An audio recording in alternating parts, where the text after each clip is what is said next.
Hello and welcome, my beautiful phantom audience, to yet another, rather quixotically planned Lo-Fi Lady stream. How's everybody doing today?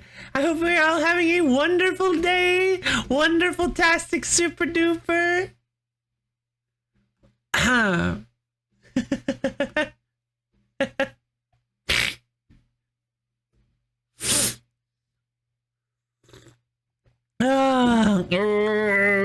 Greetings!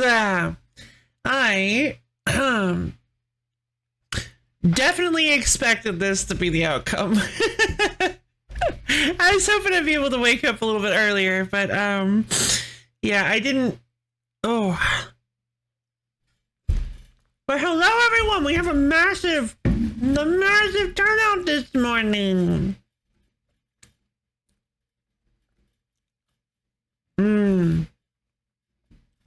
Sure.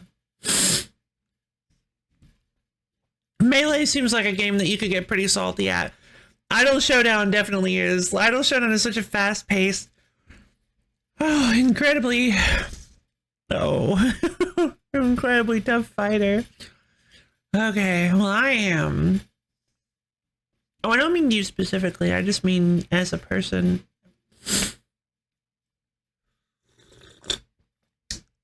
Okay, so I opened with quite a bit of energy, but guess what?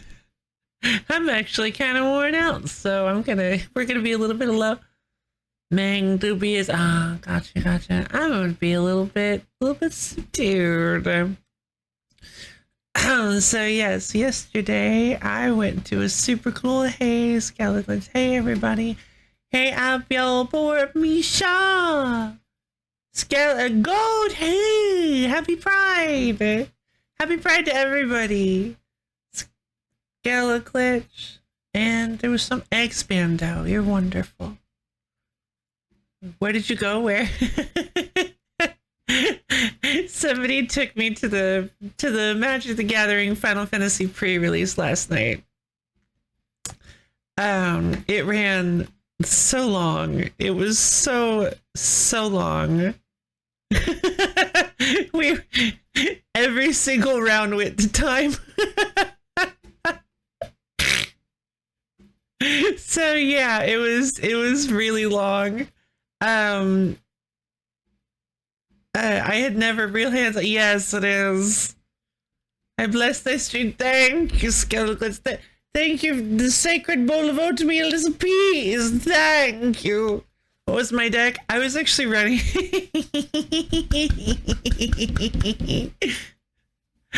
At the risk of giving away a little too much information, my deck was actually pretty good. I actually got compliments on it. I got so unbelievably lucky. I cannot tell you guys how happy I am. I was so happy. My Magic the Gathering luck is usually really poor, but I sat down, I opened up the pre-release box, and I actually nearly had a heart attack because my box topper was no, that would have been hilarious. My box topper doom. Hey, I'm sorry. We're gonna be talking about the pre-release Skeleglitch. That's just inevitable. I can't not talk about it. It's too important to me. Was Kina in there? Kina is not in the set, unfortunately. At least not that I recognize.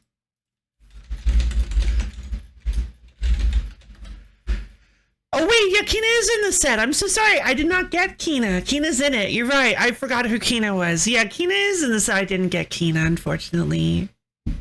She makes frogs. Just, yeah, no worries, no worries. If you have to, you have to. My box topper was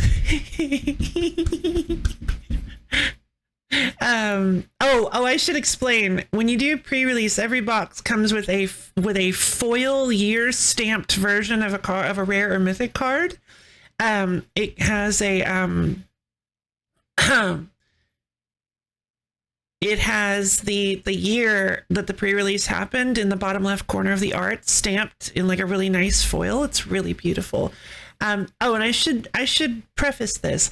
There were two cards I really wanted. Well, there were a lot of cards I really wanted to see, but one card in particular, actually, that I wanted to see more than anything. I knew the odds were low. I wanted to see it so badly. I've never even played the game, but I wanted Clive, Ifrit's Dominant. Clive is such a cool card, and he's so handsome, and I wanted him so badly. But he's a mythic, so the odds of getting him are like extraordinarily low. And so I went in and opened up my box, and the box topper right on top was Dion, Bahamut's Dominant, which is actually one of the other cards I was really excited to see. I wanted Dion so badly. I don't know the story behind these guys. They're probably terrible people. I'm a little bit worried about that. But I got Dion. I got a rare foil loaf luck. That's the bomb he is. He's incredible. He carried my deck so hard. He's so good. I was like, I almost had a heart attack when I saw Dion, because that was one I also thought I would never get, and I was so happy. And then I think I opened up my third pack and I almost fell out of my chair, because right there in the middle was Clive. I got him. I'm so happy. I got Clive, and I'm so happy. I got them both. So yes, I was running Boros high cost equipment. Actually, I was running Boros equipment Now we gotta play 16. I need to play 16. I need to play it so badly. I want to play 16 so badly now because they're all so pretty. Ben Starr is getting so much late. Is Ben Starr the artist behind the cards, or is Ben Starr the VA for Clive? Oh my god. So I ended up getting an unrealistic gotcha. I ended up getting an unrealistic amount of job select equipments, which job select equipments are the equipments that create a little hero that they attach to immediately. So they basically work like creatures that are actually not creatures. It's really, really interesting, especially considering how many non-creature spell interaction cards are in the set. So I got so many, and I was able to, so I counted them after the fact. This is the luckiest I've ever been. I got 5 rares and 3 mythics in 6 packs. Technically, since one of those was a guaranteed rare mythic, that I got in 6 packs, I got 4 rares and 3 mythics. Care to guess how many of those rares and mythics were in Boros colors, red and white? 3 rares and 3 mythics. Only 5, just about. Only 2 of the rares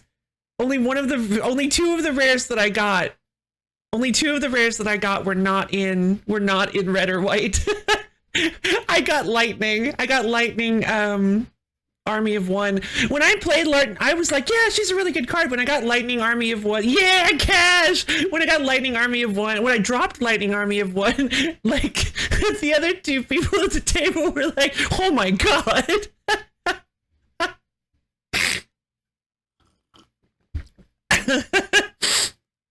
Because I had played, like, Dion, Clive, Lightning, it's just like,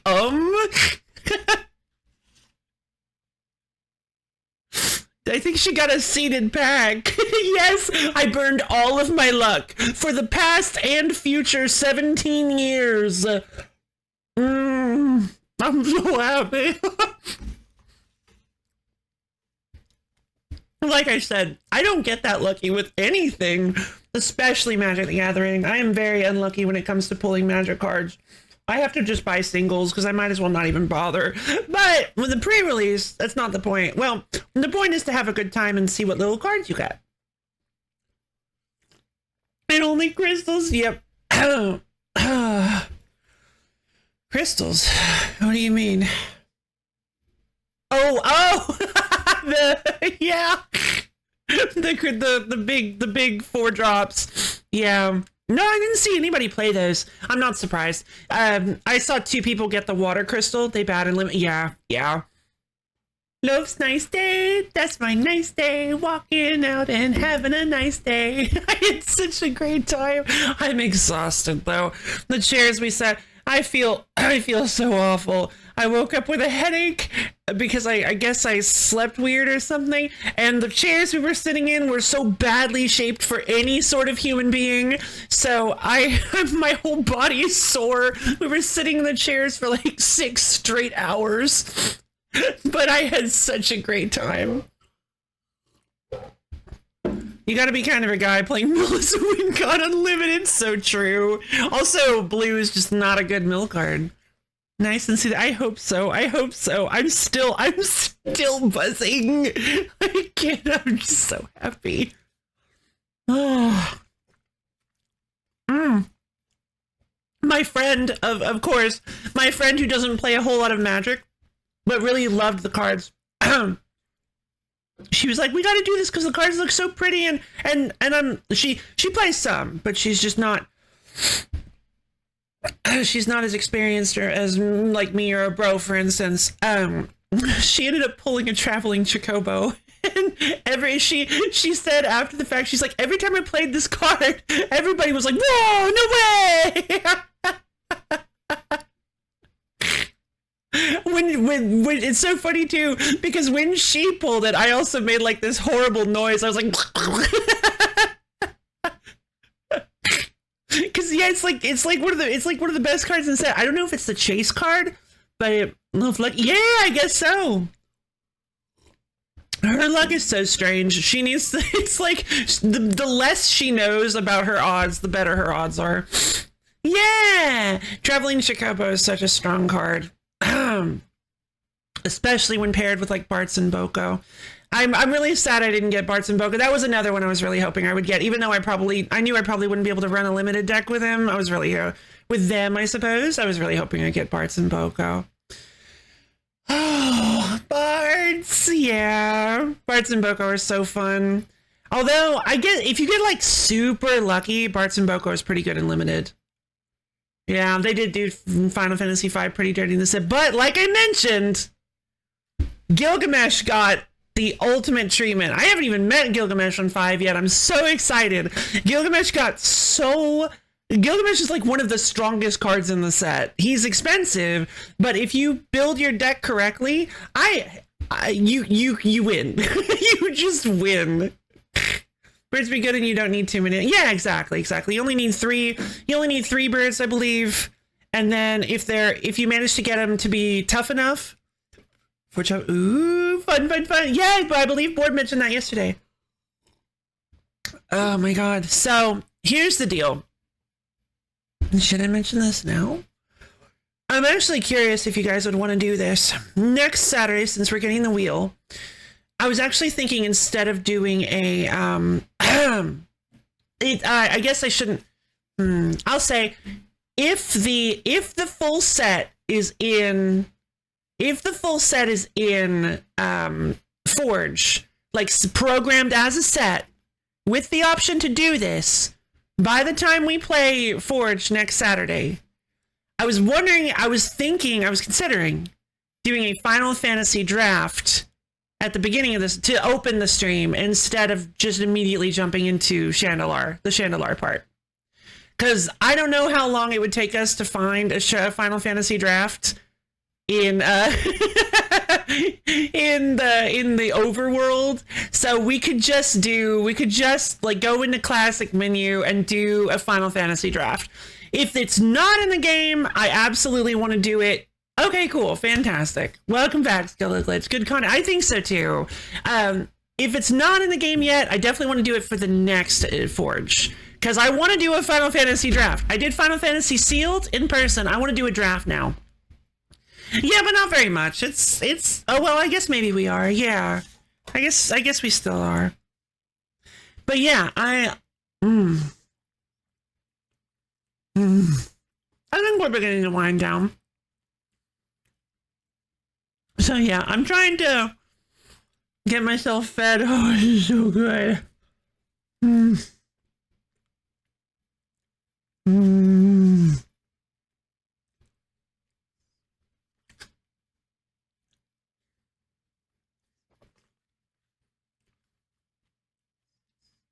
I got myself some like hot, oily chicken rice, and this is delicious.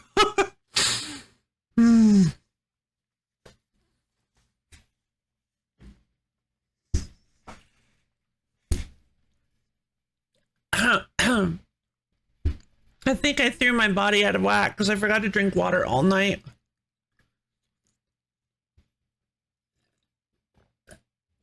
Yeah, I think I was basically done talking about the cards, actually. Very good timing. Home Nepali Indian curry restaurant near here yesterday was very good. Also some leftovers for lunch. Ah, wonderful. Hi, Dream.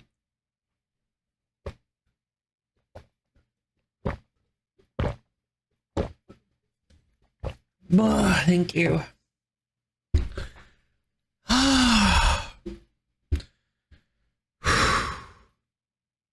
Seriously though, guys, I think I'm glowing. I've had such a great time. Last night was fun. Last night was so fun. Did you have fun too? Wait, if you went to the pre-release.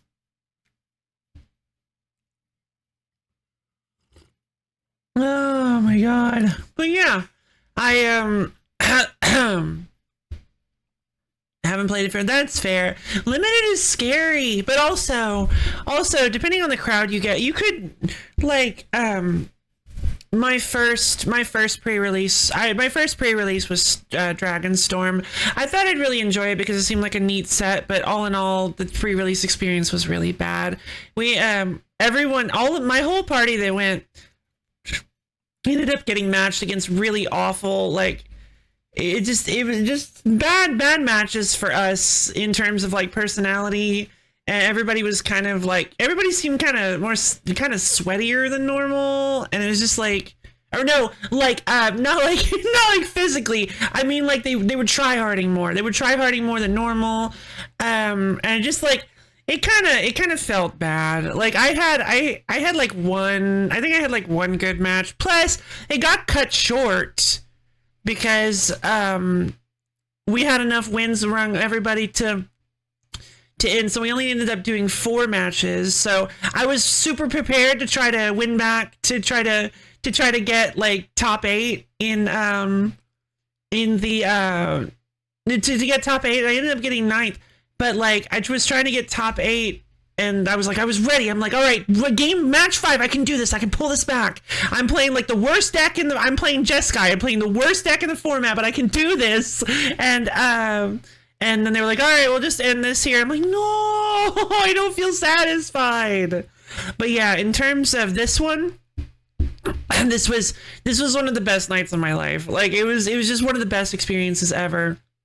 Oh, playful comment, nothing straight up undefeated. Oh, okay, interesting. Yeah, as long as you're not being nasty. That's all I care about, really. As long as the person's not being like genuinely. I just don't like playing across somebody who just wordlessly drops their cards on the table and just like doesn't respond to banter and just is like generally a pretty like cold, detached person playing Magic. Because the whole point of playing Magic, in my opinion, is to be playing it between 2 people. It's a game to play between 2 people. I understand if you're like at a Worlds or something, but like most of the time you're not. So don't act like you are, please, because like, yeah. But this pre-release was so good. And guess what? Guess who? Guess who? Top 8 in the pre-release. That's right, your girl. I finished the top 8 with my silly Boros deck. Yes, thank you.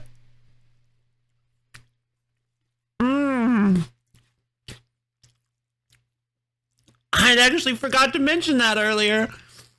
I was so happy. Thank you.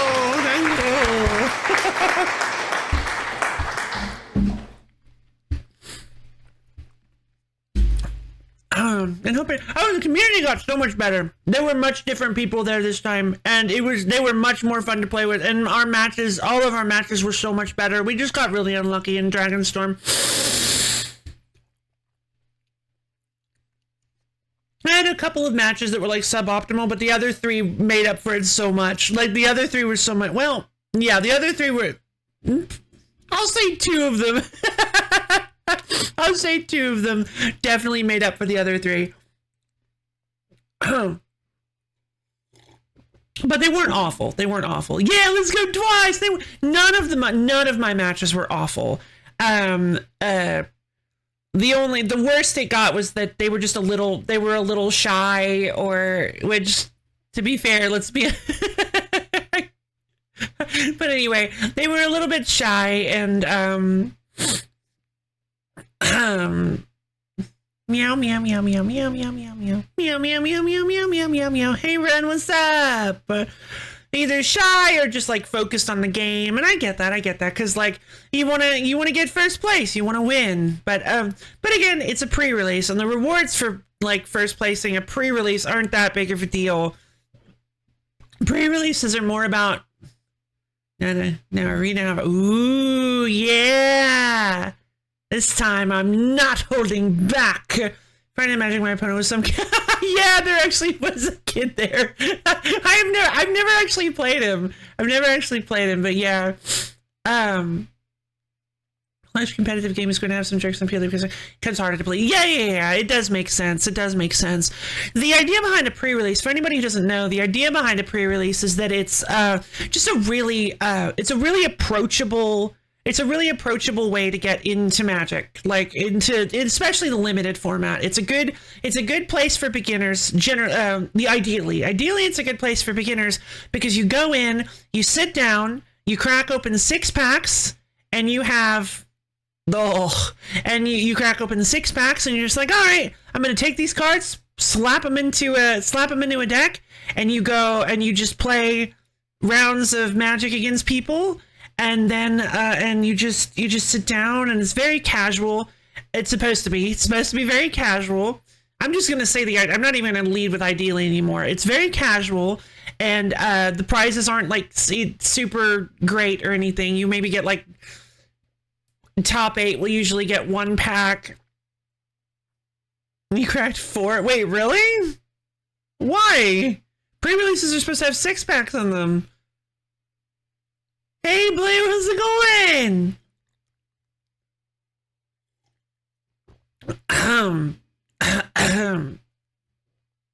But yeah, you and then you just have a nice night. You see who manages to win, and I did pretty well. It's depending on this. Oh, interesting. How could you possibly make a good limited deck with 4 packs? Yeah, I was thinking the same thing.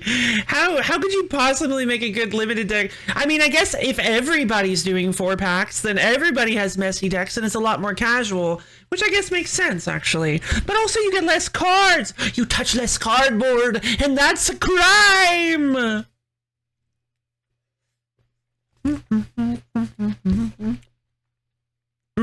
Interesting. Oh, it did? No, not for me. For me, Dragonstorm was 5 packs and then 1 seeded pack based on the box you got. And unfortunately, I got there late, and the only one left was Jeskai, the one nobody wanted, because Flurry is a bad mechanic. Unless you're running Corey Steelcutter, which I did get, and somehow didn't realize it was a good card and was kicking myself so hard afterwards. Yes. In draft, you don't really need that many. The card selection is a lot. Code is thick. Oh, nice. 4 boosters is 60 cards. Release deck is 40, which is 17 or 18 lands. Yeah, it's just you're only able to cut out 20 cards in that in that case. 22 or 23 workables. Yeah, I guess that's a good point. Oh, I see. Yeah, sorry, you're right. Because you're also running lands. My bad. Yeah, that's a good point. 22 or 23 workables. But yeah, the problem is, in 6 packs, I had to run a 2-color deck. I ran Boros, and I basically had just enough cards. I had to put in a little bit of extra possibly wouldn't work stuff just to meet a good land balance, because I didn't want too many lands. I didn't need that many lands. Everybody was running. Is Codis the Mardu guy? Because everybody was running Mardu. One person was running Timur, but everybody was running Mardu because Mardu's the best color in Dragonstorm. Best color combination.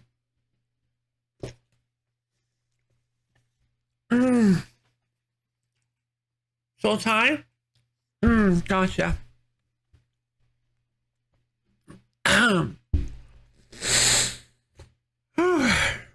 Yeah, everybody wanted the Mardu box. And so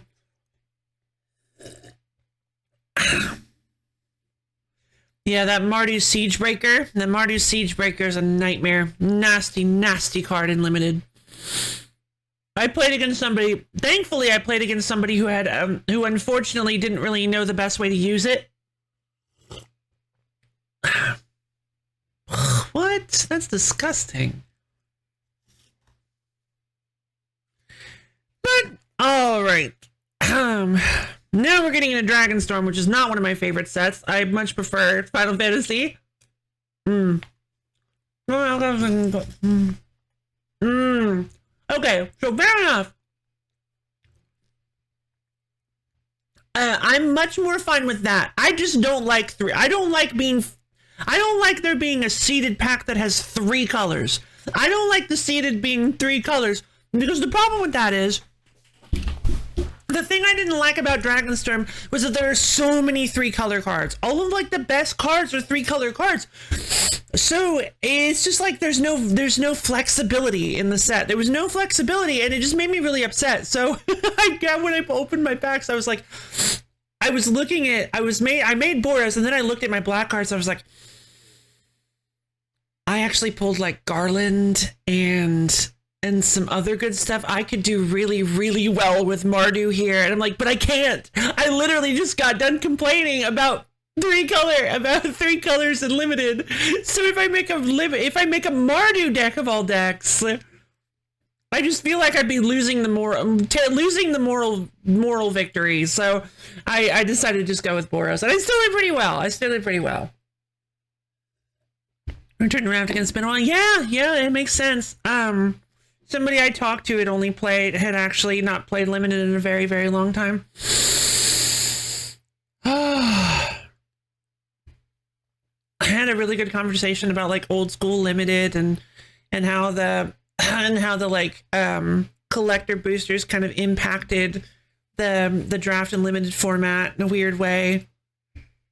Sacrificing a bit of power for consistency. Yeah, exactly. I think it was more consistent. And I was so surprised. You have no idea. Like, I had no idea how many times I would actually be able to drop Clive. Like, Clive's whole thing. Clive is like a really. Oh, I guess I should. Clive is very expensive. Let's just say that.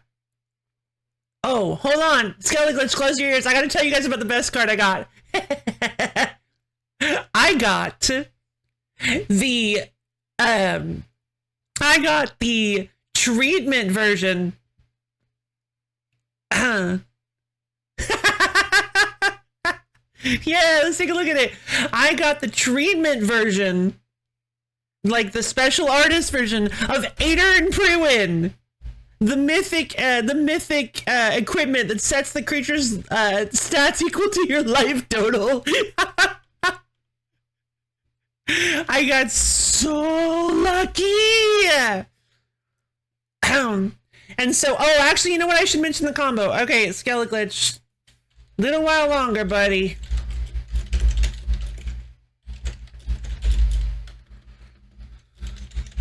Sorry. Okay, so I need to talk about the best combo I pulled off that I didn't even know my deck could do. I didn't go in planning to do this. So I got... You're fine. I got Minwu, White Mage. I got him. I got Minwu. Minwu is so cool. So Minwu is a 5-mana 3/3 with Vigilance and Lifelink. Wait, no, not like that. No, not like this. No, I'm still talking.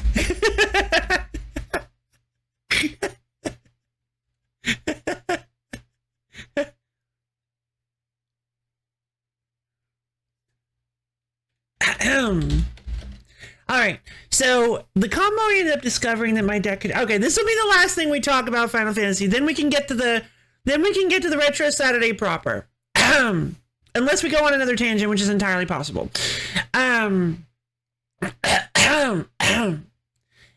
So Minwu is a 5-mana 3/3 with Vigilance and Lifelink that whenever you gain life, you put a +1/+1 counter on all clerics you control.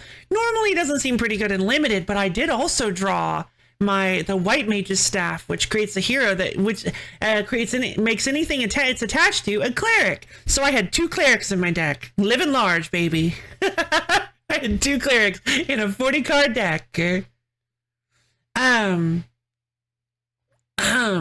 Oh, I forgot, right, because I was saying you'll be fine, but I forgot he was deaf. Hello, Broily! So here's what I did. I ended up dropping Ader and Priwin, which is a 6-mana equipment that you can equip for 5, which is ludicrously expensive. But it says that if you equip that whatever it's equipped to gets base power and toughness XX, where X is your life total. My opponent dropped me to 18 life. I played Minwu. I equipped Ader pre-win. The next turn, I had 18 life the turn I equipped Ader pre-win. So now Minwu is an 18-18 with Vigilance and Lifelink. I attack in. Minwu stays untapped so I can still block with him. And then he deals damage to my opponent's blocker, healing me for 18 life because he has lifelink, which means my life total is now 36. And Minwu gets a +1/+1 counter, so he's a 37-37. The next turn, I attack in with a 37-37 and heal for 37 life. And go up to 74 and put another +1/+1 counter, or 73, put another +1/+1 counter on Minwu.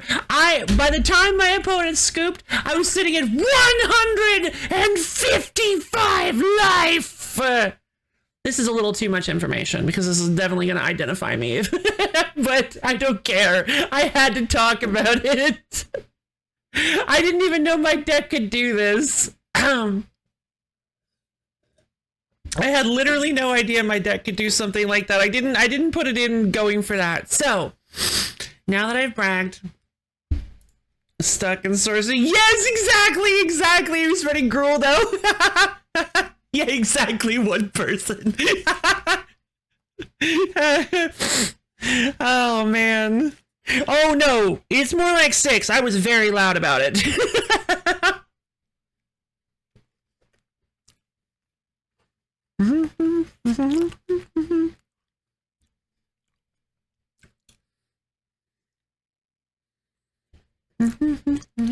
Well, after the fact.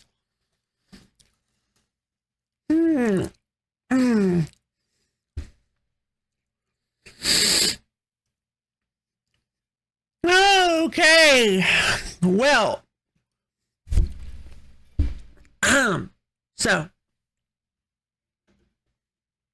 that corner's back. Yeah, exactly. I'm getting rain bolted. All right. We're done, I guess. I wanted to talk about Final Fantasy today, though. I think I got it all out of my system, though.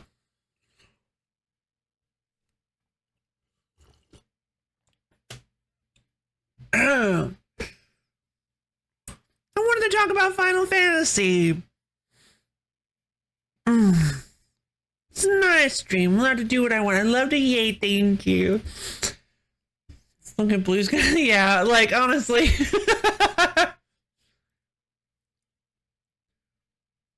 I mean, he's not too out of your system for that. Oh yeah, no, definitely not. Absolutely not.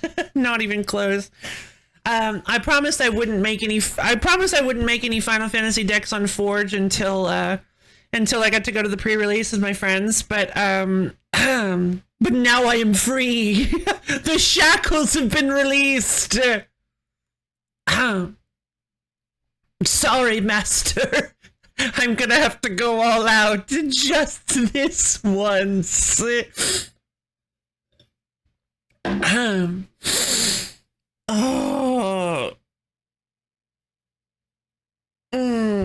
So by the time you see me next week, I'm gonna have 356 Final Fantasy decks.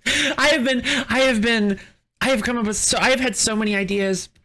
I was wanting to make a Minwu cleric deck so badly, because I love Onslaught. I love the Onslaught set. Onslaught has so many clerics in it, and I don't know if they're good clerics necessarily, but there are some really fun. Also, there's a really cool cleric in Eventide that I want to use that reduces cleric spells you cast, I believe, by Orzhov mana, which is really by black and white, which is really good, because I could absolutely make like an Orzhov cleric deck with Minwu as at the helm. I think that would be so much fun, just like a mid-range Minwu cleric deck. Fun fact: a tulpa is a type of monster that can only manifest if people believe it exists. Oh, that's neat. Yeah. Oh, I'm so excited. Oh. Sorry, this is one of those. Have Do you guys do that? Is that a normal human thing to do? Sometimes I'm just having so much fun in a conversation that I just don't want it to end. I know it has to. I know it has to at some point, but I just don't want it to end. I'm having so much fun. Okay, good. It's like, I know there's probably a lot of points where it should end, but oh my god, it's just...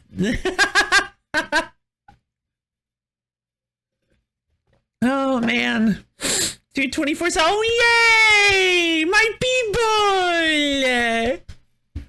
Oh man. I just love the final. I'm gonna be perfectly honest, I have never resonated with a set this hard. Like, and I've talked about it in the past. I don't play Final Fantasy. I have played like one Final Fantasy game, and I didn't even resonate that hard with the cards from 8. Oh, by the way, Lionheart, I had a feeling that Lionheart would be better than people thought it was, and everybody's like, "Oh, it's a trash card," but it actually really messed me up. Lionheart was a very interesting card in Limited. Okay, I'm sorry. It's just one card. I find I'm usually on the. Oh really? Oh no. Unfortunately. Well, then maybe you should just come back in a few minutes. I appreciate you being here. You're like walking through a minefield at this point. You know how distractible I am. I can't help it. I jump from topic to topic. Well, I'll be back. All right, if you need to be.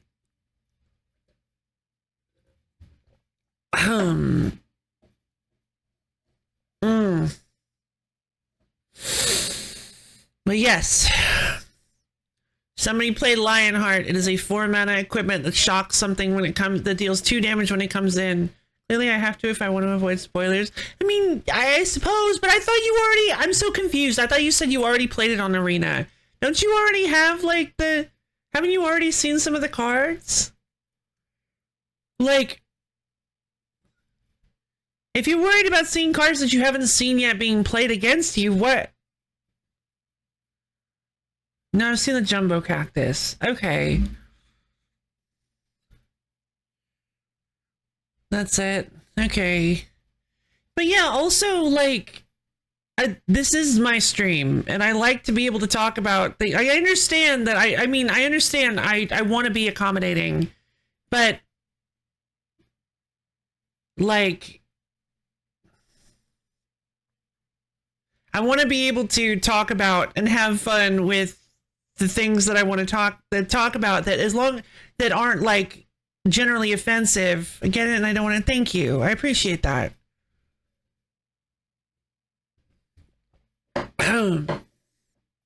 Like, I understand if it's a generally offensive topic, I don't want to be saying things like that, but this is just talking about a set that's getting released. Who is this? Akomo and Helen? People dating. No, I said I want to be accommodating. It hasn't happened yet. I'm working on it. The plans are in motion. Maybe someday the legendary Akama will be mine. Or so no, shush. They're all mine. Get out of here. It is out at this point, so people are gonna be. Yeah, that's the thing, is people are gonna be. I understand, like, if you're trying to dodge spoilers, but yeah, it's basically out at this point. It's being heavily advertised on Arena. Arena is being heavily advertised, and all of the visual spoilers are out. The first day of the pre-release happened yesterday. I'm not trying to say that you're being ridiculous. It sounds like I am. I'm not trying to say you're being ridiculous for wanting to avoid spoilers, but unfortunately, I feel like I'm not doing anything wrong here. So I think, yeah, like you said, I think it's just best if you just pop out for a little while and maybe pop back in when. I get you. If you want to go blind, yeah, if you want to go blind, it's probably best you just pop out for a bit and come back in a little while.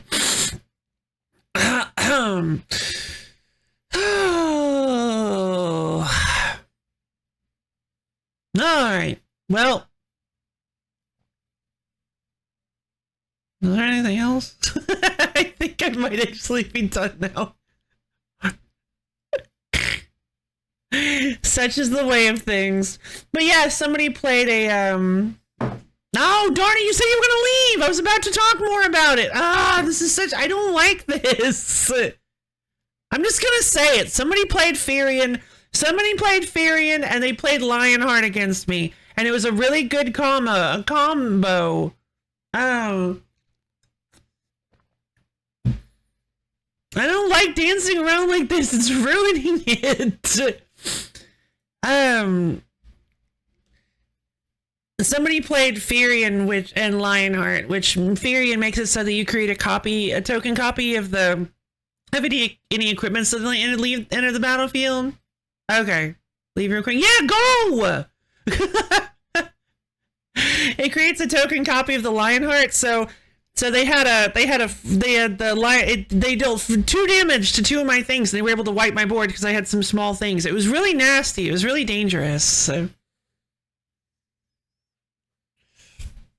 Anyway,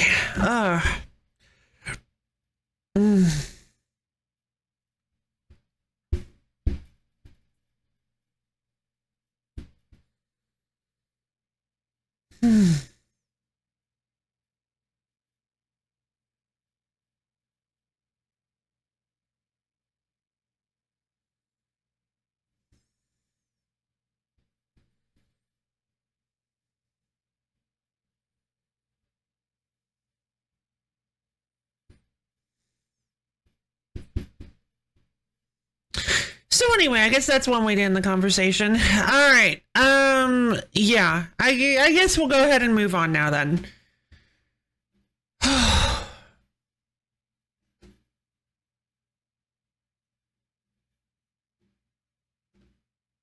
Pat pats for everyone. Thank you. I appreciate the pat pats. That was kind of. I just need to take a deep breath. I'll be fine.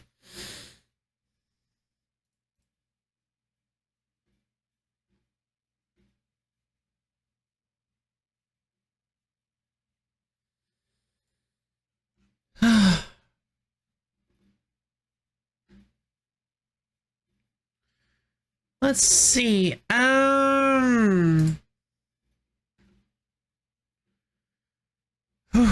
Okay, that wore me out. I'm gonna need to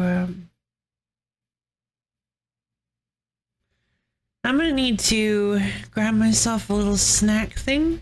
And I will be back in just a minute. I'm gonna run an ad real quick so you guys don't have to deal with pre-rolls for the next hour. And then we will finally get started on spinning this wheel. And I will see you guys in just a few minutes. See you soon.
Hello again! Thank you guys. You're so wonderful.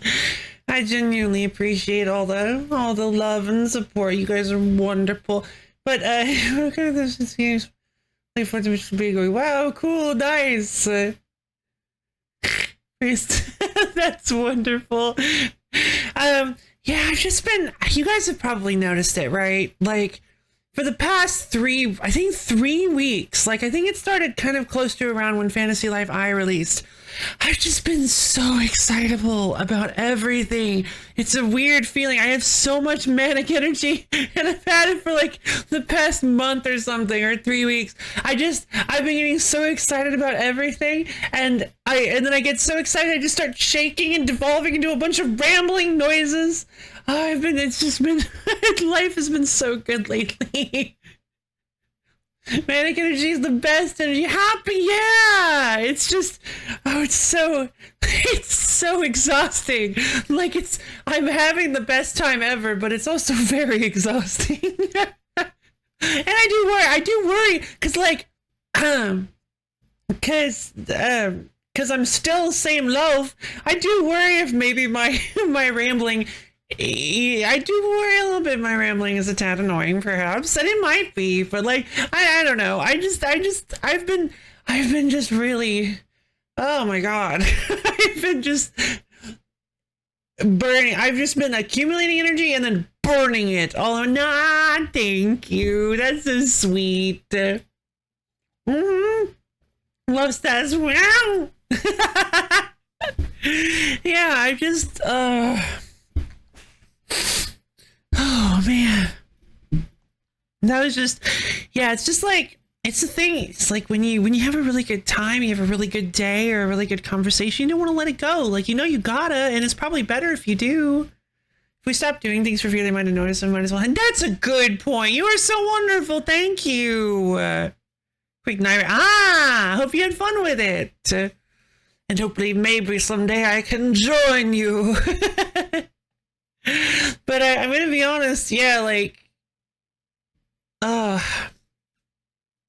genuinely, yeah, yeah, it's just like you have really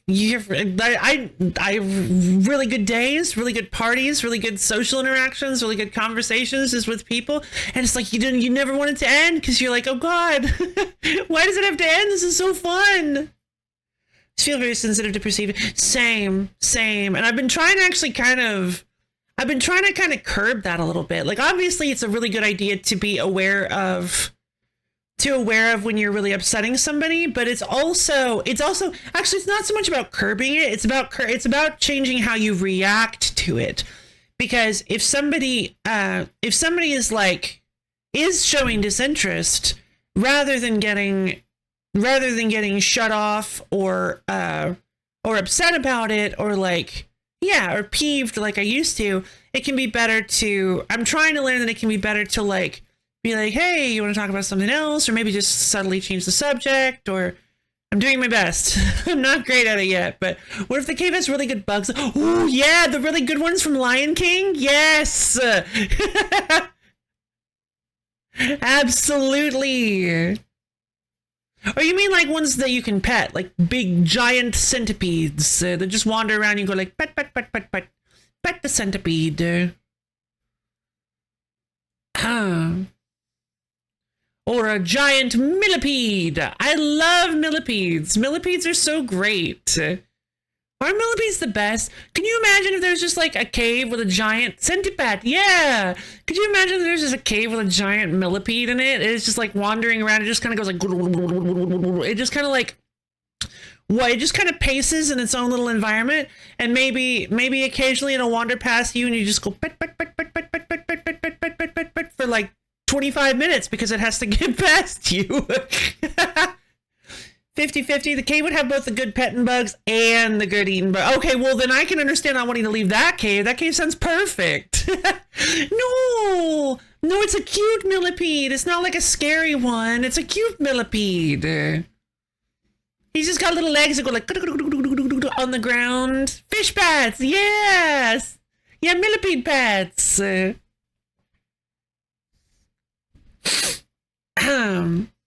You can live in the cave. Just, of course, of course. Yeah, because sometimes you got to come out of the cave. It's good for you. And a little propeller. Oh, no! I don't know about that choice, but that is cute. Aww. Oh, and one on either end. So you have no idea whether he's going backwards or forwards. He does it to confuse predators. But honestly, who would try to eat a giant millipede? I'm talking like taller than an average human we're almost as tall as an average human. Well, maybe taller. I'm talking like when you stand in front of this millipede, you kind of gotta like it's like above your head. Like it's a big millipede. It's not gonna eat you. Millipedes are herbivores. I think, or insectivores, or millipedes are probably insectivores, especially a giant millipede, because like where are you gonna get plants in a cave? At least that many plants. Oh, it's like a George the giant bug eater would eat a giant millipede. Oh no. No. He's not allowed to eat giant millipedes. That's too sad. I don't like that visual image. George and the giant millipede would work together. The giant millipede.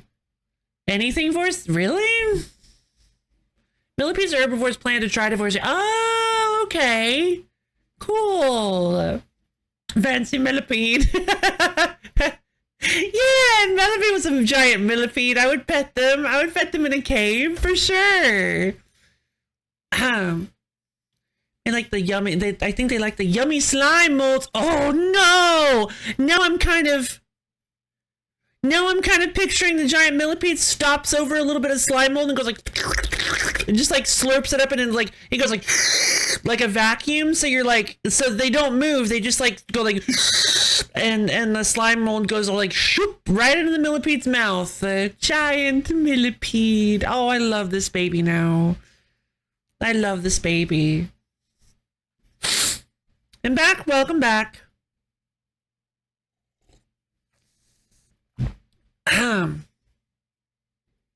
All right.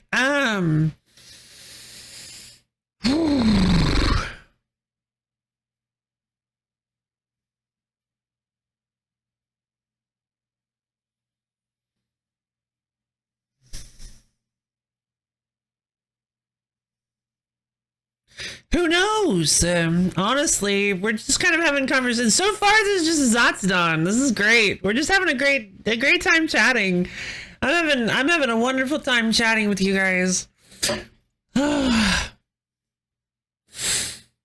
wheel will decide. It will. So we've got the retro wheel today. We're going to be spinning the wheel of deciding things.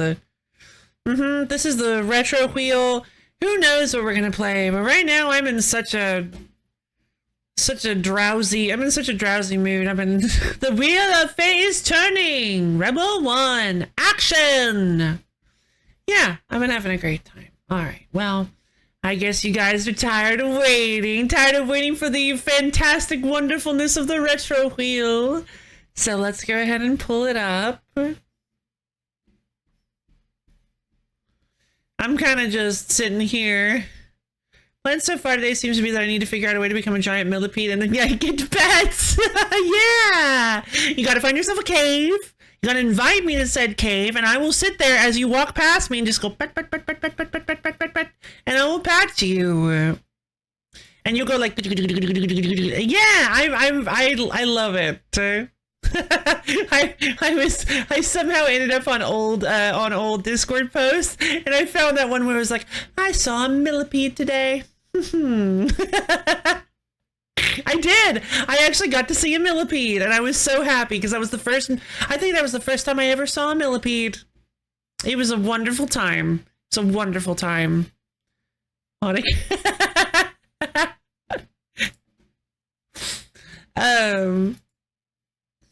You got it, coach. Morphs into a millipede. Yeah, this one was rather small. This one was a pretty small one. It wasn't very big or fat or anything. If it had been like one of those ones that you can like, this like the length of like a big baseball bat or something where you like hold it, is like really thick, that would have been the best day. Well, no, because it was in Anyway, that would have been maybe a little intense to just find that randomly, but it would have been pretty cool to see one like outside. 4-inch. Oh, cool. If it had been like a giant millipede, what does a giant millipede look like?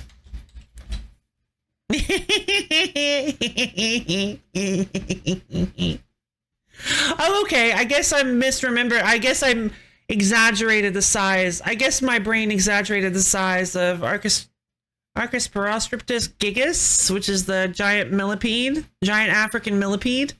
Yeah, they're not that long. Wait, hold on.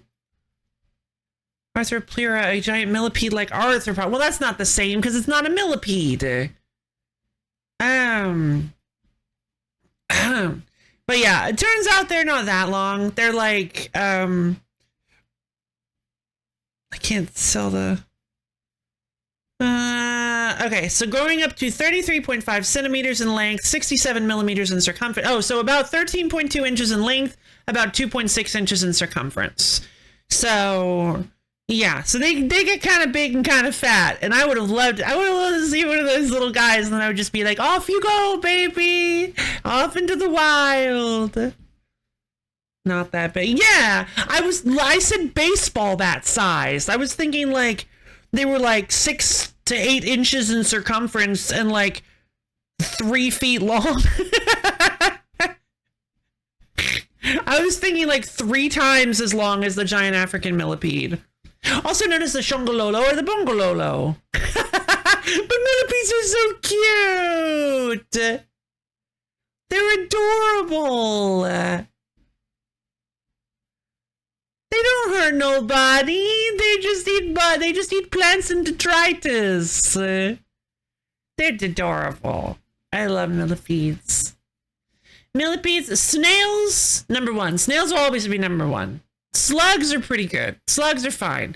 But snails just have that je ne sais quoi of having a shell on.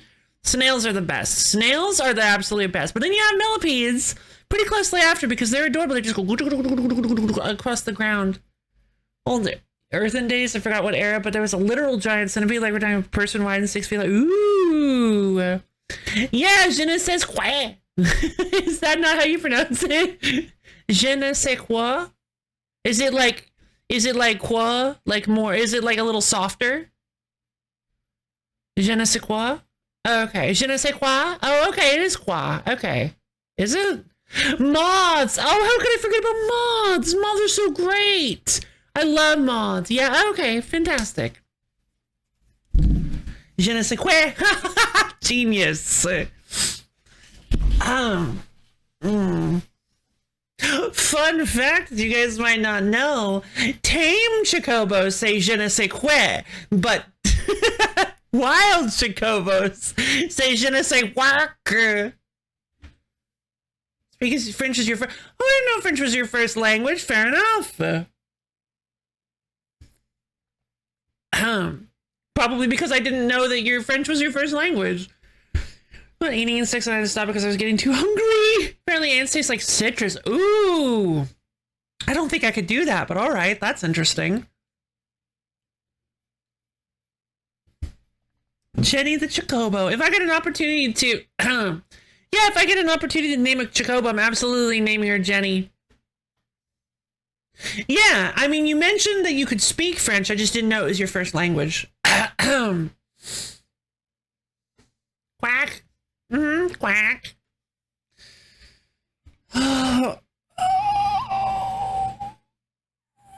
Yeah, I don't think I could ever eat bugs. There were some like boys when I was very much younger in school. There was like, actually, I think it was only like once.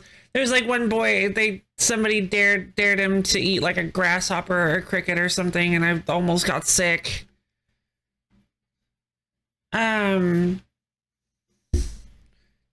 yeah, it was on a dare. It wasn't like a thing that you did normally, but yeah, it was on a dare because boys are dumb. I'm glad you didn't get any parasites. Yeah, right? I don't actually remember if he ate it. If they're safe for consumption, yeah.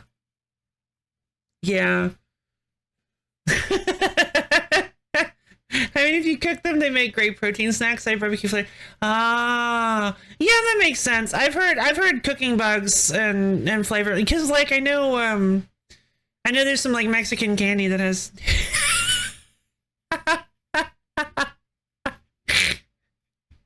Oh god, terror programs.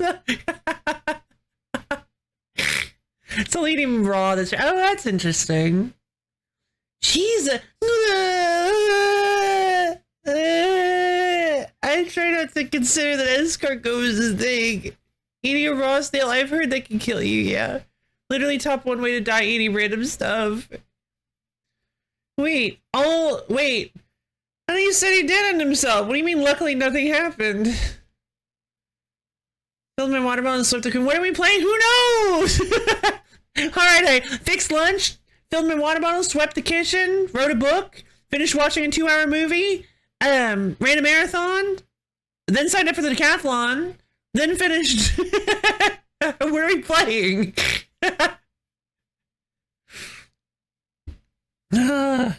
Once on a group camping trip, we found a tree covered in cicadas, so guess how a whole bunch of soup ingredients got ruined? Oh, bugs. Raw snails are brain parasite. Really hope the snail was dead. I hope, yeah. You said he ended himself by doing that. Yeah, exactly. He didn't. You said he did. I guess it was a typo. A friend of mine also, almost. You said also ended himself. Okay, almost ended himself by doing drunk on your. Oh, no. No more talk of eating snails. I try to pretend escargot doesn't exist. Babies. You took biology? Oh, okay, neat. English hard? It is. Alright. Yeah, I guess I have no idea. We're kinda running slow today. I'm kinda genius. Did you miss that I opened the stream with Quixotic?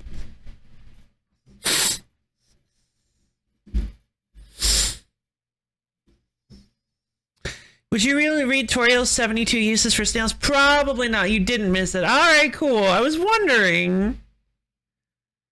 And I actually used it correctly, too. I kind of explained why it was correct. Collateral damage. Somebody's dad's shovel because we decided to roast it to... Oh! I'm sorry. No, I can do it. I got it. I'm fine.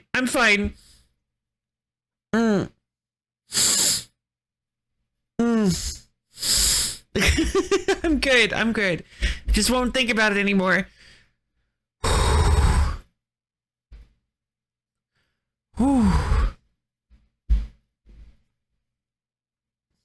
I'm really bored when... Yeah! Okay. Most Americans eating escargot is gross. Love by eating snails is mean to the snails! It is! I liked when the dad got mad. Mad dad!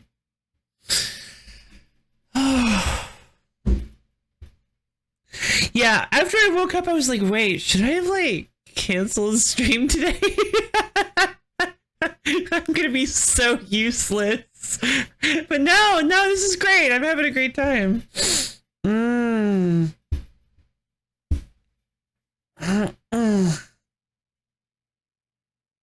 Hence the quixotically timed. I was like, yeah, it's fine. I'll be able to sleep for like 4 hours and wake up and start stream immediately. All right, you know what? I think I put it off long enough. We're an hour and 15 minutes into the stream. Let's get ourselves a spin and we can talk while we play. Let's see what we get. All right, let's go ahead and spin that wheel. Why does it just sometimes do that? No clicking. Okay, let's go ahead and spin that wheel. There we go.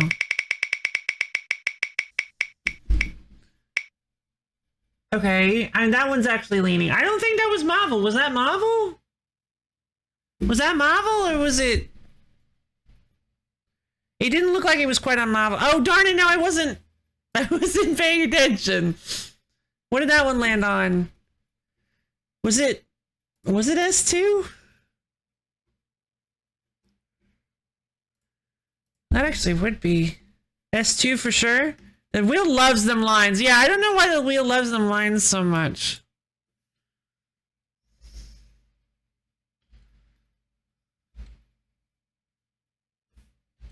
Well, no, it was on the other side. No, it wasn't S2, it was the other one. I kind of wish it was S2.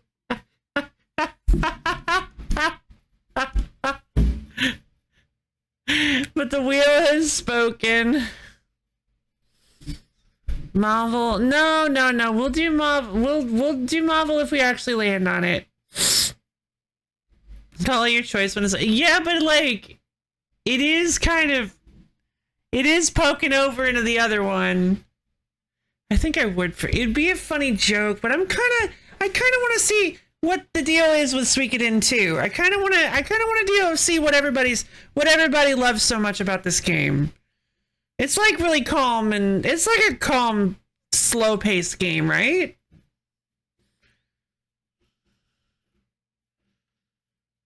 I'm just waiting for somebody to be like, "Oh, absolutely not."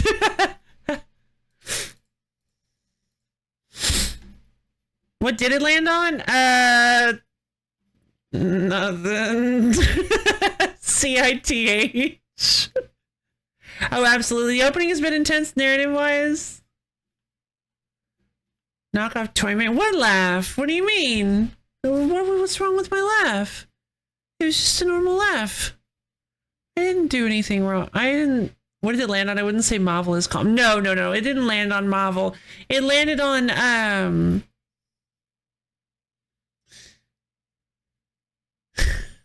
yeah, okay. The choices is between Suikoden 2 and Cory in the House. I think I would prefer. Yeah, I didn't want to say it because, alright, fine. Well, now we have to play Cory in the House because it was supposed to be a major surprise when we landed on it. I shouldn't have said it. Alright, Cory in the House, we're doing it.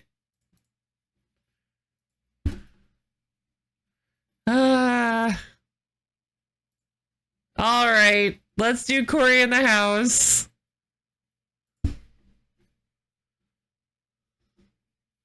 No, I don't want to play Cory in the House. I shouldn't have said that.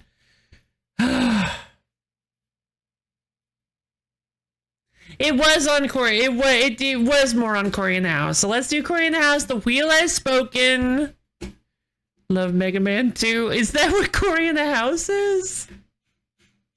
It's just a reskin. That would be so funny if Cory in the House is just a reskin of Mega Man 2.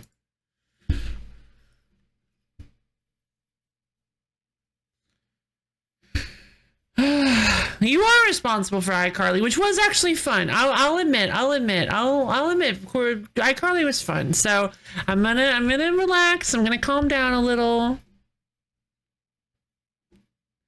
Oh, I see.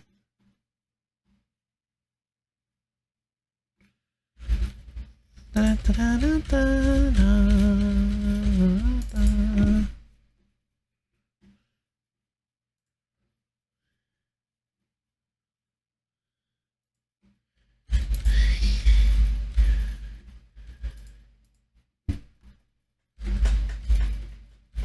Enough, Reggie. Oh yeah, enough, Reggie. That's the toy maker, right? An ancient Rickroll meme was the Cory in the House intro to the theme of Crash Man from Oh.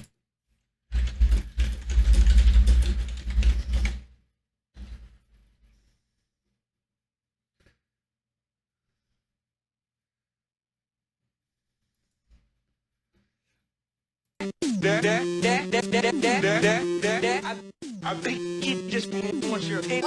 Yeah. I don't think that's it. What was the...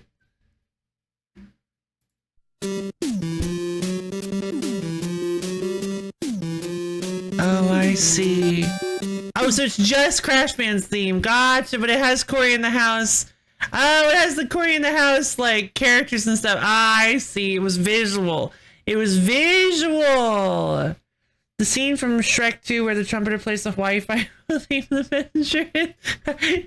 Wait, I was not. No, was that time? Was I actually doing Hawaii 5-0 and didn't realize it? It's just permanently lodged in my brain.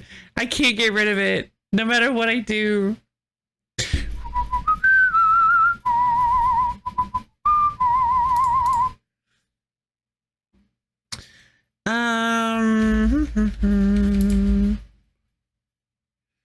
Extreme discussion, sure.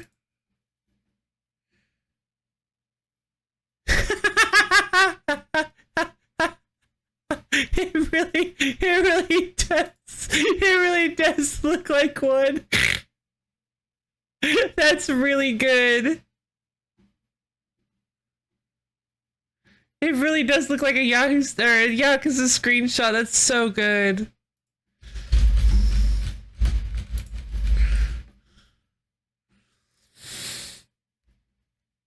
Okay.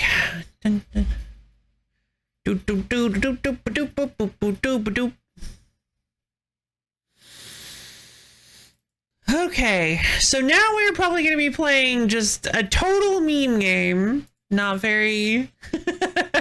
probably not very relaxing, but who knows? I could be totally wrong about this.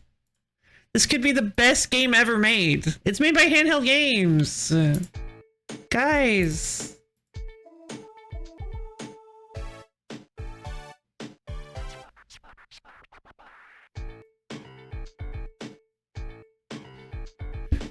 Guys, look at how cool this looks! Oh yeah!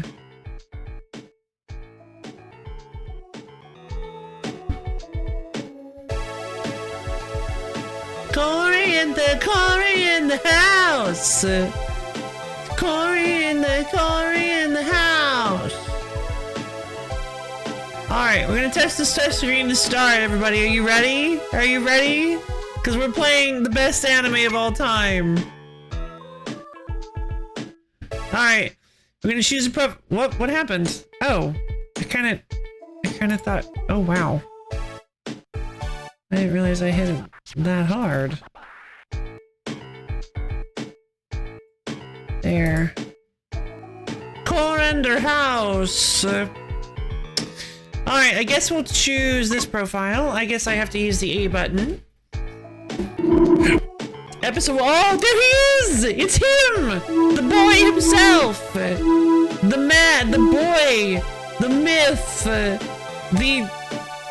the legend, I suppose. Episode 1, title American Businessman, location the White House, secrets 12.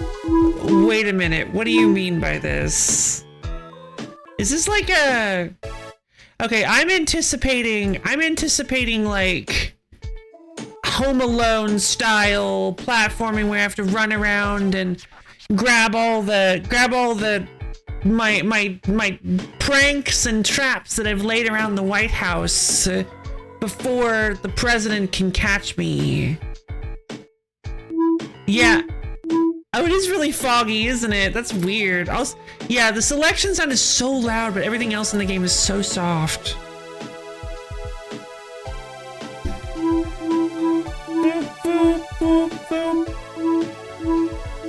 It kind of does sound like somebody just saying "Voop, voop, voop, voop." Story it is.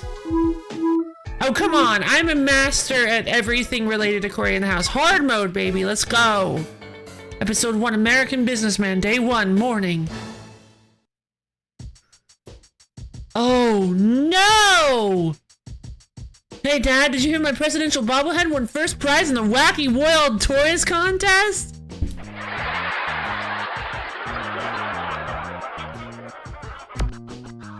I knew you could do it, son.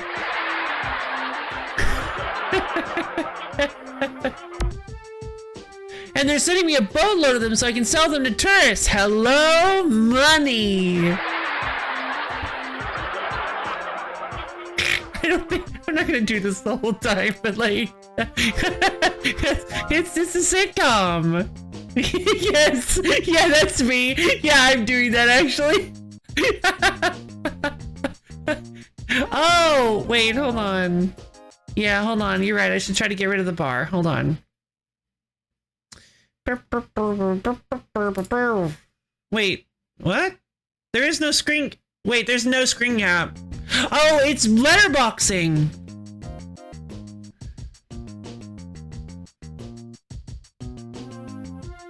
Also, I didn't realize I hadn't got rid of this. Sorry. Oh.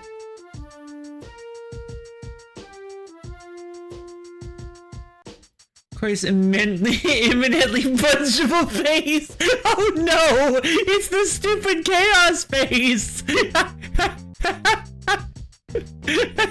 He's doing the stupid chaos face. And if you're wondering why I'm calling it that, it's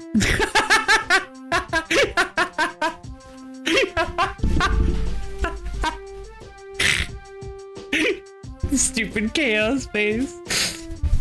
Like RTS for the. Oh, bloated. Oh god.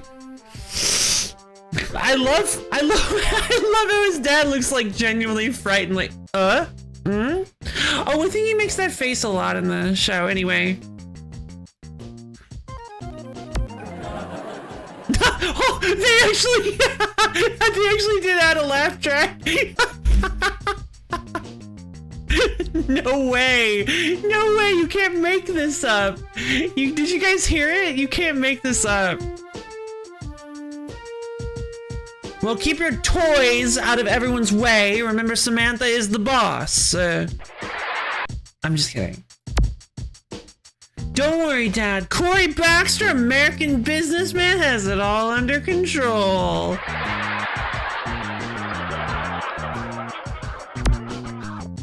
That's what I'm afraid of. Oh, that's the perfect. Okay, I'll hold on to it for an actual.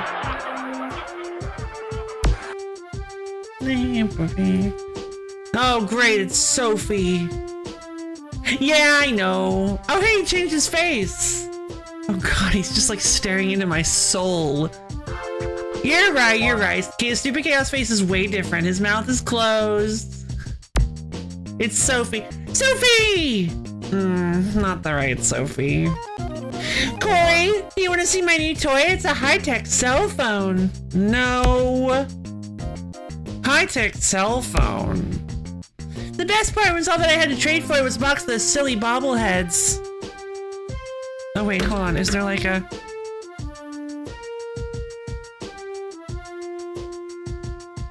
I don't have one of those. I don't think it's never really come up. Okay, hold on.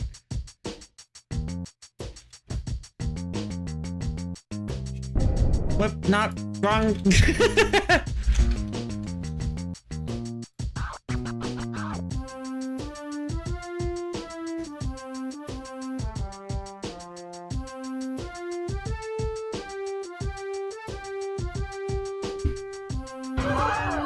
Oh, come on, really? It's a 5-second video. Like, you can't even use that for anything. It's a 5-second video that's like, oh, this is what the sound effect is. Well, this is what the name of it is. This is my brand. Buy my stuff. Buy my merch. Hold on. Here we go. Well, I was thinking more like longer. I was thinking longer, but whatever. My brand. Look with your special eyes. My bad. The best part was all that I had to trade for it was a box of those silly bobbleheads.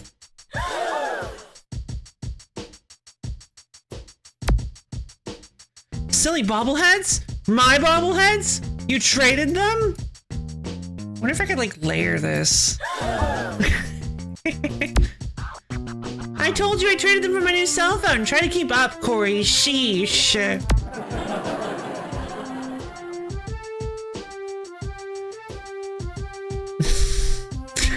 But like, yeah, same. This is just weird.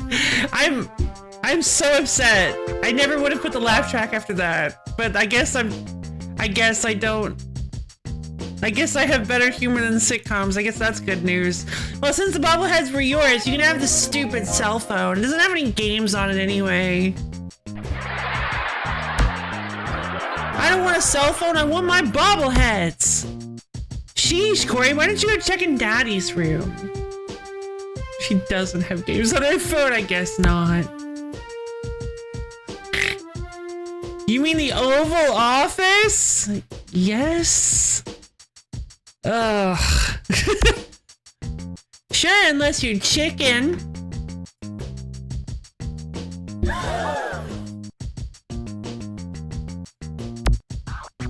Chicken? Me? I'm so brave. I don't even eat chicken.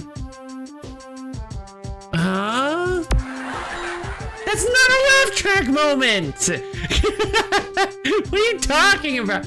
Oh, that's like a different laugh track too. Okay, this game has higher production value than I would have expected, which, to be fair, it's like our standards so far are multiple faces for the character. The things that have blown us away so far are multiple faces for the characters and multiple different recorded laugh tracks. Just like our standards are so low for this. Right, see you around, Corey. Brock, Brock, Brock. Okay, well I'll show her. I'm not afraid of anything except maybe Samantha. Horses. Horses aren't real.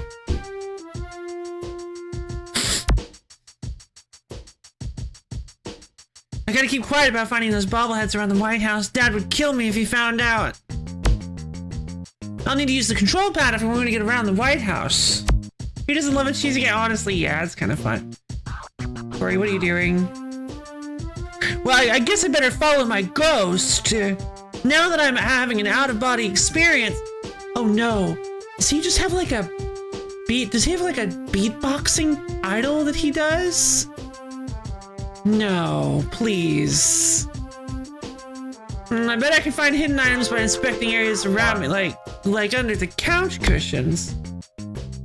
Standard is so low, I think he does. He's like, wah, wah. He's almost doing like a TikTok dance. Wait, I just picked up my touch the touch screen. Touch the pillows.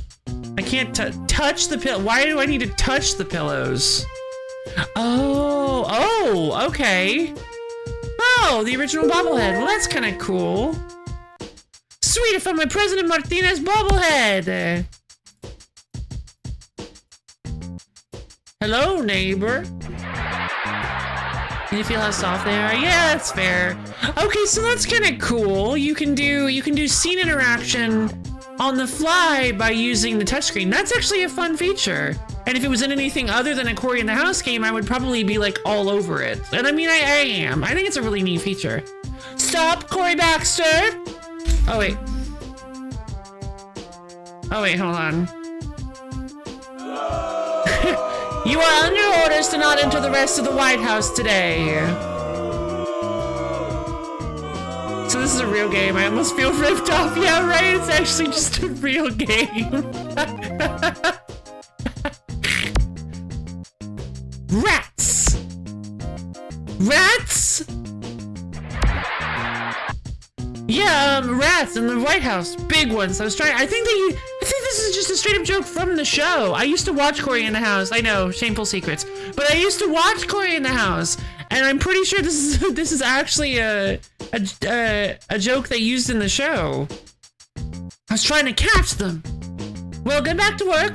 We can't have rats interfering with the meeting between President Martinez and Ambassador Parum.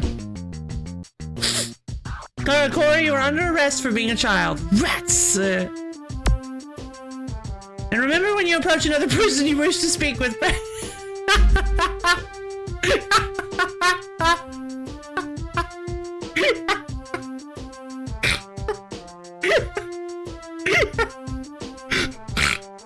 It's just, this is so surreal about this character who is like the main antagonist of the show. Like, we encounter her, we're like, oh no, we're gonna get in trouble, and then she just drops a sweet tutorial on us. I'm sorry, I don't know. There's just something so weird about that to me. Oh. And remember when you... it would have been funnier not press the emotion. Oh, that would have been good. That would have been really good. I like that. And remember when you approach another person you wish to speak with, press the A button or tap the touchscreen when the action icon appears. Yes! That would have been so funny. Hi, Garland will knock you all down. Now remember, you have to press the D-pad down in order to select items, that kind of thing. So, it so is though. I actually kind of dig this like hip hop remix of Hail to the Chief. I'm kind of digging it.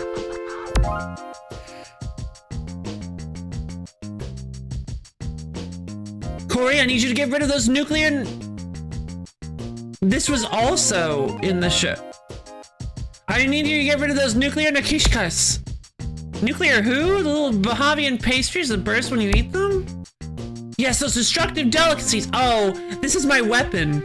He's gonna give me he's gonna give me like an infinite supply of nuclear pastries, and I'm gonna have to throw them at things to destroy them. I just got bombs! Remember, you can set your party members' gambits by going into the gambits menu. Oh, jeez.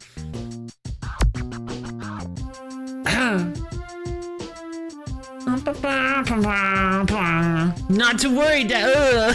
That face. Not to worry, Dad. I'm your man. Good. Just approach the fridge and press the A button. Oh, wait, hold on.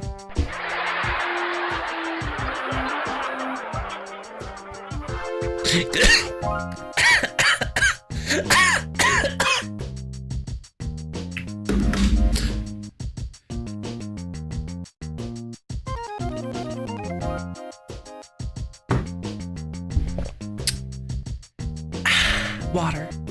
Good. Just press the fridge and press the A button or tap the touchscreen when you see the action icon appear. Okay? Okay, you got this? I'm your dad and I make funny faces. I'm Corey in the house. Corey, I'm counting you to take those nakishkas from the fridge. Oh, my bad. I'll get this right away. Oh, where's the fridge? Found it. Are these the what are the Nikki? Oh, these things. Pastries, not the lettuce. Now I just need to find some lemon sauce so these will pop. Wait, like literally, or? Anyway, I should head upstairs. So is he also secretly a chef? Or... Oh, my ghost is back! Oh man, I can't get caught by these agents. Better try sneaking by. Oh, oh God. Ah, yes, I remember this part of the show. That sneaking pose is wild. Oh God, his arms like to fork.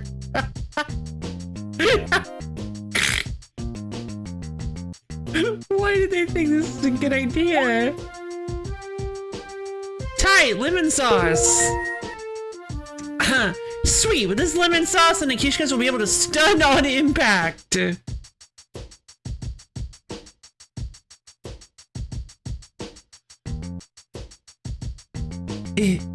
Is that like... Is this the true power of gastronomy? I can use the Y button to throw them. These should be enough to stop anyone, and I can sneak by. I can equip these Nakishkas and other gadgets using my inventory screen.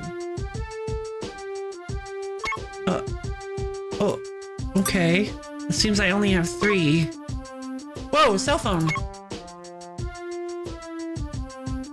Okay, this game is kind of fun, actually. Man, I'm not going down those stairs. I bet Samantha's roaming the downstairs hallway. You don't know that for sure. Vane's solid advice. Particularly good food is known for turning. Oh, interesting. I hope you know what you've done. I hope you realize what you've done, bro. I just got off the phone with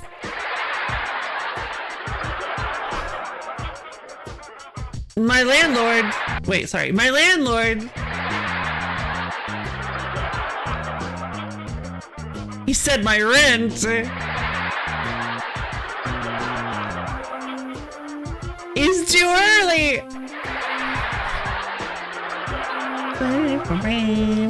Huh? Take one of the face. Lemon pastry. Huh? Huh?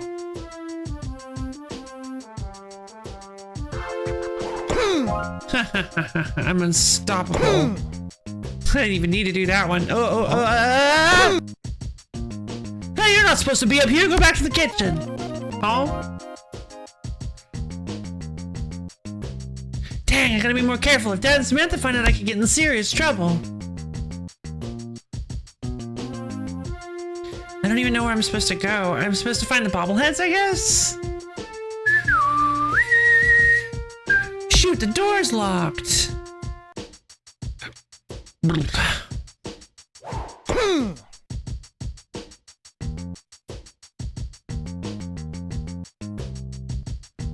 think there's someone outside the door. Stay with the group. We don't want anyone getting lost while on the tour. Dang, the tour's right outside the door. I'll keep the Nikishkas to myself in rooms without guards. I don't want to make a mess in here. What? Oh. Okay. That's weird. Well, I found Sophie. Hey, Corey, I found a box of your bobbleheads. I'll trade the box for some of your dad's yummy French fries. But I can't go back out the front door. The tour's right outside. Daddy's secret entrance is in the corner. He has to use the buttons on the wall to enter a code. Dang, I need that code. Try using the cell phone. I used it to read my stereo box secret message this morning. Any other secret passages I should know about? The one in Daddy's office is in the tea party room. I'm not heavy enough to step on it, but I bet you are, though.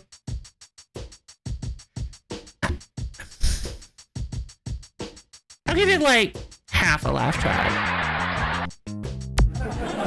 Ah, I knew it! I knew that was one they were gonna think was funny. I'm getting better at this. Or worse. Depends on how you want to look at it. The secret entrance is on the floor and you have to climb down. It's fun. The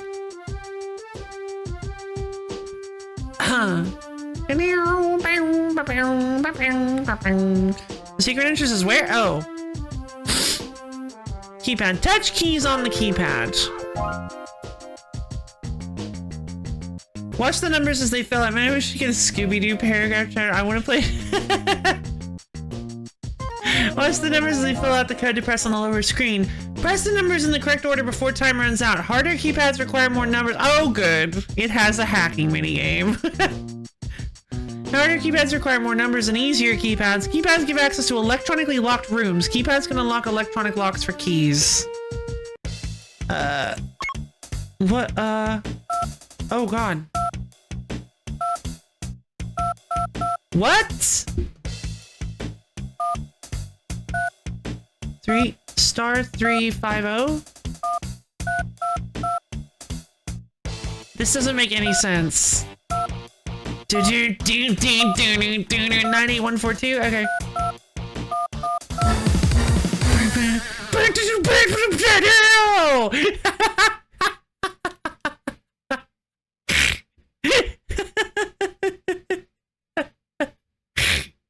This game, I swear. Okay. This was a great choice. I mean...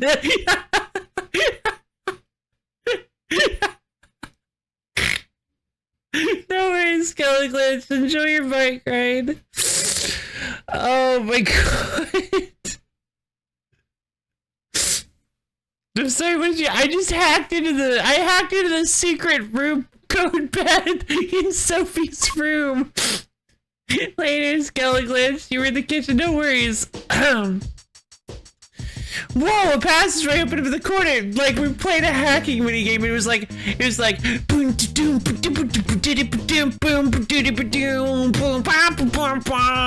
then when I beat it, was like, I'm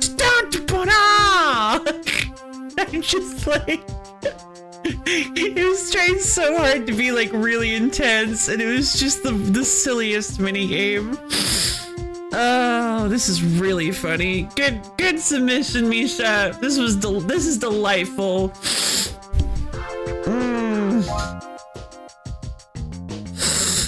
It's just so you Cody. It kind of is, isn't it? Like, whoa, a passageway opened up in the corner. That's awesome. Oh, I thought she said I had to climb down it. Oh. Oh. Did the floor just move over there? Whoa, another secret passage. Oh, right. This is the one. Oh, hey, I'm in the Oval Office. That seems dangerous. Well, no, I guess it's like an escape. Hey, a presidential seal. I can use that to save my progress. I love his idle animation as him. Yeah, I didn't even notice. He's got his arm crossed and like slowly bending his knees. It's like the most stereotypical idle animation. Also, I'd like to draw attention to the epic soundtrack that also includes. Yeah, let me say. Oh, Mercedes. Yeah, is that where this came from? Because in the States we call it "Hail to the Chief." But yeah, it's a. I did mention it earlier actually. It is a. It's yeah. I'm really digging the hip hop remix of "Hail to the Chief." But if it's Marseille, because I know it's Marseille is the city, right? So how do you pronounce? Did I pronounce it correctly?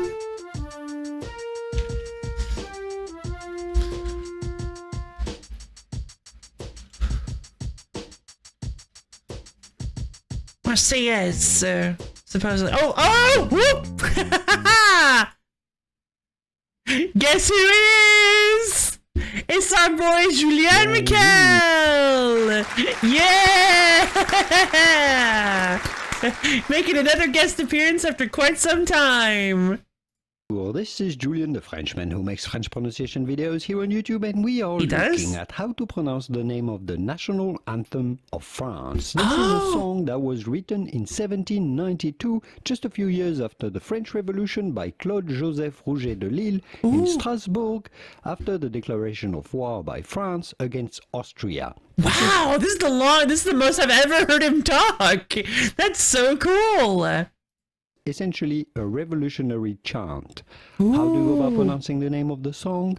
In French we would say La Marseillaise. Marseillaise. After the city of Marseille on the Mediterranean coast in the south of France. I knew it. I knew it was based on Marseille. La Marseillaise. But it'd be fine in English or American to say La Marseillaise. The Marseillaise. Oh, okay. Marseillaise. I'm gonna do Marseillaise because it's more proper. La Marseillaise. Or in French, La Marseillaise. Oh, we sing for English American Marseillaise. Because when you don't do the guttural R. Marseillaise. He seems very Francois. Yeah, he does. I love Julien. He's an unofficial. He's like the unofficial guest star of the channel.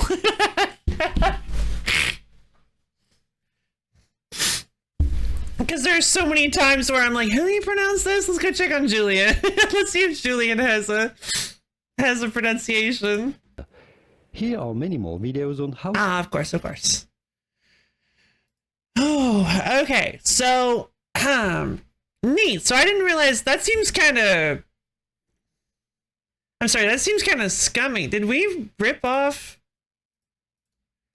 Is Hail to the Chief based on La Marseillaise?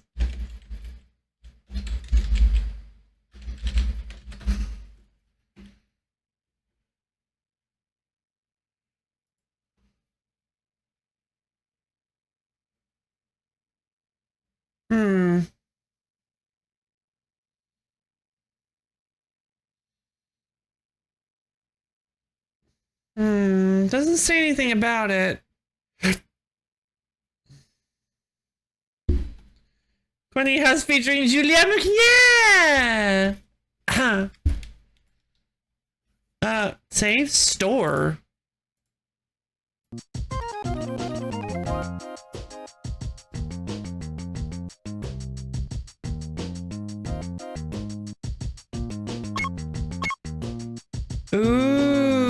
can upgrade my Nikishkas.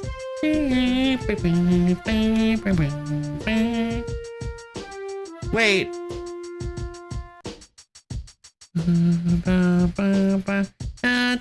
Oh, no, I'm sorry. That's not Hail to the Chief at all. You're right.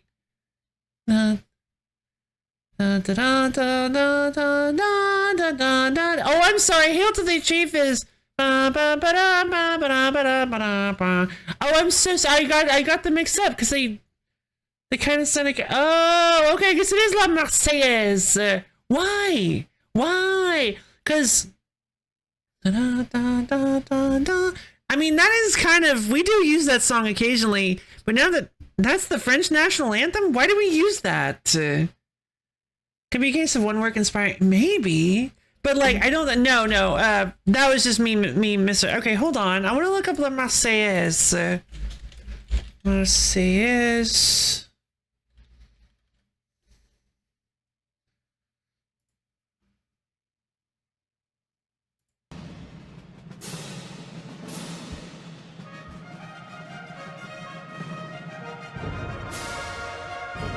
Version longue.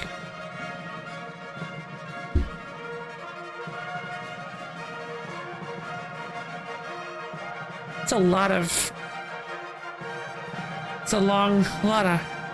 opening horns.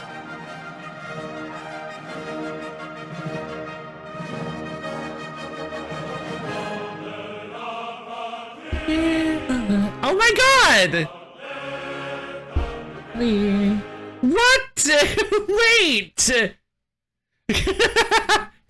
Wait a minute! That is just love my say.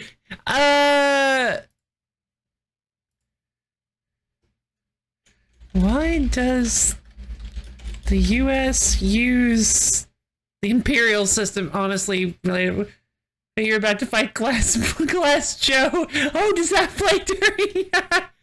La Marseillaise.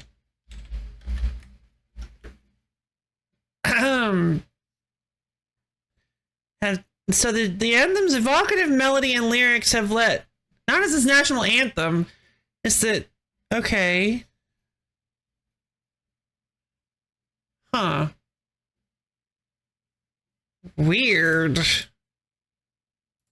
Well, thank you, Misha. You led to me learning a very cool thing today. There's Hail the Chief. They use both of them.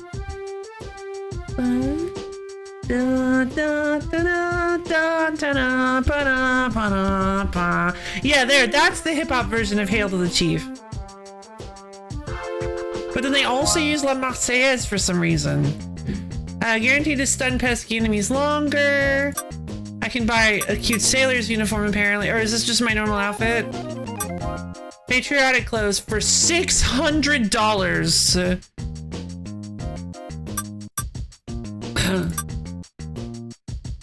Have Corey sported like a true businessman? No, thank you.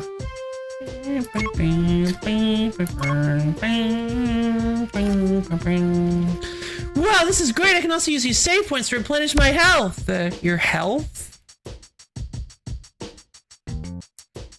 Through the power of America, I can recover my physical wounds. By standing over a presidential seal, I harness the power of the President of the United States of America, and my bones knit themselves. Richard! Michael! I am the President of the United States of America. My bones will knit, my wounds will close. This game is awesome. Sweet, a bobblehead box. Thank you. Sweet, I found one of my missing boxes. Is there any indicated goal to this game? I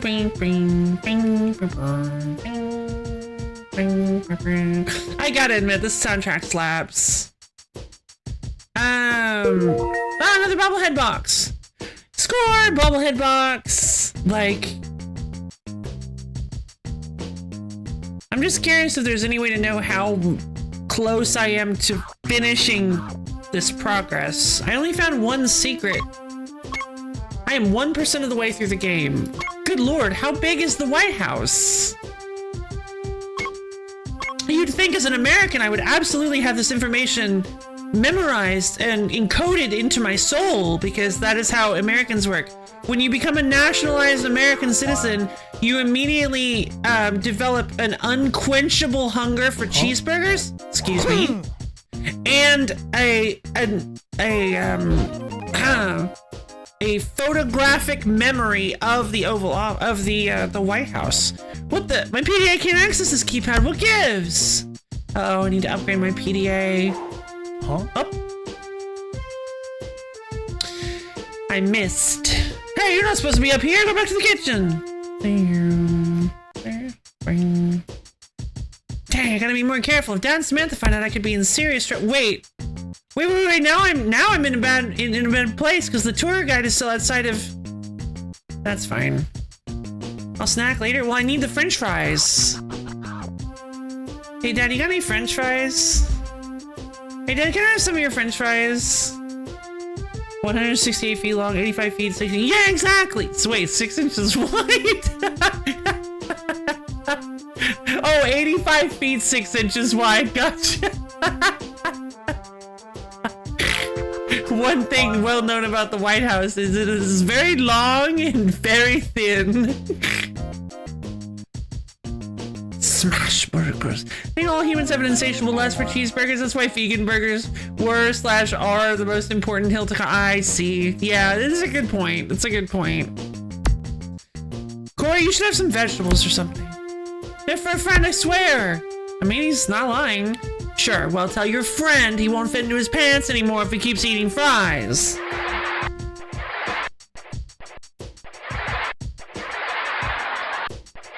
So funny. I don't have multiple of those I can play. Oh, hold on. Wait a minute. Hold on. Wait a second.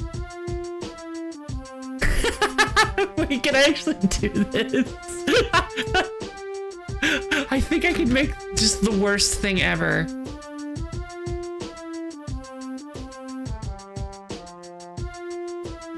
But I don't have multiple different ones, so I don't even know how this is gonna sound.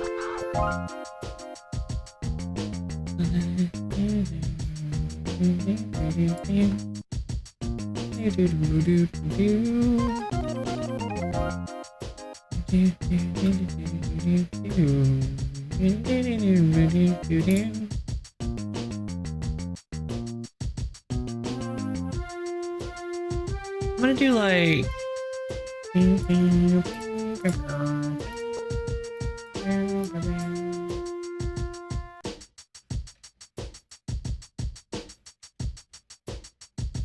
let's do like so many. Okay, and then we just do like, did they take out the wait, the delay? Okay, no, there's a delay. So we do multi-action delay, and then we do, it's just like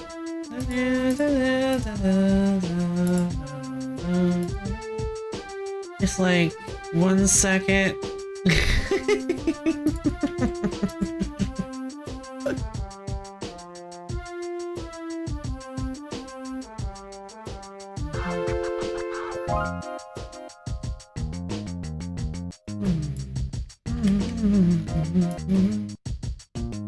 Okay, so I have no idea how this is gonna sound, but well, sure, well, tell your friend if you want. Wait. Tell your friend he won't fit in his pants anymore if he keeps eating fries. That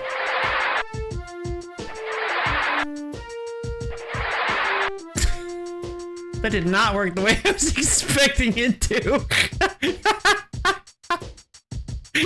Okay, so apparently you can't layer the same file over. Play overlap?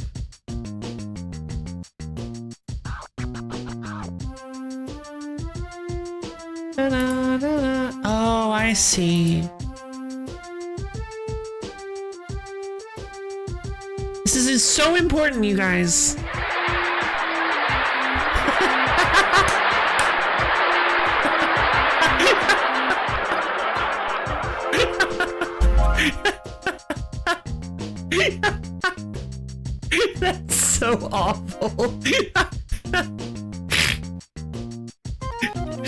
Alright, we did it. I discovered the power of technology. Bingo Forest. Oh, wait. Oh, I can't stop it once I start it.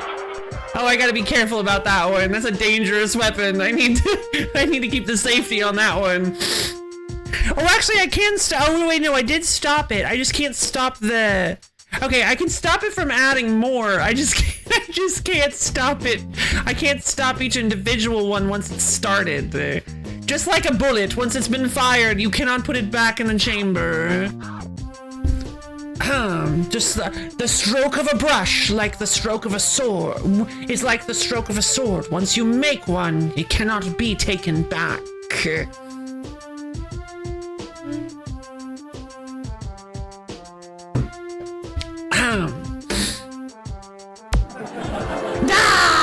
I knew it. Thanks, Dad. Yeah, I'll tell him. You can't just pick it. Well, no, because that's not even no, because the bullet has been fired from the casing. So, and you can't put, I mean, I guess you could try to, well, no, because the bullet's also been deformed.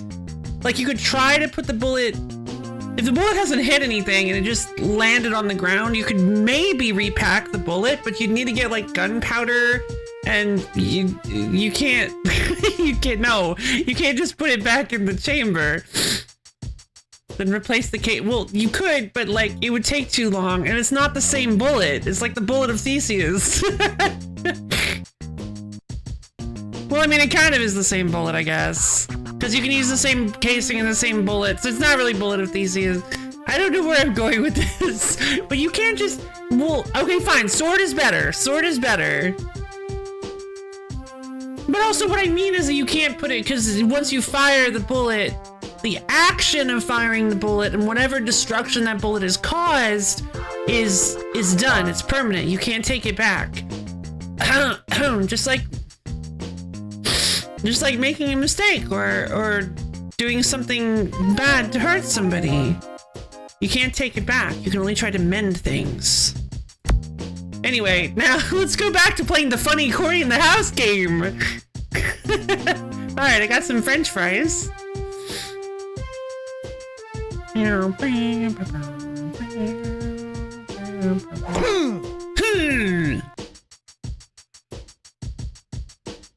Hey, I got some French fries. Those look so yummy. Here's your box of bobbleheads. Sweet, thanks, Sophie. All right, so how many of these do I have and how many do I need? Oh, I have a map. Sorry, that took me a second to register. I have a map, that's cool.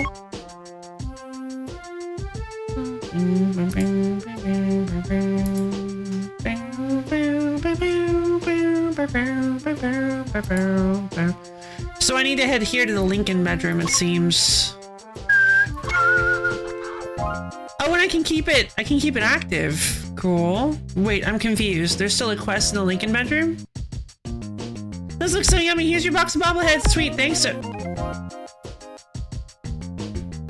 I don't... How do I fix this? What do I do?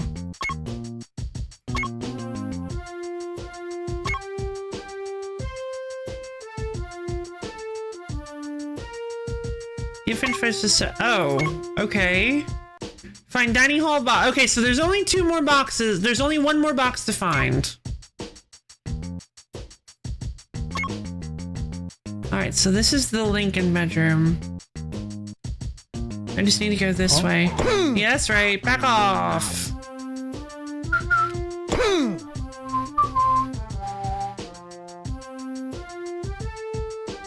Oh, this is the dining hall. Toss that, Nakishka! Wait, here it is. I found it. Tight, a bobblehead box. Tight. I'm gonna go back to the living room now that I have all of my bobblehead boxes. Gotta get back to the mall. Gotta get to the mall and sell them for some quick cash. Really? That's what we're doing? Yeah, and I'm gonna head to the mall and sell these things. I wanna come. Huh, I don't think so, Sophie. Daddy! Whoa, what I meant to say was that you'd be a bigger help here. Really? Oh, it helps more than you'll ever know. Okay, but you're going to owe me big time. I had a feeling you were going to say that.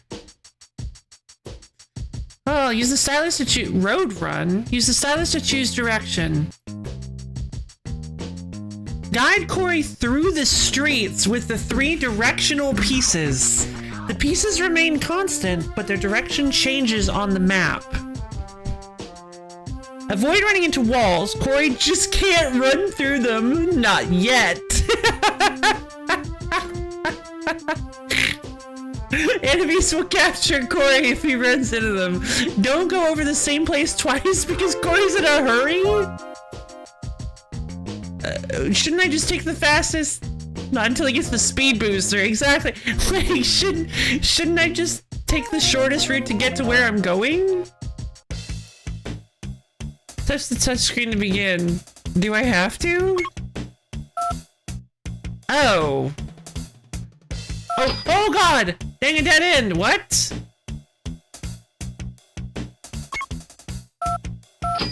Oh, what? Puzzles, you say? I see. So, okay, so I have to... That's weird. I have to use map units. I have to be like, okay, well, I'm gonna have to turn right at this one. Oh boy. I actually kind of want to do more of those, because that was actually kind of fun. Episode 1, American Businessman, Day 1 afternoon. Okay, so I feel like this was actually the first episode of Cory in the House. Okay, now to try and sell these bobbleheads to all the local shops. Yes, I remember this episode of Cory in the House, where we get a long, drawn-out segment of Cory trying to figure out how to create a trade network with the local merchants so that will allow him to sell his bobbleheads so that he can get enough money to to feed his family. That was probably just a toy that would be really funny. Oh no, it would be though. That would actually be way funnier. Baxter, I'd rather enjoy these little creations of yours. It's only a matter of time before I crack their secret and expose you for the fraud you really are. Fraud? That's right, Baxter. I plan to prove that you cheated to win that contest. Oh. The contest to get to... Wait, hold on. What contest? I thought I thought the only reason he was in the White House was because his father got hired to be at the White House, and for some godforsaken reason, he was like, hey, I'll bring my... Well, hold on. I guess if he's living there, he does have to bring his son, doesn't he? I forgot that. I think their mom might not be in the picture anymore. I don't remember. I thought Cory was like Raven's brother. So why is Raven not here? Am I misremembering? I thought Cory was originally from That's So Raven. He said he won a toy contest. Oh, did he? I'd forgotten. So many things have happened since then. We've been on such a journey. Our lives have changed so much. The story just really isn't what it used to be, so... I'm sorry, I didn't mean to forget. Cory, what's going on, man? Oh boy, here's the obligate... the obligate dopey character. I can just tell. I remember there being one in this show. Maybe I'm misremembering, though. I'm just trying to make that money. Hopefully... I'm gonna translate for you kids. Sorry. Just trying to get that bag, yo. Hopefully these stores will sell my bobbleheads. I still don't know why my potato bobblehead didn't win. It was so awesome. Newt, it was just a potato. It didn't even bobble. You can't win a bobblehead contest without a bobble.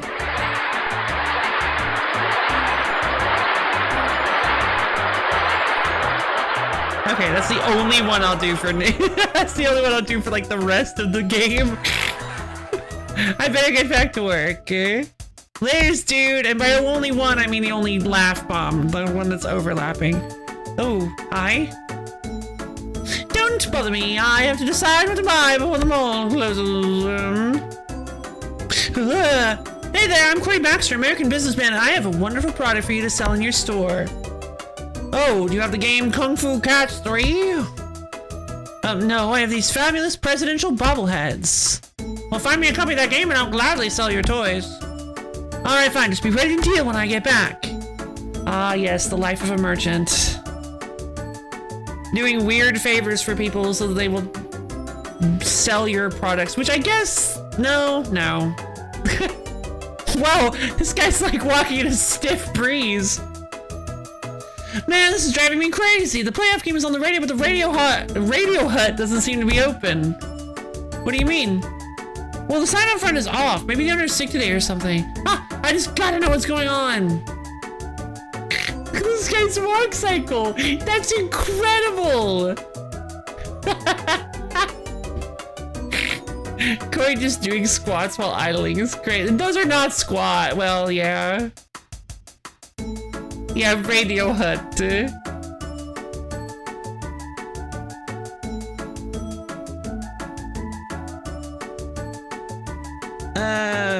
I'm gonna ask about the Kung Fu box. Did you receive a box of Kung Fu Cats games? Games? Sure, I gave to the owner of the music shop downstairs. No, please. Don't make me do this. Don't do this to me. Thanks. The owner's like, well, I have it, but I could give it to you if you could get me a... Oh, yeah, and the valuable... Yeah, exactly. Oh, yeah, no, you're gonna blow out your knees like you wouldn't believe. Doing that literally constantly, there's no way. You're definitely gonna blow out your knees.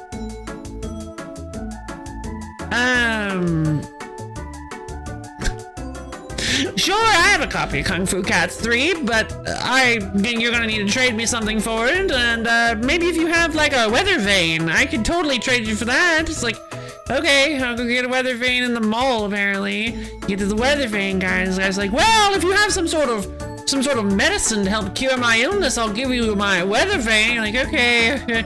You go, guy's like, I'll give you my medicine to cure illness if you get me. It's just,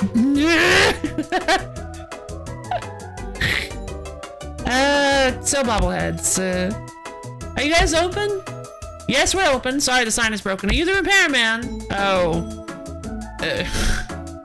Why didn't he just check to see if they were open? Why did he just be like, well, sign's broken, I guess I can't go in? No, actually, I'm here to offer you a product to sell. My award-winning presidential bobbleheads. Sorry, I can't sell anything with a nice sign out of it. So you're not open, is what you're telling me. Okay. I ask if you're open. Okay, let's run through this. I'm gonna break this down for you so that you can understand what just happened. I asked if you are open. You said, yes. I'm sorry. The sign is just broken, but we are open. I say, okay. Can I offer you some bobbleheads to sell for me? Like, it would be really nice. I would like to sell you some bobbleheads so you can sell them for a profit. And you say, no, sorry. With my sign broken, I'm not allowed to sell anything in my store that only sells things. Maybe I can look up how to fix it on this PDA. Hey, with that model of PDA, we can rewire the sign. What is this? How powerful is this PDA? Really? That's convenient. Okay, let's try it. Where's the sign? Rewire game. Oh boy, another mini game. Remove wires, connect. So something I did notice, I imagine this is probably just like a modern DS problem, but like there are like weird models that stick on the screen for these. At first I thought this was normal, but it just now occurred to me what's actually happening.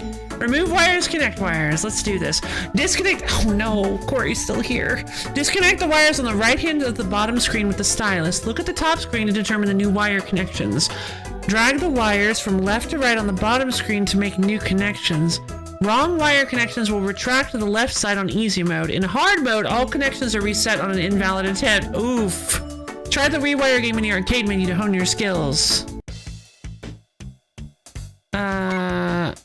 Disconnect all wires. I connect red to blue. Nope. Nope. Oh god! Yellow to red. Green to yellow. Blue to green. Oh no, Corey's still here. He haunts my nightmares. Oh god, it is.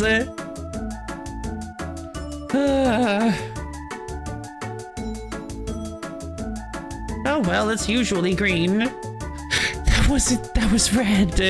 Alright, sell bobbleheads. I don't know how to thank you. Not a problem. I guess I got 50 bucks for selling some bobbleheads. Where did you say the box was? Oh, I gave it to the girl downstairs. Skyscraper Records on it. Ask her about it. Thanks. I don't know how to thank you. Not a problem. Oh, I was like, can we bug the game? Like, if I just keep doing it, will it just keep giving me $50? That would be so funny.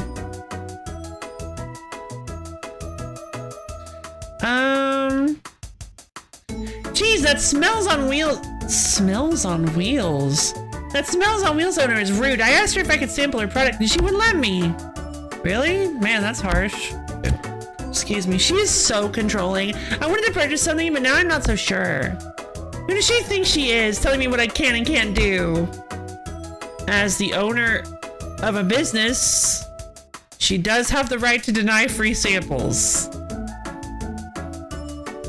Like, it's not necessarily good for business, but she has a right to do that. So the goal of the plot is just to make loads of money. Really? Alright, wonderful. I mean...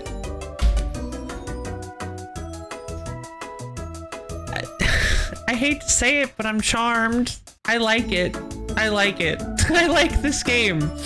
I can't believe I'm saying this, but I actually kind of like this game. It's my assumption. Oh, I thought you were actually just straight up telling me. Yeah, it seems to be the case, but it actually just seems to be. I imagine the idea is to just get into hijinks that are related to the episodes of Cory in the House. Oh my god, look at his face! I didn't notice he's down here like.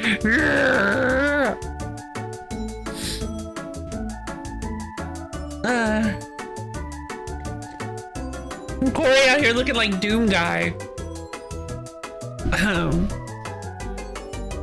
Hey Cory, what's... Oh, this is the, I believe this is the love interest girl. Hey Cory, what's up? Hey Mina, I'm just looking for places to sell my bobbleheads. Or maybe not, maybe she's just the... In my country, Bahavia, we don't have bobbleheads. Tiny dolls with shiny yellow eyes tend to scare my people. Oh, yeah, I thought I remembered that being her character. This hasn't aged super well, has it? I don't know if this was ever a good idea. I guess people kind of enjoyed these kind of jokes, but yeah, I don't think this kind of character has aged very well as a concept. I better not go over there then. I've been mistaken as a bobblehead before. I'll give him like an 1/8 of a laugh track. What's so funny? Nothing. Hey, are we still down to jam later at Casa de Newt? Oh, sure thing. See you later. Oh. Well, cool. Let's head back downstairs and, like, okay. Like, obviously there are people from different cultures exist, but a character that exists solely to make comments about how they don't have this thing in their culture, and in fact they have their culture is like, I don't know, it's just like, in my country we don't have this thing, or in my country we simply rode oxen to the store every day. I don't know what a car is. It's just not, I don't like it. It feels kind of insensitive.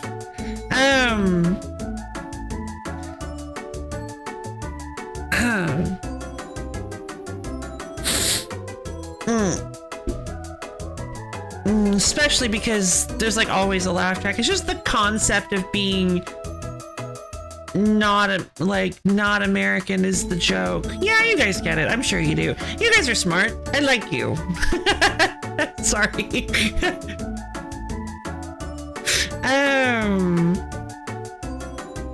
You guys are intelligent. I like that about you. We don't have polymascot formulate on my planet. Love you too. Oh, thank you, Rita. All right, so that was Cory in the House. I think I had a grand time with that. I enjoyed it well enough. It's a neat game. I had forgotten about Mina, but the gameplay itself is pretty cool. And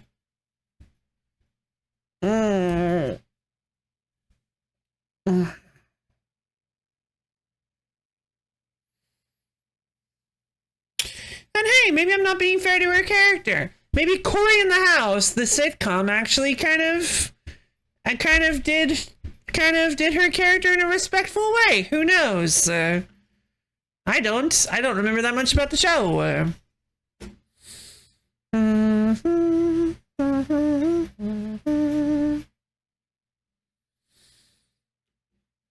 I will say my least favorite part about like every Disney sitcom is that, or are those even considered to be sitcoms? I think they are.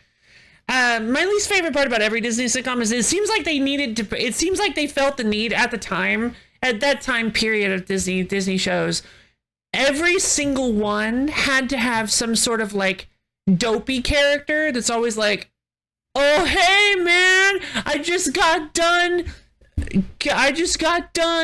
rigging my car to shoot basketballs out of the tailpipe. But for some reason it doesn't work anymore. I don't got it. And then there's just this long laugh track. It's just like, and then they say like, we need to make sure that James' mom doesn't find out that he's out past curfew. And the character's like, what's a mother? And it's just like every time. In my country, we don't have offensive cultural stereotype pastiche characters. I miss it there. The atmosphere here burns. So true. Just like every one of them. And that's what I was so sad. And that's why I have such a, why I have such complicated feelings for the show Ant Farm with China Anne McClain in it. Because, because the show didn't start out with one of those characters. They were all like gifted children. They all had their like quirks and their eccentricities because they were gifted children. I really liked that. They kind of like each character was kind of like a bit socially awkward, but in general, they were very intelligent and they were very good at what they did, what their talent was. Like there was one of the there were three kids. China was very good with music and instruments. They were all like supernaturally gifted. Not really, but like if you looked at it from the outside, they were like, what? How do you possibly do this with this thing? China's character was all about music and instruments. Olive, I think her name was. What? I actually don't remember what her thing was. I guess she was actually supposed to be the dopey character, wasn't she? Olive was kind of dopey. And then the boy character, the guy friend character was an artist, and he was really great at art. But then, like, I want to say, like, after the first season or several episodes in, you started to notice something that was happening. You started to notice that the guy art friend went from being the sort of, like, socially awkward, like, cute, goofy character. He slowly started to get dumber and dumber and just less intelligent. And you started really, and then he just became the worst instance of like the dopey character that just can't do anything correctly and doesn't understand anything. And it made me so sad because like I liked the show at first. Now, it probably doesn't hold up. I probably don't like it. Going back, I probably wouldn't like it very much, but I remember having fun with the show. And then he just, wants the food. I don't get exactly. And it's just like, I was so sad because I'm like, that's not him. That wasn't his character. What'd you guys do? And they were like, ratings are bad. We have to dumb one of the characters down. What's a Vibio Glabe? Yeah. Vibio James? Vindio Glabes? Never heard of him. Yeah, that was one that was probably in my opinion, that was the saddest one, because I don't think I've ever seen another Disney sitcom take a character that wasn't Hideo game. That's called a strand type game. I think that's the only instance of a Disney sitcom I've seen where the character starts out like functioning and then becomes the dope. The dope is definitely my least favorite character type, because I think it's they never make them endearing. It's always like frustratingly dopey. Like I don't think they've ever made a dopey character. I guess Spencer from iCarly.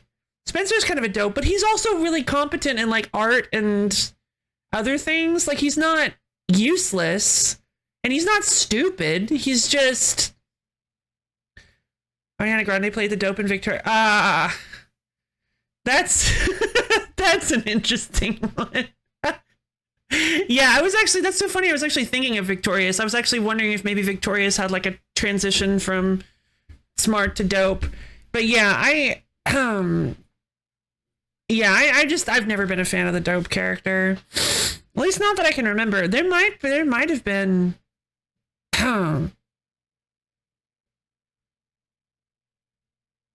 Yeah, I think iCarly's kind of interesting though. It's like the opposite of Ant Farm. I think Freddie went from being like a bit of a goob to actually like hyper competent, if I remember. Well, for the show, like for the standards of the show. Like I think Freddie just kept getting smarter and smarter.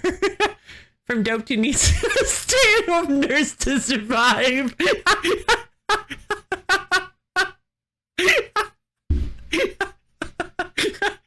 Oh no. Well, that's not good. Oh my god. Hit her with the stupid beam.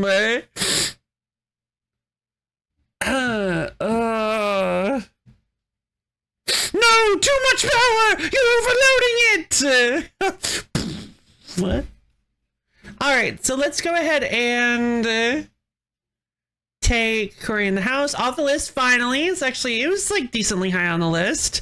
Alright, we'll take that off the list and then we'll go ahead and accurately identifying what is edible by the end of the series. Oh no! Ned Flanders' disease affects many sitcom characters ages 0 to 99. Yeah. I guess oh, that is a kind of a flannerization, isn't it? That is a flannerization. Okay, fair enough. Yeah, I wasn't thinking about it like that. Yeah, I guess it is flanderization. In a form of it, kind of, because like, yeah, if a character starts out with they can occasionally be dopey but they're still kind of a slight like a kind of a nuanced character, but it's like, oh, everybody loves the dopey side of them when they make silly jokes, so let's just make that be the only thing they do. All right, let's go ahead and spin that wheel. Yeah, but I love that term. Oh, MP. The one above it is so funny. Let's see. How Gibby went from that. Gibby! That's right! Yeah, I forgot about Gibby. Yeah, that guy you get when you need something weird done to a guy who takes his shirt off and says, yeah. Mario Party? That would have been a good inclusion. I'm not a huge fan of the old Mario parties. Metroid Prime? No, that would be very funny though. That would be a real power move if we just finished Metroid Prime and I'm like, all right guys, Retro Saturday, let's do it. Oh, that would be really funny. Come on guys, it's time for retro games. Metroid Prime will never be free. Let's, what was it? Oh.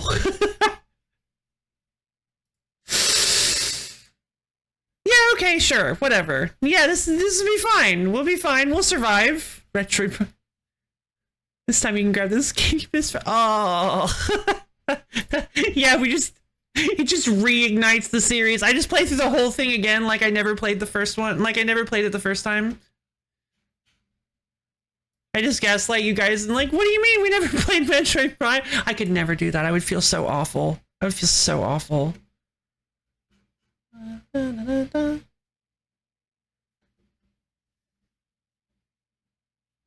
I think I could possibly keep up a ruse like that for 10 seconds and then I would apologize and like because I'm feeling sassy or something and then I would like apologize profusely for 10 minutes. I think I've done that before actually. Just like once where I'm like, okay, that wasn't funny. I'm sorry. I shouldn't have done that. Okay, well, the acronym was MP, so wait, what? Ooh, what is this? Ooh, I'm putting that on the list for sure. I have no idea what that is.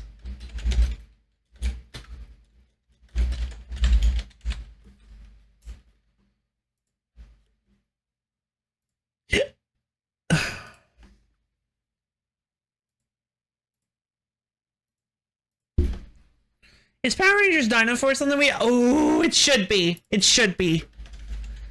Yes, absolutely. Yeah, baby. Power Rangers Dino Force. You know, I could actually just do that for Christmas like I did with Lion the Witch and the Wardrobe. Be a silly choice.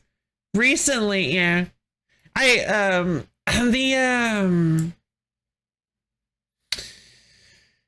The game is strange for sure.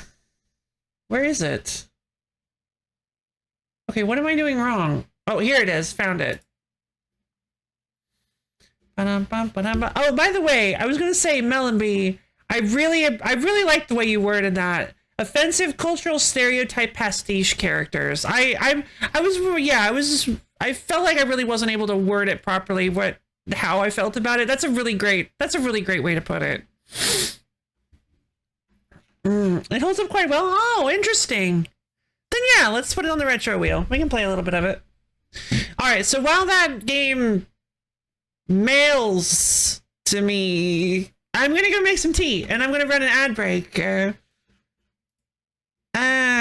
then we're gonna be gone. I'm gonna be gone for just a few minutes, but I'm gonna make some tea and maybe grab a snack, and we'll be back. And the ad break will make sure you guys don't have to deal with pre-rolls for the next hour, and then we'll be back in business and ready to do some MP. See you guys soon.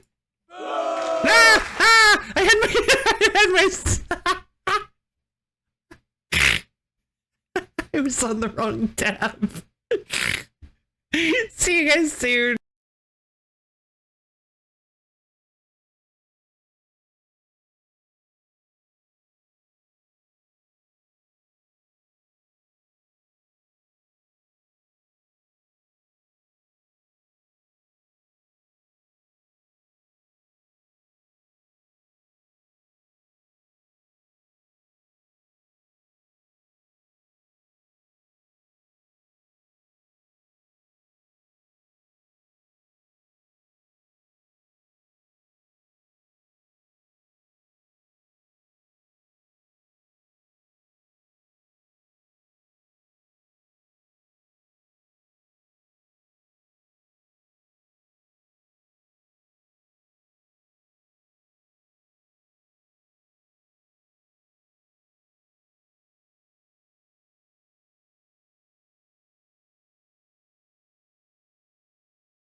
again. All right, so minor change of plans.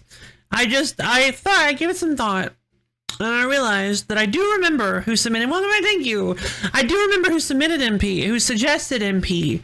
And I don't want to. I think it would be a lot more fun if they were here to see it. So we're gonna do the bookmark, the whole bookmark thing, and we're gonna roll one more time. Bum bum bum bum bum bum bum bum. Let's see.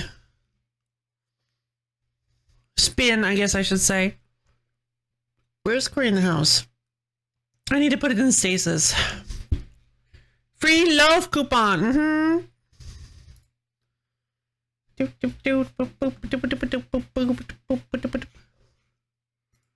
All right, so let's go ahead and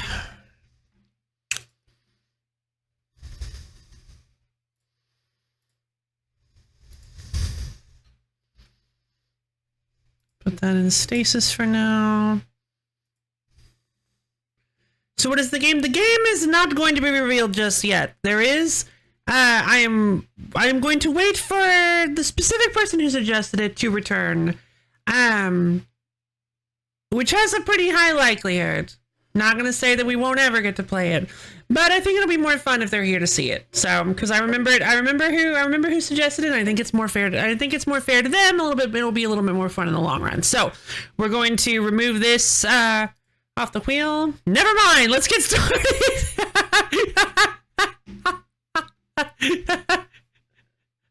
Magic powers. All right, let's get started on MP.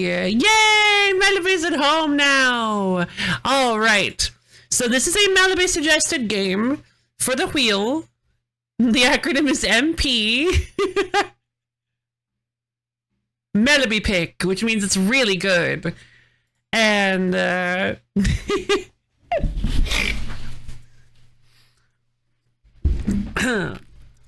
stands for Meliby pick. Oh yes, MP stands for Meliby pick. Of course. That's right, everyone. Mario Pinball. No. I know you know what this is.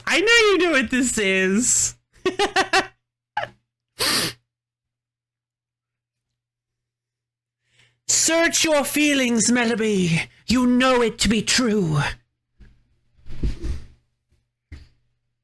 That's right. The game you never thought we'd play on the Metroid. Ooh, that'd be fun. I don't think, but like, Meliby did not suggest Metroid Pinball. I think like everybody else suggested Metroid Pinball. All right, everybody. Let us get started on playing the one, the only, the best PlayStation 2 game.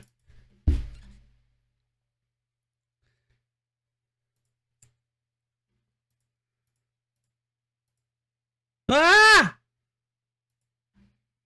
What happened? Why did it do that?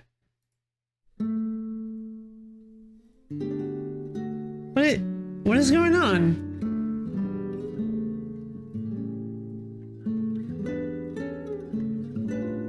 Magic Pendle! The quest for color! I'm so nervous. Yeah, it's Magic Pendle! Madoka Magica Pretty Cure crossover fighting game no one want to hear. Alright, everybody, we're doing it! I'm gonna say the soundscape of the laugh track was terrible. Oh, perfect! I agree, it's terrible. It was the worst. I will do some very bad things Which now. means I accomplished exactly what I was going for. Yes, indeed! That's right, for those of you who are not in the know, Magic Pendle is the prequel. I will do some very bad things now. Is the, not exactly prequel, it's the, because like, I don't like to use prequels because prequel is usually, I always thought prequel was something that was released after it that was set before it. But Magic Pendle is the game that was released before, the game that came before Graffiti Kingdom. No, like literal predecessor. I thought Magic Pendle was a literal predecessor. Is it only spiritual? I thought Graffiti Kingdom was the actual sequel to Magic Penguin. A bit of both. Oh, well, that's interesting. You don't usually see that. What if Zun made Raid movie again? I don't know. I don't know if Zun was involved in this one. I can't believe Zun was involved in Graffiti Kingdom. That caught me so off guard. It was so funny because I actually thought you were messing with me. I had actually forgotten that you did that. I legit thought you were messing with me when you said that. It was so funny.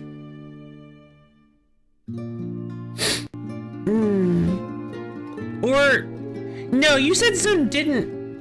What were you? I'd have to watch the VOD back again because I don't know. You didn't say no. You were. Oh, were you pointing him out, or were you trying to get me to ignore? I thought actually thinking on it. I think you were trying to get me to not notice that Zun was in the credits, so that we could go get the Reimu thing and be surprised. I worked really hard to debug me. Oh, it was the other way around. Oh, interesting. What a bizarre experience.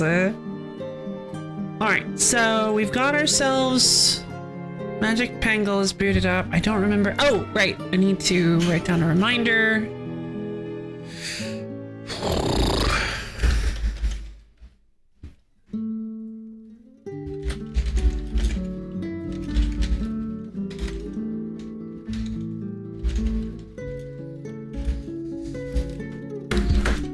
Oh, this is such lovely music.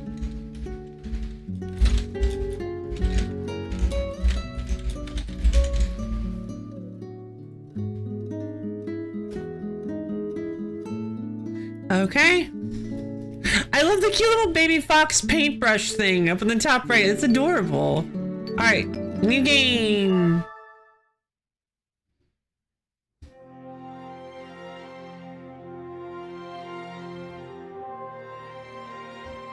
Introduction of Color, The Tale of Two Kings. Enter stage right. Long ago, the world was a place devoid of color. And so it remained until the spirit of creation made 4 simple shapes using red, blue, green, and yellow. Okay. These shapes became the sun, sea, land, and wind. Oh, that's fun. Hold on. Afterwards, the spirit of creation made 2 other shapes. A tesseract and a The first was mankind, possessed of a free mind. The second were doodles, Doodles. possessed of a free body. Aw, free body. Humans were able to create doodles, and doodles made new colors. That is so cute. The world was filled with color, and the humans were happy.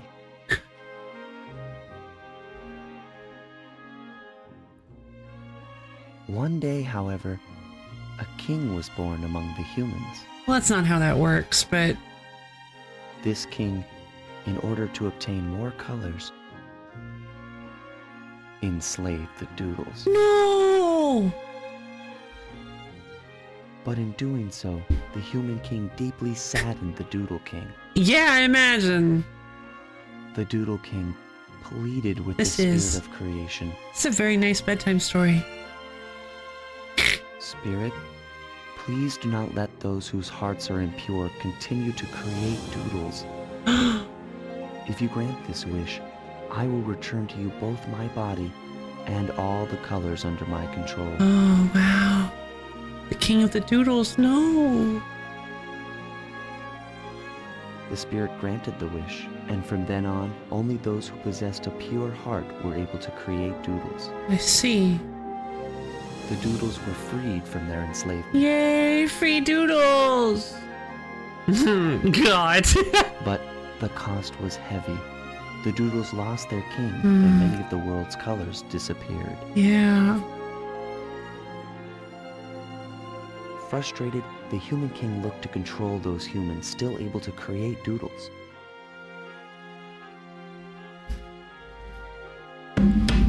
But In in doing so, he turned one group of people against another and brought misery upon the world. Jeez, that's depressing. Dude learned no lesson. Yeah, no joke. That's really depressing. He's like, well, I'm not gonna let this setback stop me. I was born a king. Are we immediately getting access to our fairy sprite person that is like really obnoxious? Wait, didn't they actually have a human? Whatever. Oh, okay. Enter player name. I guess we're gonna be. Ooh, that's cute. Ooh, okay. I guess we're gonna be Lo-fi.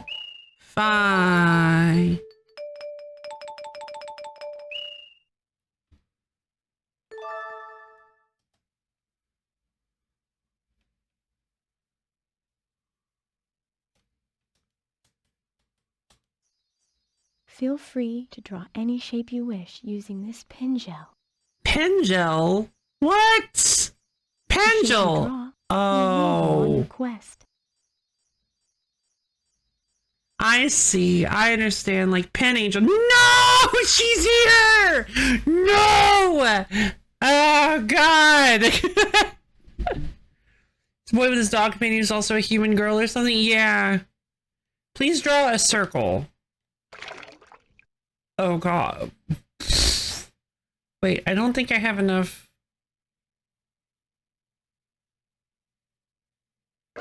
I'm sorry, I said a circle, not whatever that was. Oh, bye. Nice egg, thank you.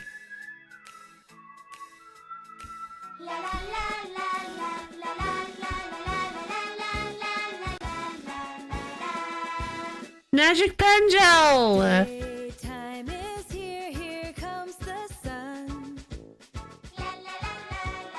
Bring all your friends, let's have some fun. Hi. Can you see the colors of the world that are around us? Oh, this. Bringing life to everyone and happiness surrounds us. Rainbows in the sky make you want to fly. Right through colors of the world, let's go.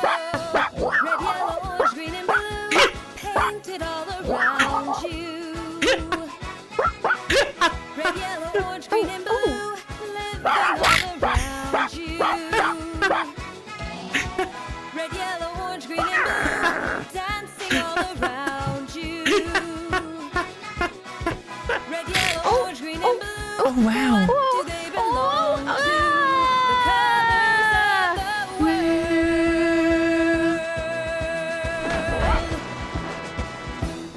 Okay, that was extremely cute. I love that. I love that intro. The dog, the like actual like vicious, but like really like intense dog barking was so funny. Hello. Ow. What'd I do? Oh, am I dead now? La chancla. Rawr. This is your doodle, right? Yes, my little leg. You need to keep an eye on it. I'm trying my best. See, I told you so. You need to take better care of your doodle. My egg! Who are you? You don't look like you're from around here. I'm not. Oh no, did my doodle also... Zoe, huh? Did my doodle wreck your car? Oh. Okay, these dogs are menaces. Taro! Look at that! Of this ugly red egg to my parents. That follows me money. Let me borrow your pendule. Okay? I think Pengle sounds better, but alright. Press the triangle button if you want to change colors. Okay. Press the X button to confirm menu selections. Indigo, green, yellow. Sure, yellow. What am I supposed to be drawing?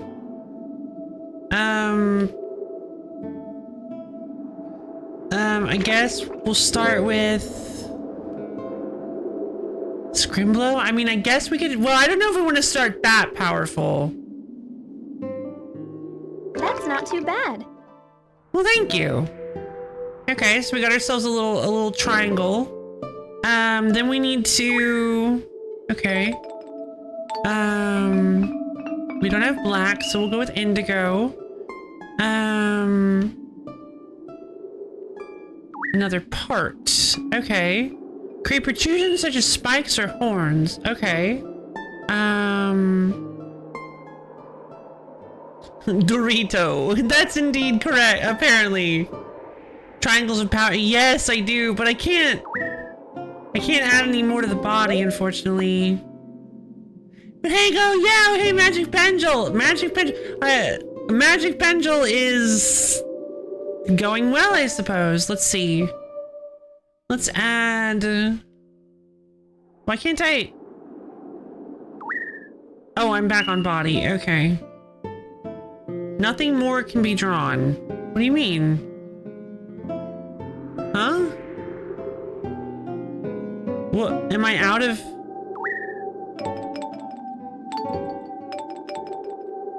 Yeah, actually, very different vibe. All right, well, I did it. Now give the doodle a name.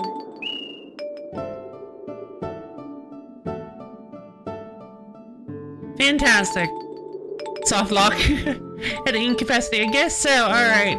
Say hello, everyone, to Doritos. That's a funny name. Thank you. That's how to draw a doodle. It's easy, huh? See, the doodler's name is displayed here. That's a funny name, too. Yep, that is a funny name. Well, Rude. that's it. Incredible. Yeah, thank you. All right, Doritos. Oh, hey, copyright infringement. I'm gonna get sued. You can use a pendule. You're not part of the kingdom, are you? I guess not.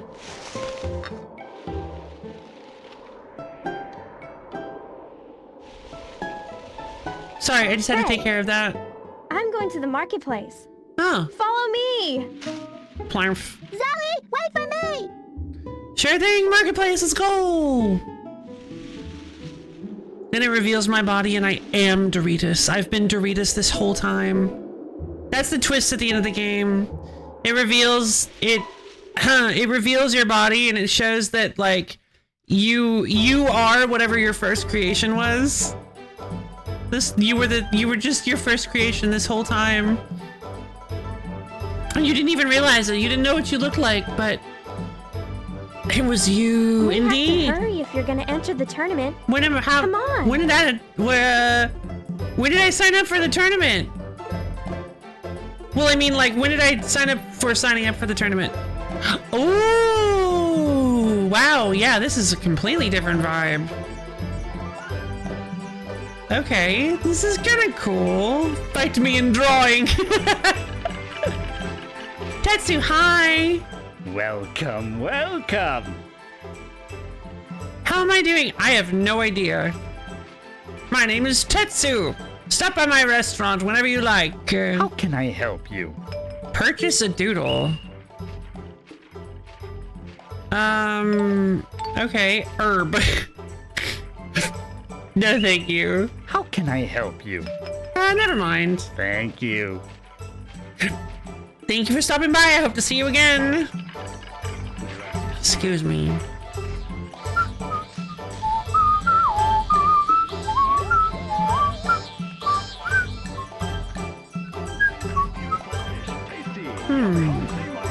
Hold on, I want to stop by Granny's. Sure. Zoe, is that a new friend? Maybe.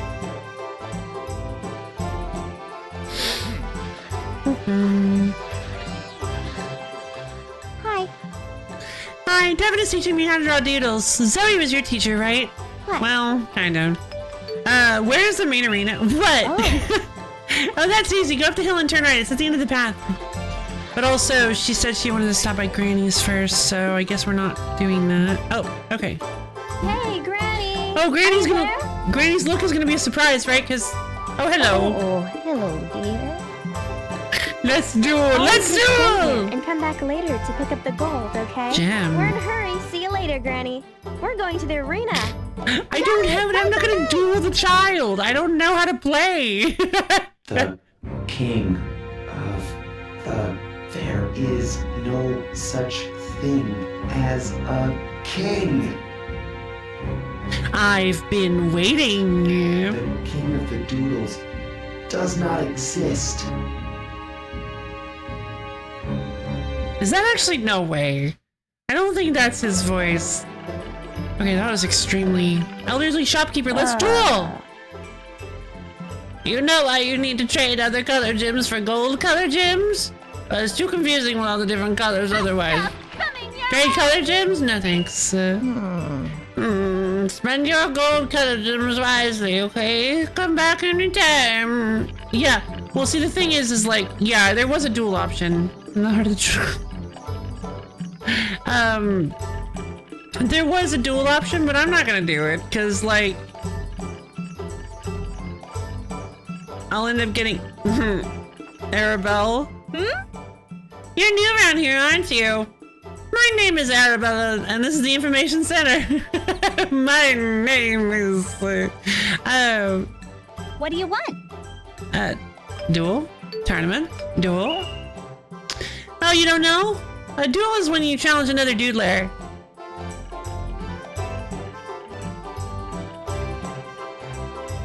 This is the information corner, correct? Could I get some... You know what? Never mind. I'll leave you to it. TMI. Way too much. Jeez, girl, calm down. I don't know how to handle all this information. Come on. My friend has one. Let me in. I already told you, you can't enter without a pendulum, understand? That's the rule. Well, this person over here has one. See? I told you so. Fine. The doodle tournaments are being held inside. Fine. Hey, hurry. You're the one entering. I am. What is happening? I guess we're running to the tournament.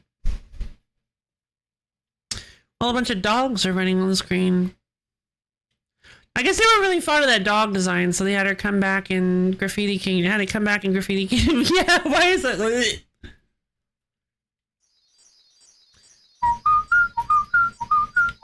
Doogles! Yeah, I like that. I like... Oh, is the dog supposed to be a doodle as well? Kind of just assumed it was a doodle. I mean,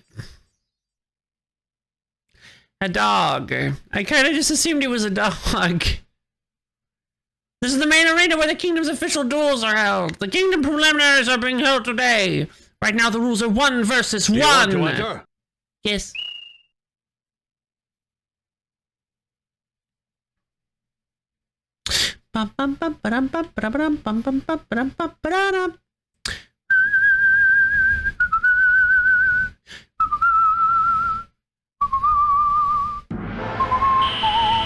Oh boy, Quirp entered the arena. Not Quirp! Dorag. Let's go over the basics of Doodle Battles duels. Both opponents select their doodles up to 3, and then the battle duel begins. To claim victory, reduce the HP of all your opponent's doodles to 0. Let's doodle! Must be the serious, must be. During each turn, both competitors select the skill their doodle will use next. The outcome of the turn depends on the skill each selects. Let's discuss the different skills and how they work. Okay, so magic beats attack beats charge beats nothing. Okay, attack beats... So magic beats attack beats block beats magic. These are the 4 skills a doodle can use. So charge is beaten by everything. How skills relate to one another can be seen here. Or is it that... Or are they weak against charge? Attack is stronger than block. Block is stronger than magic. Magic is stronger than attack. Charge is weaker than all the other skills. Don't forget how each skill relates to each other. Now let's take a look at the battle duel screen. This is where skill selections are made. This doodle stats menu is displayed at the top left. No, it's not close. Yeah, fair enough. But yeah, the skill command menu is displayed at the bottom left. Select the skill by pressing the button next to it. By the way, that's my doodle. Cute, huh? Press the triangle button to use magic in the next duel. Okay.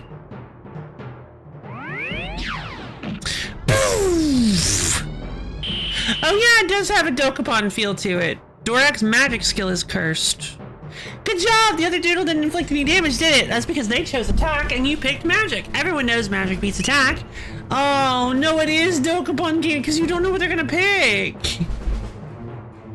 Oh, no. Okay, let's move on. As mentioned before, there are 4 skill types. The attack skill inflicts heavy physical damage. Magic causes damage and sometimes status effects. However, using the magic skill requires MP. Block negates magic and inflicts some damage. Charge causes no damage but recovers some HP and raises a doodle's damage potential for the next turn. Make sure you don't forget what I've told you. These was indeed No, I don't think we're going to be playing this whole thing. Next, let's use attack. Press the L1 button. They're going to use magic against me, aren't they? They're using magic curse or they are magic cursed? Magic charge steal 1. Yeah, I got broken because they...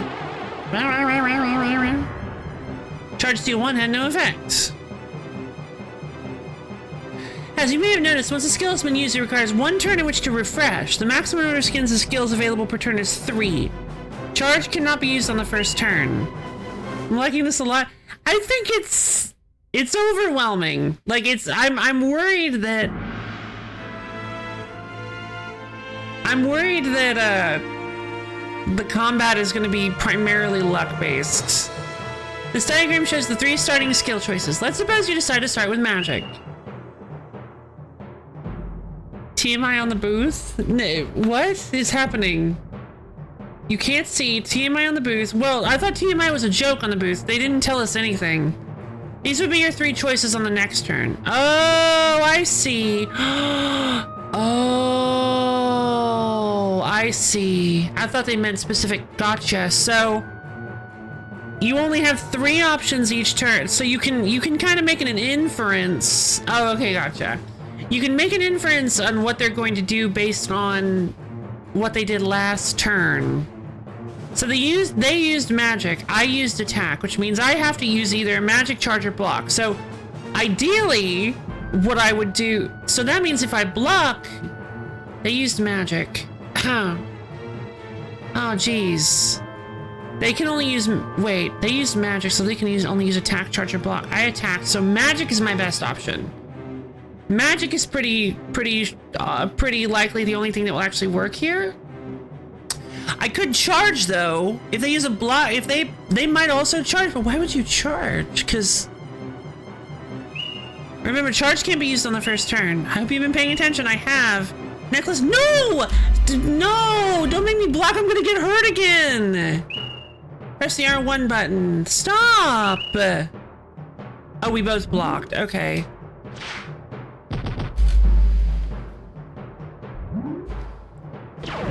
Oh, that's right. If I had used magic, he could have used block, and that would actually... Oh, I would have been in a bad place. Okay, yeah. Block was the correct choice there. Ouch! When both doodles select the same skill, they each take damage. In these instances, the doodle with the higher agility stack has to go first. Since you both used block, you'll both have the same skill choices this turn. Let's use charge, okay? To use charge, press the L2 or R2 buttons. Yeah, I mean, the correct choice is to probably use magic in that case. Although I suppose that means... Oh, no, this combat. It's all about, like, oh, this is mind games. You have to basically read your opponent's mind and be like, okay, are they going to be, like, aggressive, or are they going to play, like, the smarter choice? Because if they want to be aggressive and do some damage, they're probably going to use magic. So that they'll get some damage off and hope maybe I'm really doopy and use attack, which I won't. considered Alex getting the Enchanted Castle for the retro will? The amount of smiley faces at the the answer is no. The amount of smiley faces at the end of that question has me deeply worried. I guess we'll charge. Yep, knew it. Oh, so I still get the charge off, I just like take a huge hit so that it's basically useless. The Monster Rancher like I played as a kid called Dragon Seed. Ooh. What's Dragon Seed look like?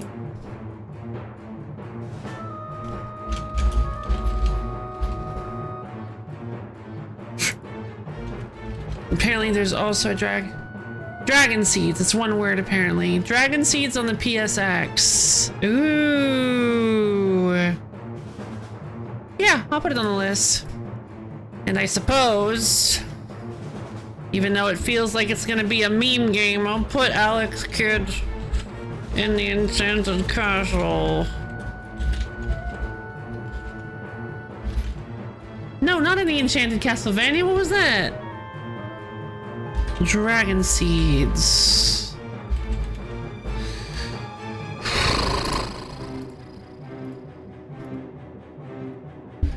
Yeah, the main issue with the combat here is that you either get in an advantage loop or a disadvantage loop. Oof.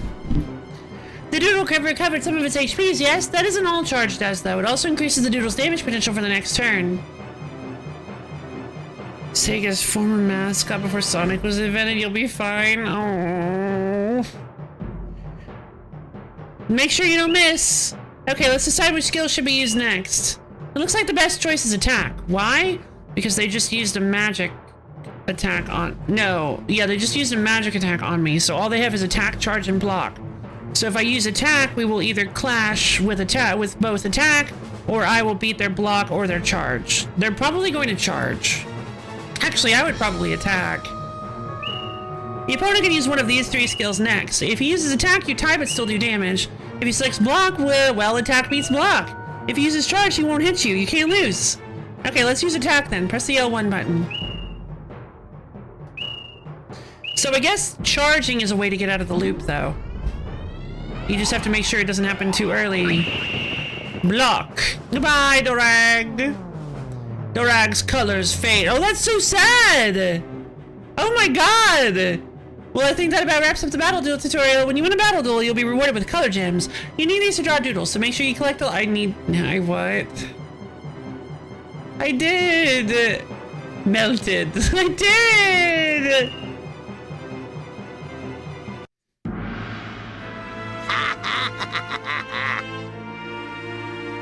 This guy's intimidating.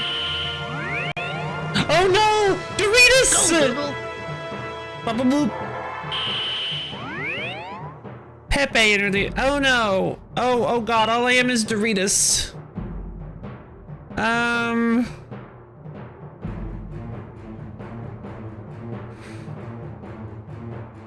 gonna bet on attack. Let's MP damage you. Deka is watching us. What? Yes! Spam Dorito chip to give strength to Doritos.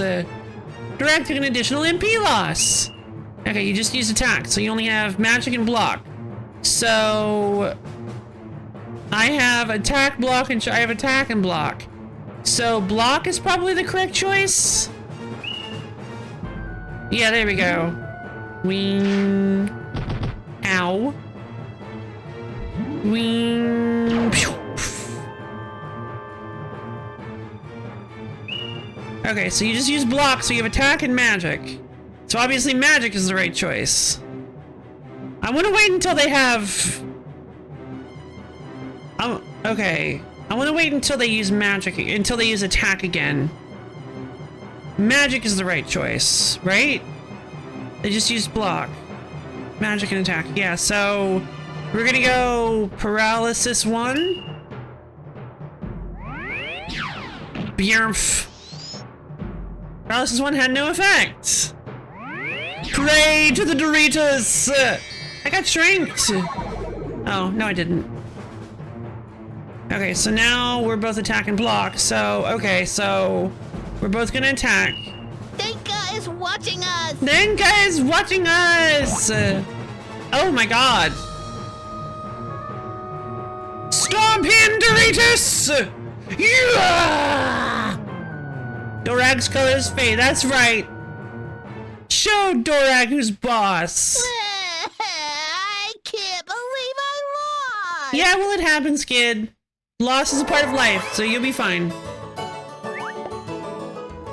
Look, I won! I received 400 sea blue! And my doodle earned 12 experience. That's Pendule leveled up!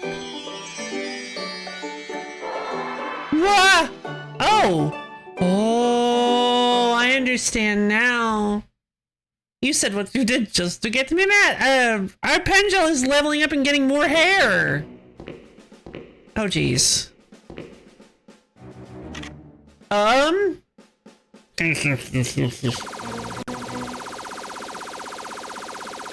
What? Did he just steal all my blue?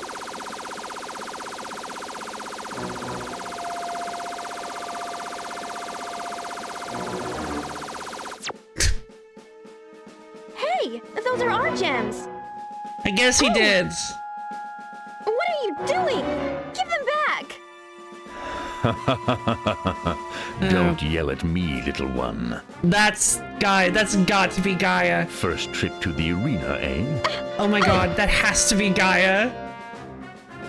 Not Lenny? many gems today, but they'll have to do. The kingdom must be compensated. Okay, it might not be, but it sounds a lot like him. Lenny? Gaia Nova!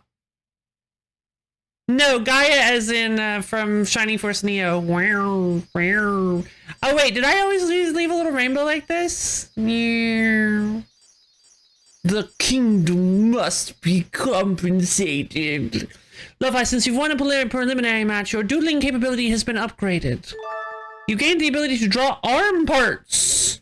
Use this option to draw arms for your doodles. I have a message for you from Sir Kiba, the famous doodler. Doodles are wondrous creatures. You can learn a lot from them. That's not... You should have put a period there. Yeah, perfect for Pride! Rainbows! Pride Month! Happy Pride, everybody! Darn it! I can't believe they took all those gems. Yeah, it was such... Apparently, since people do By make the way, gems this way... You draw pretty good for someone so new to doodling. I might have a little bit of experience. Oh boy. Leave my Zoe alone. Denka? Before you become jealous of my relationship with Zoe, Oh, we don't should call her just your battle and Zoe. see who the better man is. Well, I'm not a man, Come on, so... Dinka. Stop it. I'll be waiting for you at the next tournament. I guess you win on by default, but... See-soo. Whatever. Charles Martin. No! That's awesome. Whee! Denka's sidekick, Pepe.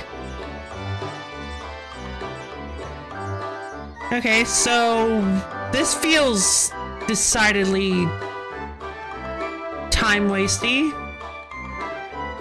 Why does it make it so that I look up at the sky while I travel through this path? Is it so that I don't see the town coming? That's a really strange, like, decision. Yeah, that's like a really strange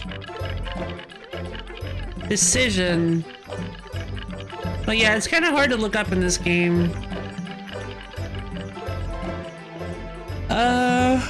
True. It's Big Fresh. I'm a dude list. Reach over here. It's so they move all the props to the plane. Yeah, that's what I was thinking. Spooky old man! Oh, for a second I thought he didn't have a left arm. What? We want nothing to do with strangers here. Go away.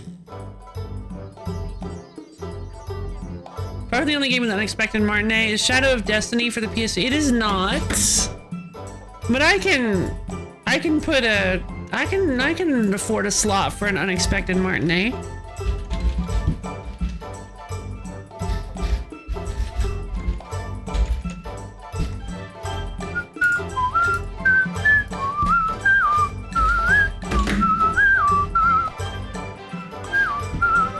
I will double check. It just didn't sound familiar to... It just didn't sound familiar to me.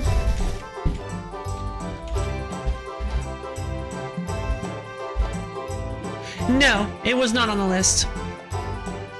Sorry, Abgo. Worth getting an orange. Oh, look at my little sleeping Pangel.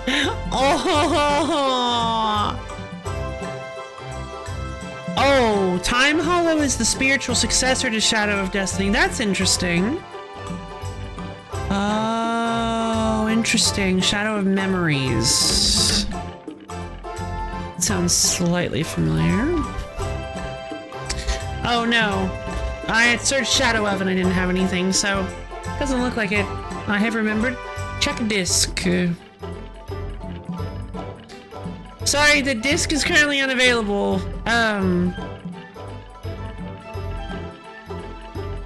Magic Pendule. Okay, I remember now what the order. What is this? Is this one of the songs?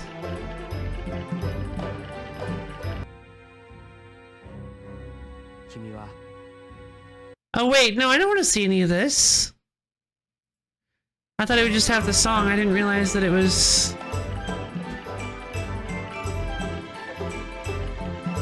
It looks like it has some sort of final battle thing with Knott's Rim. Oh, gotcha. Wait, somebody drew that? Oh, I see. Oh, okay. Alright. I don't know where to go. Also, I didn't get any color gems, so I can't... Ah. United States gifts some color gems for gold ones? Wait. What? Why do I only have 400 Seabley?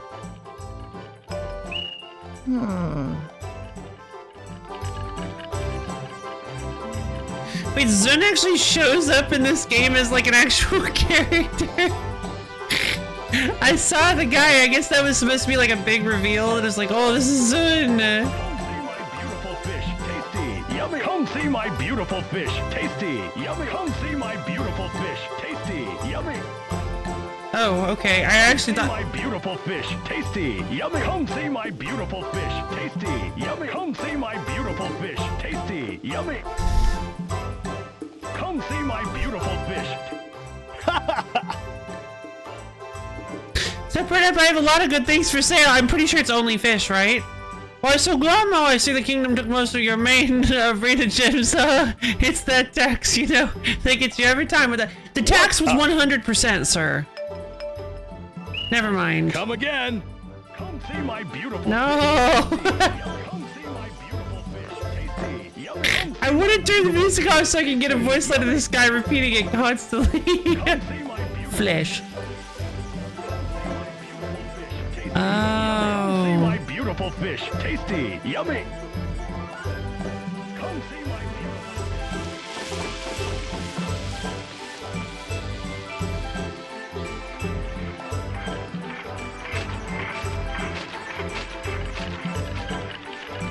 Stop it.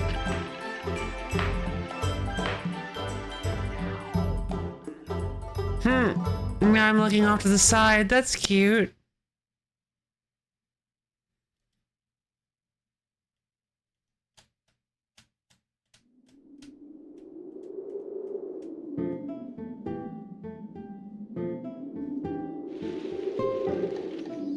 Alright, Doritos, how you doing?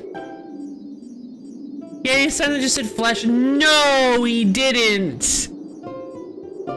Oh, now I have to wait. Come see my beautiful fish. Tasty, yummy. What? What does he have a sign that just says flesh on it?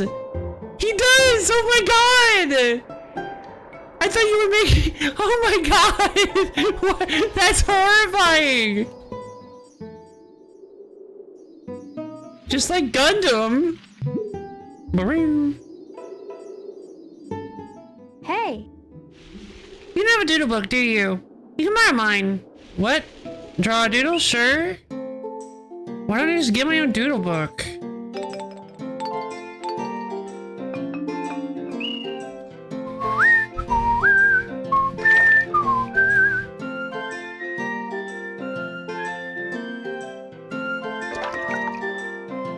It doesn't really change much. The differences are two. Can I delete it? Yeah.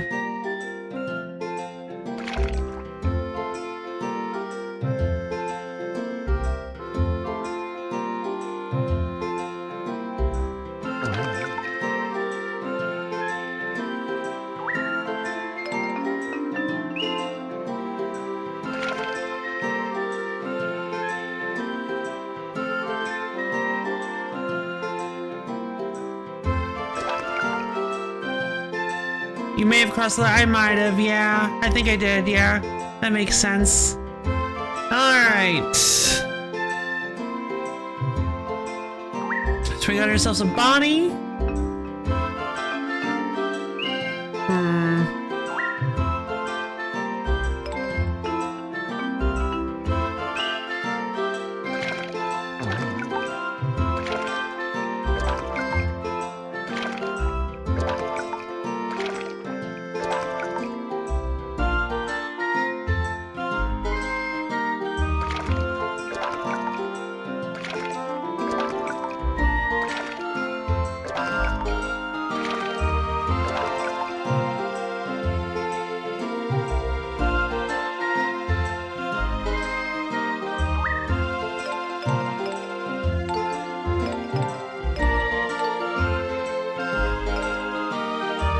There we go.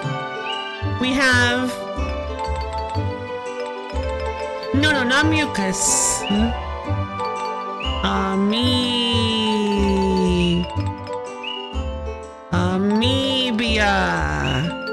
It's like Amelia, but Amoebia.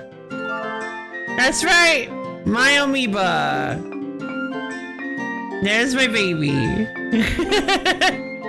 Amoebia.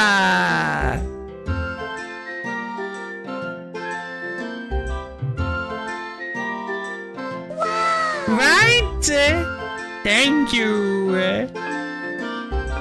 Come see Love's beautiful amoeba. Amoebia, indeed. Good one, thank you. If I can't make complicated shapes right now, we're just gonna have to deal with, like, not complicated shapes. Oh, I have an idea.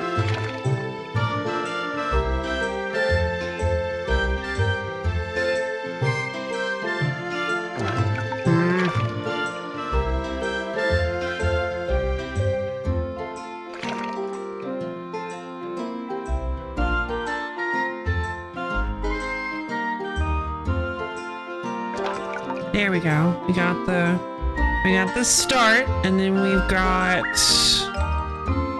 how many indicas? So I'm not a huge fan of the like limited materials to make things, but I suppose it makes sense. Let's see.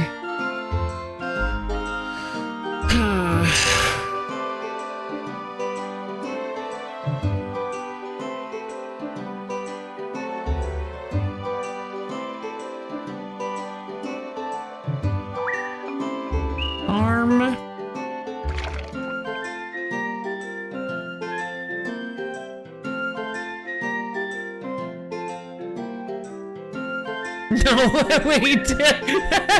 What is happening? Okay, wait, hold on. I'm trying to go with like a big pointing finger. How do you make... I'm just gonna go with like a big little hand. It looks like a mushroom. Okay, hold on. Okay, hold on. I guess you go as you grow in power, you get more to work with.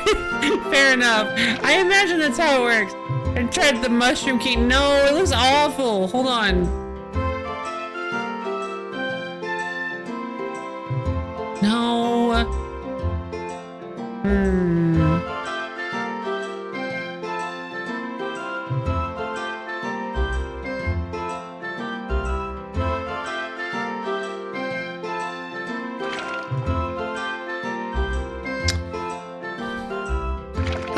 that I make Scrimblow.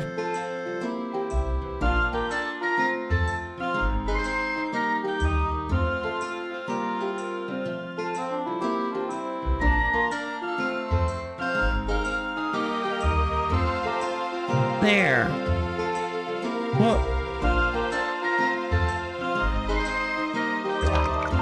fantastic.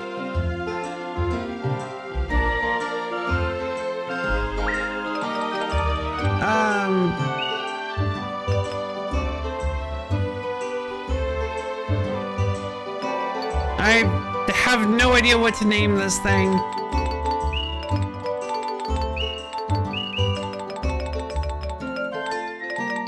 You can only afford 1.5 of Scrimblow. I think this is gonna be Reggie.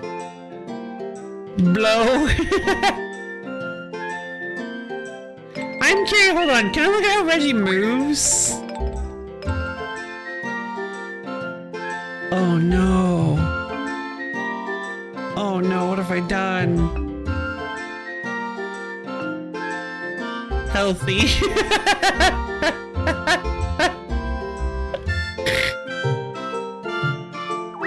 Oh god, this is awful.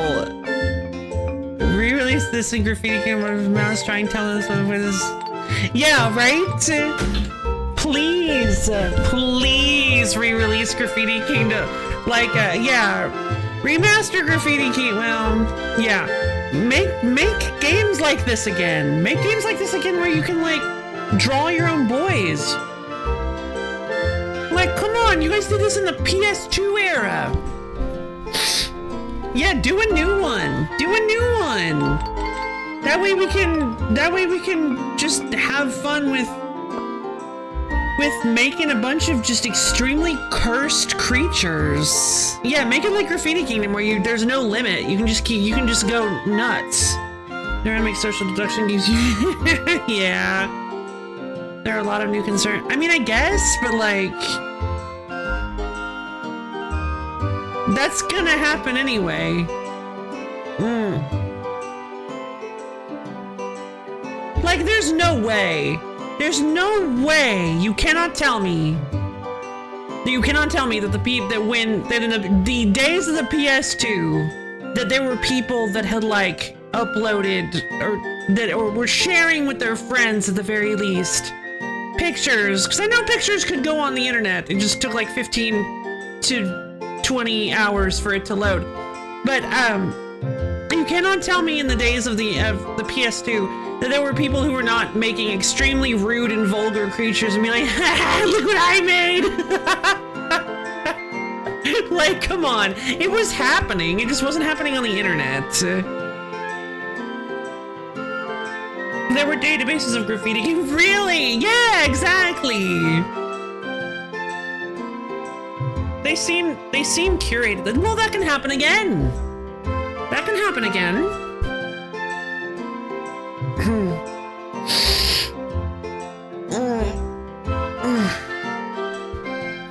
Like, yeah, it's different. You can't tell me that there has to be like a cult following of this that would absolutely devour. People went nuts with the graffiti. Yeah, I can imagine. I had some real fun making some fun stuff. I had some real fun making all those little creatures, like a gun camera. I don't remember the name of my inverse doll thing I made with the tongue. I loved that guy. Dude, does anybody remember what I named that? What I named that creature? Then there was Scrimblow, obviously. There was Ronion. Ronion was great. Sweetie. Oh, was it Sweetie? Yeah, I was just thinking of that. That was actually really proud of that one. Sweetie. Ah, yeah, Sweetie was the best. So, yeah, I was real proud of Sweetie.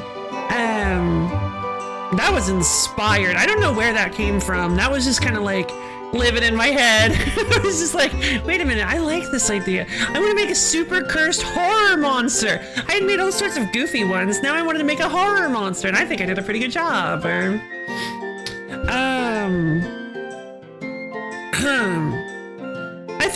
I think maybe a lot of, but there is one, I think there is one legitimate thing to consider. that probably would get kind of messed up in a remake or a sequel or a sequel, spiritual successor, whatever, to Graffiti Kingdom, and that is the temptation to make it too complicated, like too useful. Oh, sweetie! Throwback Saturday! Easy on the eyes. Then this is the most easy on the eyes, simple to look at, sweetest baby you could ever imagine. It's Sweetie!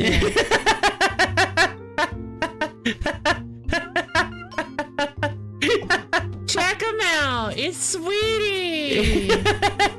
We love Sweetie. God, Sweetie galloping is terrifying. Those are the exposed ribs. Yay, exposed ribs. And that's the head on the back, and that's the face on the back of their head. Big love, big heart. Oh, and I forgot that Sweetie had a knife in its tongue. Okay, so yeah, one thing that I think would be really easy to mess up with a remake is to make it just a little, is to make it too complicated. Because I think one thing that made Graffiti Kingdom so fun was the fact that that it was simple to use. It was really simple and approachable, but you had limited, but it was limited. So it was kind of like it's kind of like how if you get too many, the knife is great. Thank you, very wholesome creature. It's like if you have too many options in like some sort of program, you can just seize up if you're not used to it. And so like there would be lots of tutorials online. I guess it could be good, but I don't know. I feel like half the fun is like creating ridiculously detailed creatures with a very simple and limited engine. Which I guess if you want to do that, you can always just go back to Graffiti Kingdom. But I don't know. I honestly don't know. I would love. It's almost certainly never going to happen. But I would love to see a Graffiti Kingdom-esque game that comes out that's just a 3D modeling game where you create creatures and you use them to fight. It would be great. It would be so fun. Well, we made Reggie. Yeah, the knife was a great addition. I was proud of the knife addition. I think it was great. I think it was a little over the top, which I think is just what Sweetie needed. All right, I'm gonna finish the drawing. Reggie looks bizarre, but yeah, you know what? I am gonna exit the doodle book. Oh. Okay. So I get okay. So I'm curious. What are you doing? I'm curious. Does that mean that if I unmake Reggie, that I get my color gems back? The color gem function is kind of interesting. I actually kind of like it. Reggie's just squaggling. Yeah, actually, you know what? That is a great description of what Reggie is doing. Reggie's definitely just squaggling. Goodness, Reggie, what are you doing? Squaggling, obviously. All right, so how do I save? Hey, you. If you let Denka beat you, he'll never let you live it down. Draw doodles, sure. Can I save in the book, or do I have to go in like the house or something? Wait, I'm confused. Why does she have a... Wait. Wait a minute. How does she have a doodle and a doodle book if she can't use a pendule? Preparing to create a new save game file. So are the pendulums like a very, very rare and special thing that means that you can make I'm assuming... Okay, so... Maybe those of pure heart, or maybe everybody can use doodles. I think I get what it is. I think everybody can use doodles. They can buy them, sell them, own them. Anyway, everybody can use doodles, and that's why they have merchants selling doodles that you can buy. But not everybody can make doodles, because remember, because of the bedtime story, only those pure of heart can make doodles now. So I guess the idea is that you have to learn Pendle Schmoovin', Pencil Schmoovin'! She used to be pure of heart, but then she started saying curses and throwing her shoes away. Yeah, you know what? That's fair. The allure can be tempting at times. All right. Well, that was a little bit of Magic Pendle. I kind of liked that. I'm pleasantly surprised. It's definitely a significantly different energy from Graffiti Kingdom. The combat is a little fun. Look, yeah, I agree. The combat is a little intimidating because, again, but it's intimidating at first. But the more I played it, I was like, oh, okay. Once I got in it, I should say, not the more I played it. The once I got in it, I was like, oh, okay, this is kind of cool. I get it. And so, yeah, it does kind of feel though like it's always going to be reminded this way. It is. I do realize though, thinking on it, it does seem kind of unfortunate that,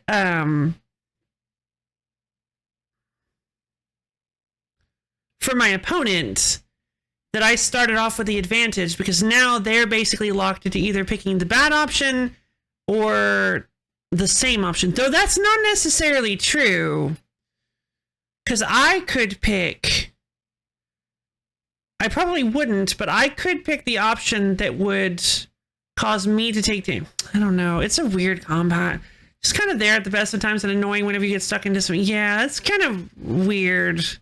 I'll be real, the combat. Yeah, that's fair. I don't think the combat feels like there's not... Yeah, I think that's the real problem is it does...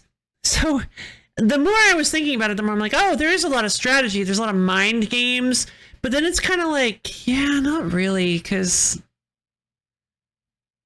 I mean, kind of, because the problem is even if you wait for them to go on a block turn and then you charge to get some health and some extra damage, you have no guarantee that they're going to pick. You have no guarantee of what they're going to pick. Like, they could pick you'd want to get the winning shot. Yeah, I don't know about it. It seems, the more I'm thinking about it, the more it seems kind of, yeah, just kind of a hassle. And then please pardon my bad typing. I am in the dark, and I installed a gazillion skins for Melee. My bad. Hey, don't worry about it. Don't worry about it, Appio. You are totally fine. I do not judge. Whoop. Sorry, I bumped the mic. Good parts of the game. The drawing system, this real kind of dry story, all the weird voice acting for the funny characters. Yeah, it's pretty good. It's pretty good. Which is kind of sad because I love my favorite thing about Graffiti Kingdom was not just making all the silly, goofy babies, but also, no, what have I done? But also the being able to use them in combat immediately, being able to immediately take them into combat and like just play an action RPG with babies that you have drawn. I love all my babies. There's a guitar playing merchant who says, what would you like? That's great. And then there was that guy with fish. Flesh. With flesh. Tasty, yummy, and delicious. Tasty, yummy, and tasty, yummy, and delicious. Yeah. I might play Graffiti Kingdom again. My beautiful fish, tasty, yummy. Come see my beautiful fish, tasty, yummy. Come see my beautiful fish, tasty, yummy. Come. Oh, okay. I actually thought. My beautiful fish, tasty, yummy. Come see my beautiful fish, tasty, yummy. Come see my beautiful fish, tasty, yummy. Tasty, yummy. Come see my beautiful flesh. I like the fish merchant. He's quite funny. Let's see. To solve the flesh mystery, there's also a sign for a fluffy bakeley. Oh, fresh. Gotcha.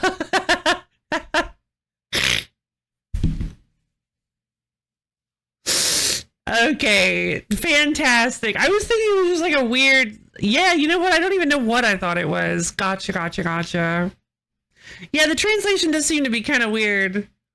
Because there was that character who said, my name is... Which I love. I love... My name is... My name... Oh, I didn't know I had access to that. Oh, nice. Okay, maybe some... Never mind. Probably not. All right. Let's see. Retro list.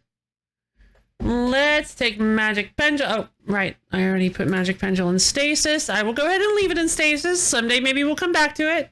I actually am not fully against it. I might take it out later just because, like, I don't know. But, like, yeah, for now, we're going to leave it. Oh, I already took it off the list, right? The game, I mean. Off the wheel. I should have to. We'll say the signs weren't translated, were in English to be. Oh, they could have been. That does make sense as a possibility. All right, let's go ahead and spin that wheel.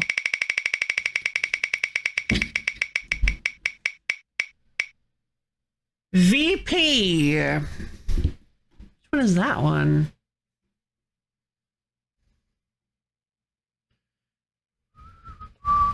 Wait. No. I know what that one is. Valkyrie profile? No. Violet Protector? No.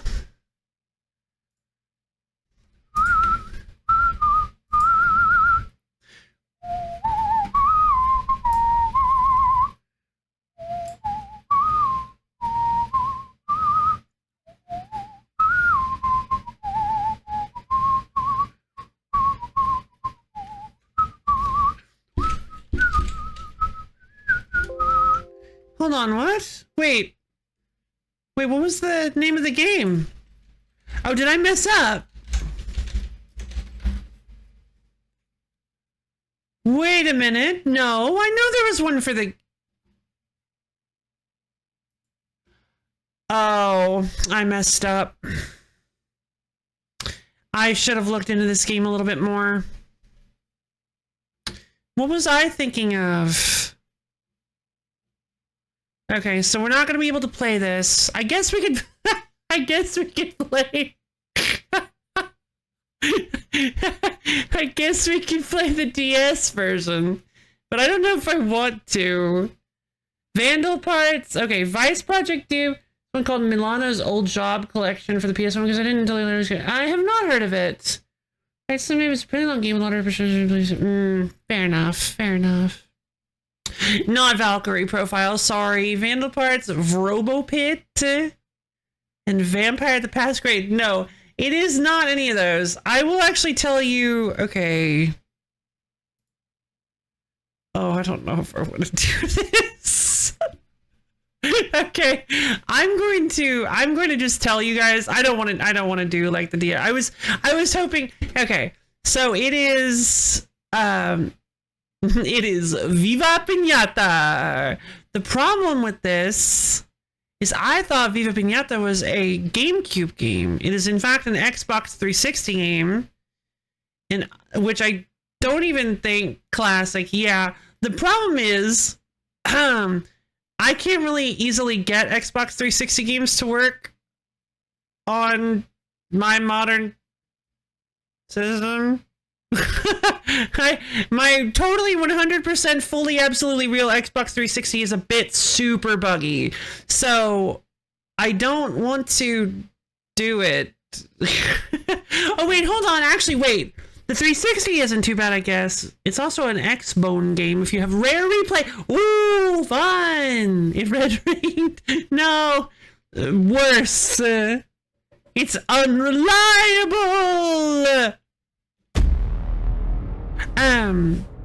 Actually, I think it's just the Xbox I have troubles with. I guess the Xbox 360 is probably fine, but the problem is I wasn't ready. I wasn't prepared for it to be an Xbox 360 game, and I don't really want to spend time trying to get that set up. So we're just going to take that off I'm just going to take that off. I was hoping it was just going to be a GameCube. Pivot to Valkyrie. Unfortunately, no, because that was not That was not the game in that slot. I will put Valkyrie Profile on the list, but I'm not going to pivot to Valkyrie Profile, unfortunately. Sorry.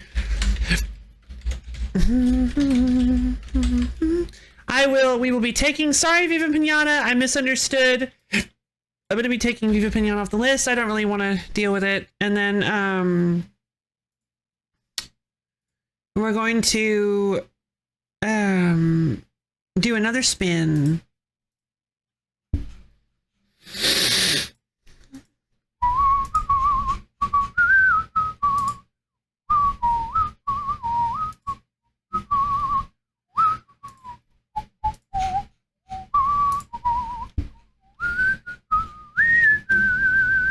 All right, let's go ahead and spin that wheel.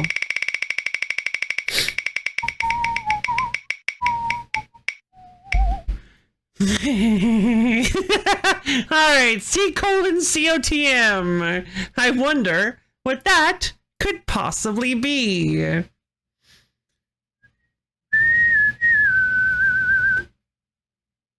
Wait, what is that? Which one is that? Unknowable. Circle of the Moon, right. Alright, in order to play this game, we're gonna need the power of the moon! Magical Moonfy! Sorry, I'm laughing at Symphony of the Might, because that is kind of what I was thinking when it showed up. I'm like, wait, that's not the right letters. Alright, let's grab some Castlevania. What is this, a DS game? Advance. Ooh. Game Boy Advance. Well, that's fun. Wait, wasn't Aria of Sorrow was also Game Boy Advance, right? Well, that ought to be neat. I wonder if it's as good. It's also, oh, it's a launch title. Oh, that's interesting.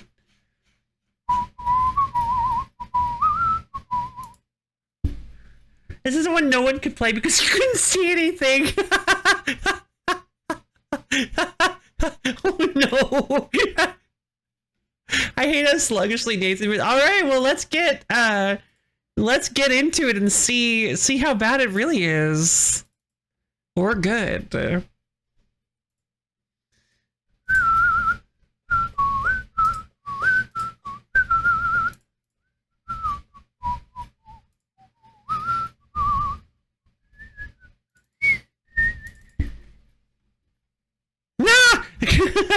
Oh,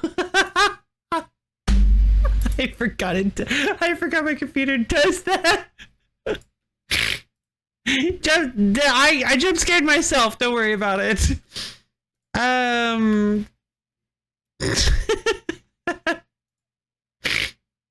was pretty funny. All right. All right. Castlevania, Circle of the Moon. It's a Casey.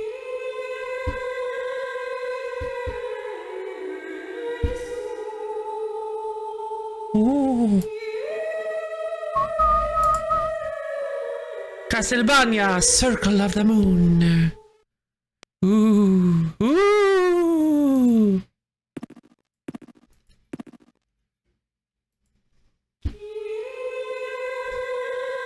Alright, start button. Ooh.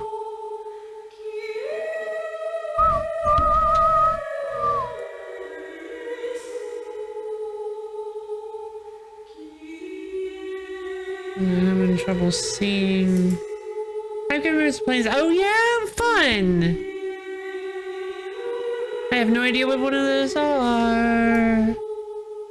No idea. That would be ridiculous if I did.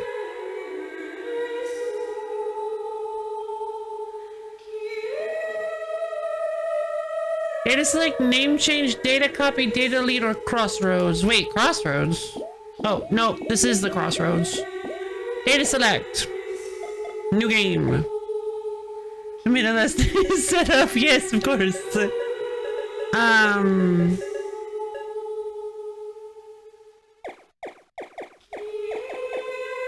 8 characters. Perfect. Oh wait, not perfect. John Vania. Alright, we are John Vania. Let's do this.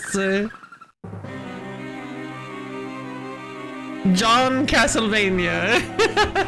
It is 1830 at an old Austrian castle. From the worshippers of chaos rise the plea for the return of the Lord of Darkness. I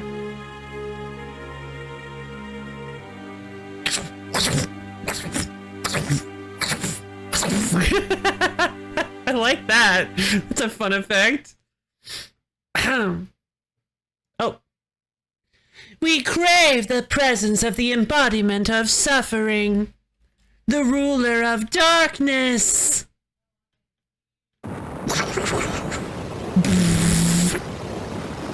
Whoa! You just... I have waited for this moment to be awake again.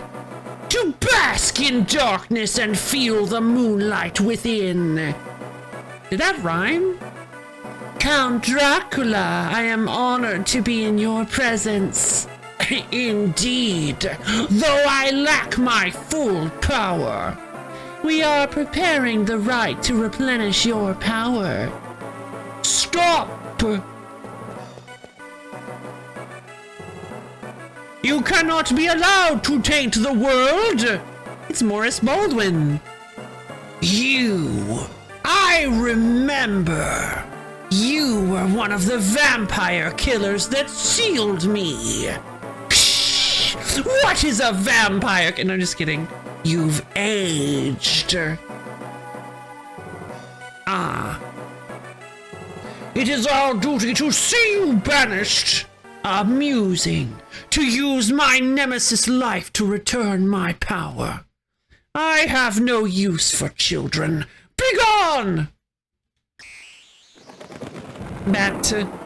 Nathan! Master! Father!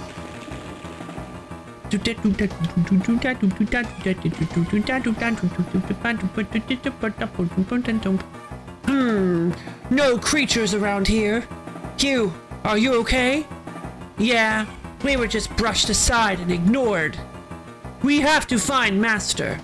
I'll go. He's my father. Nathan, you'll be in the way. Just get out of here. What? I want to find Master as much as anybody. Ooh, yeah? Yeah? It's a bit sluggish, yeah. Can I... Whip. Yeah! Yeah, baby! That's what I'm talking about. Yeah, Nathan, just leave out the front door. Come on, do it.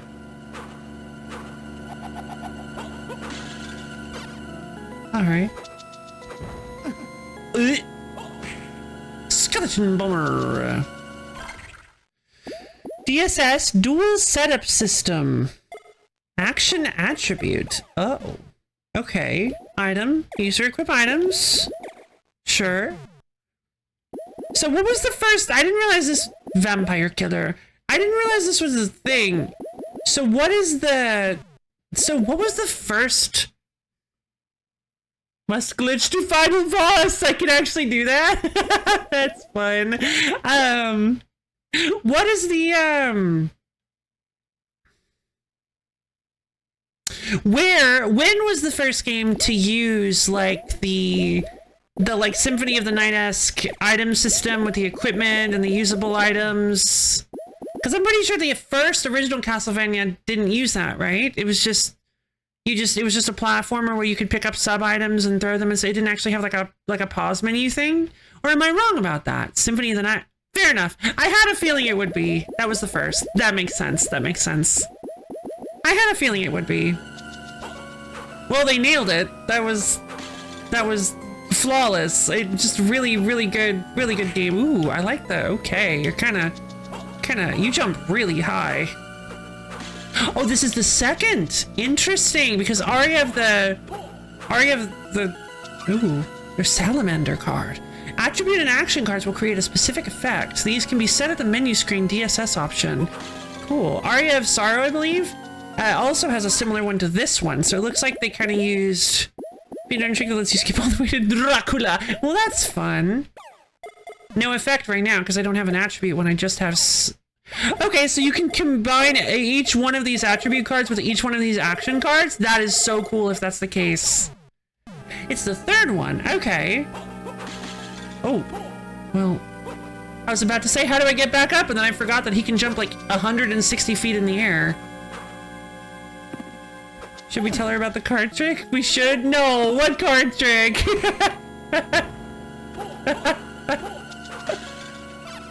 When she gets the ability to, okay. What are you guys doing to me? What kind of ancient dark knowledge are you thrusting into my skull? Have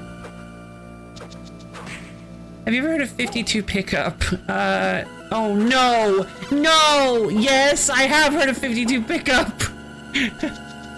Get the Mercurial Explainer, which lets you do oh no. Is it like in Super Metroid where you can do all like the chainsaw beam and stuff like that? Oh, that stuff, I always wanted to do that! Okay, it's fine.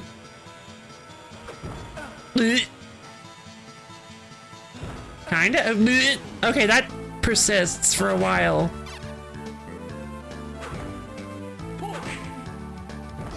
Not a bad comparison. Oh, thank you.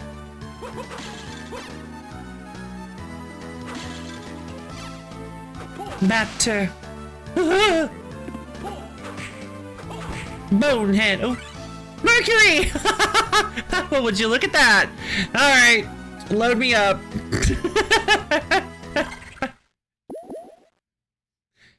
But yes, you DSS plus another glitch lets you warp to the final. Wait, no, I don't want to warp to the final boss. I thought it was gonna be something else. This game has some really odd stat growth. Your stats maxed out at 999. Mercury.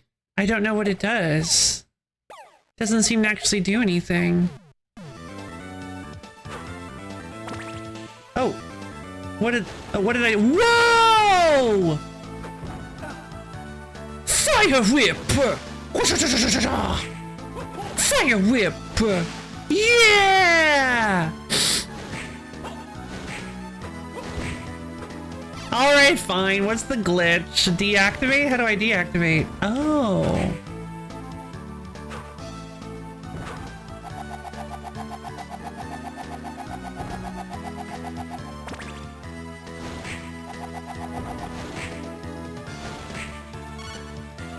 Pause mid-activation. Alright, sure.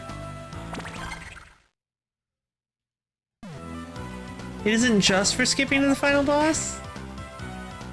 Out of it, when the activation is going, pause and go to the DSS menu. Okay. And what? Turn it off?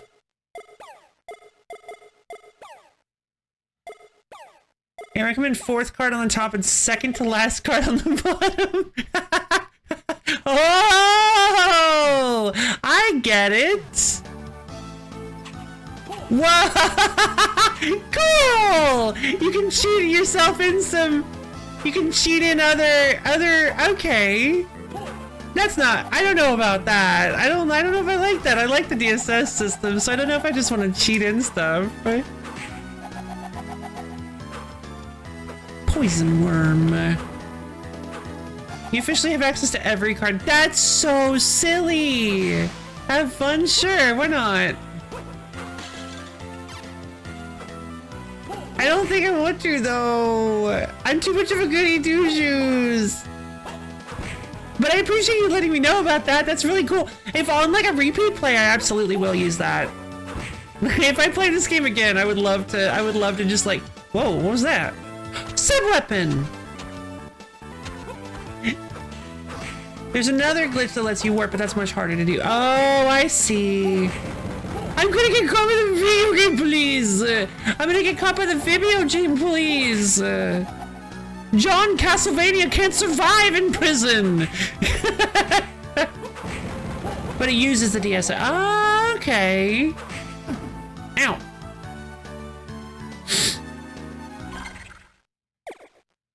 So, right, I can't activate it now because I'm not in the... Gotcha! That's fun. Fire whip to attack enemies. It doesn't tell me which one. Gotcha. Yes, other modes, the super effect Nathan stated the cost of others like fighter mode that makes him super strong, but unable to use cards. Magician mode that makes him a really good caster and starts with a full deck. Cool! Whenever you go save, I do recommend one combination. Okay, sure. Which one? It's fun for right now because we are on a time budget. We are on a time budget. That's a good point. Fire mode! Fire mode!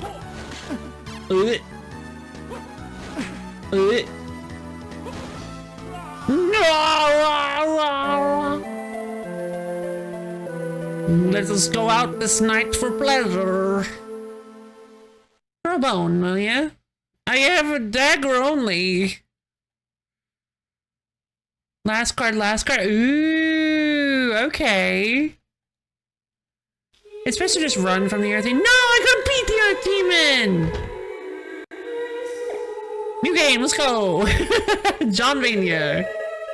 I never found a safe station, never found a safe... Oh, you know what? If I don't do the H, I can do John Vania. This was fortuitous.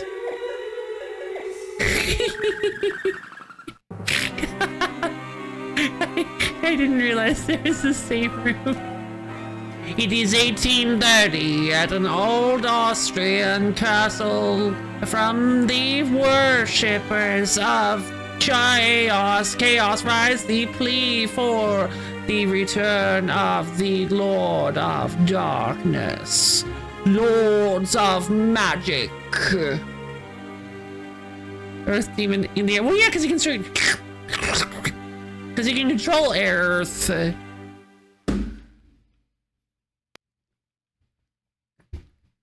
We crave the presence of the... Can I skip this?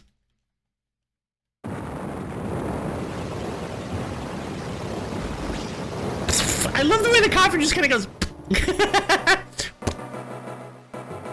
So, Sonic fans, it's time to let go. It's time to move on. It's been 30 years. So this game was not directed by Koji Igarashi, who became the Keiji Inafune of Castlevania.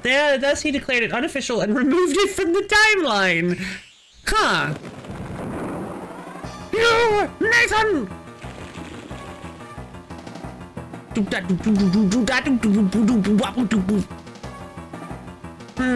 No creatures around here.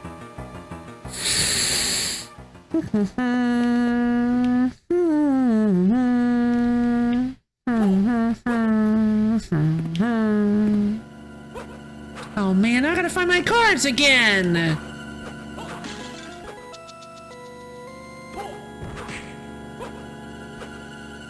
Man.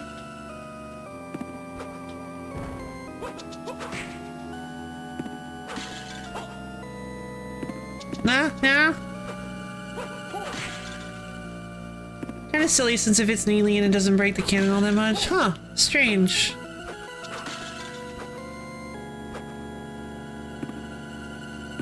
Yeah, games like this, games in general, the like discovery and exploration is definitely my favorite part, so I don't think I want to abuse the,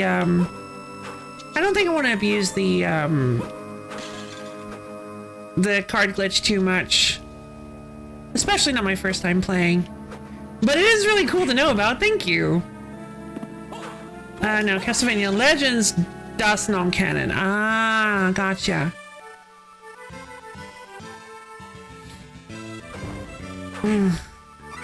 Salamander! Attributed action cards will create a specific effect. Yay. Now I just need to beat a bone tower in order to get the blood. In order to get Mercury. According to my last playthrough. I can't jump up there. He actually removed Legends from the timeline as well because he didn't want a female Belmont. What? Why? I appreciate. Thank you, Bellevue. Discovery is my favorite part of video games, after all. There we go. I'm starting to learn a little bit more about the best way to do that. Antidote. Oh, hey, I actually did get an antidote earlier. Whirlwind blade. Eh.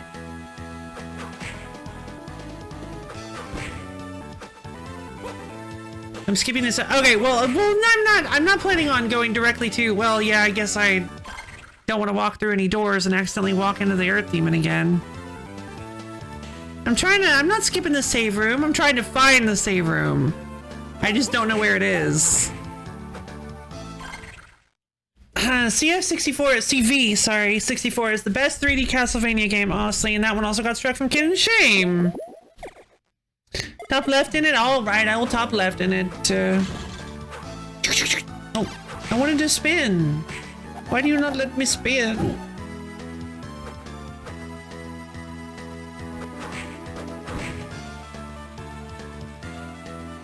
Sure wish I could back that. Woo! Sure, Sabe. Alright, I'll try it. What do you want me to... Why not?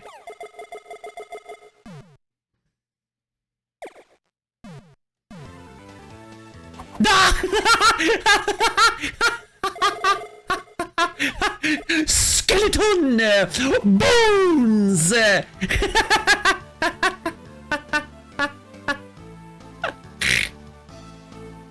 You throw... Oh, okay. Sure.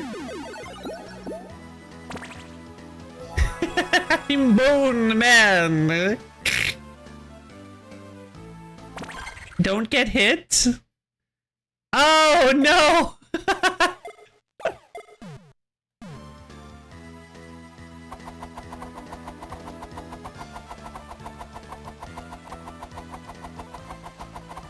What happens if I throw enough bones? Whoa!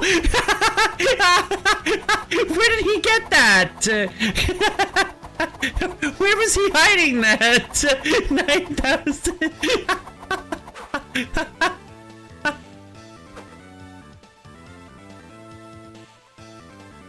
He wiggle. He can wiggle. You know what? I appreciate that one. Thank you.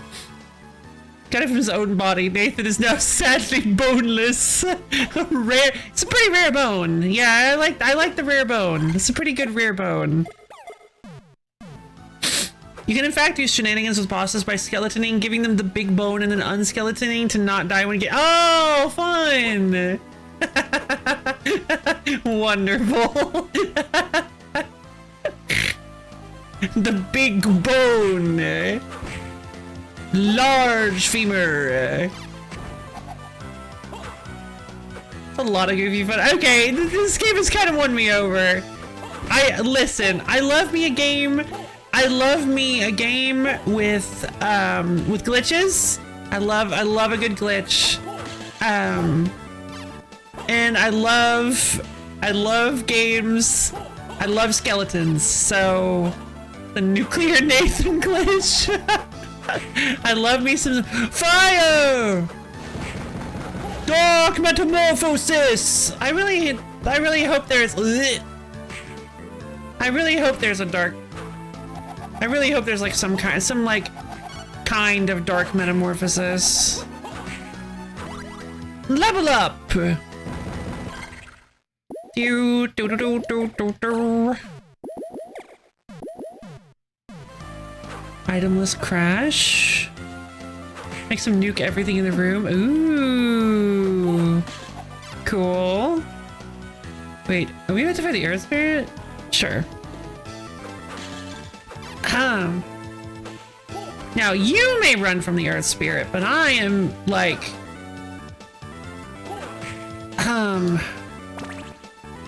stubborn. Hold on, I can do this. Here we go. There we go.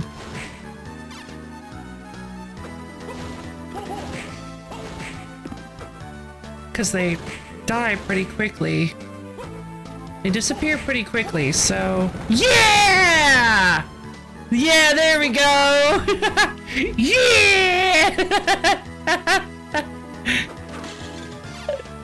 That's what I'm talking about, baby! Now, my lady, destroyer of our spirits and spinner of chains! Oh. Dash boots! Double tap forward to perform a dash boot. Oh. Oh. Ha! Wait, you said he was sluggish. He is no longer Ooh. He's no longer even remotely sluggish. Ugh.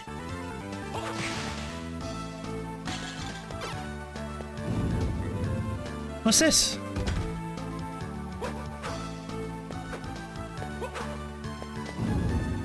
Being called a nuclear glitch. Oh, I see. Bonemen! Help! No, I didn't mean to dash there.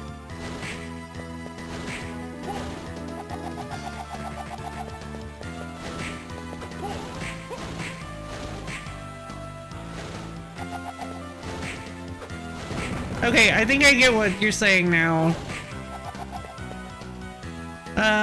Yeah, that's not... Okay. Oh, I don't need the fire for these guys. Apparently. Oh,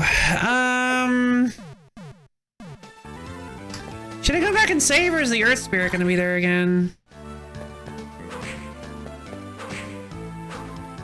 Woo!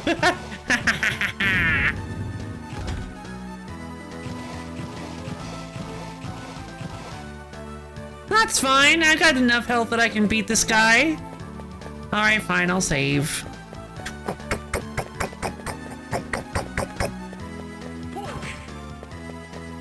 Ah, worm! Worm! Worm! Fire whip! Or like if we wanted to do a Symphony of the Night, it would be like Fire whip! That's how I climbed up the damn stairs as a kid. Based. I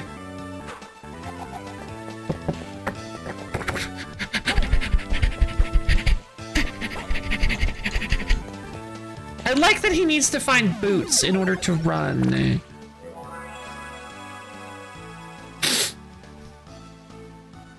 Oh, I was trying to figure out why we were saying I needed to save.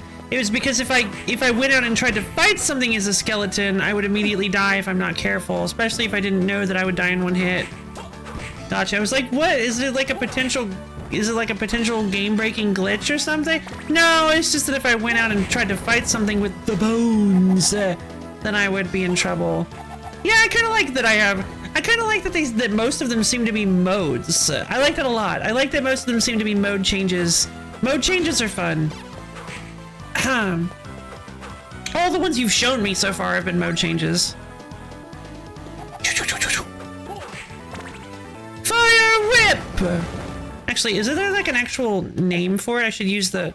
No, I'll just call it fire whip. Fire whip! Oh no, it's okay. From now on, I think I wanna actually find the cards for them. And then, you know what would be really funny is like trying to go through, like playing the game again and being like, wait, which one was this?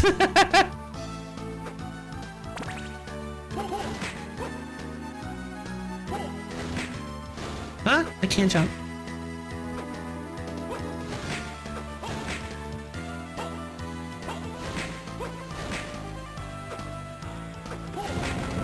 Gotcha! Maybe these comments because you won't get some of these cards until the very end of the... Oh, I see. Alright, sure. Let's try 4 on the top, last on bottom.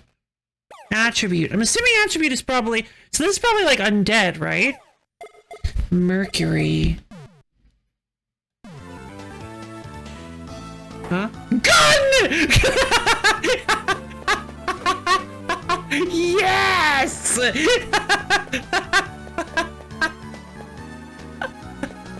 Oh god! Nathan has a gun! Yeah, baby!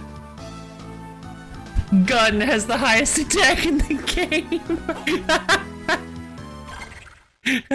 That's awesome. It's also really hard to use with this glitch, isn't it?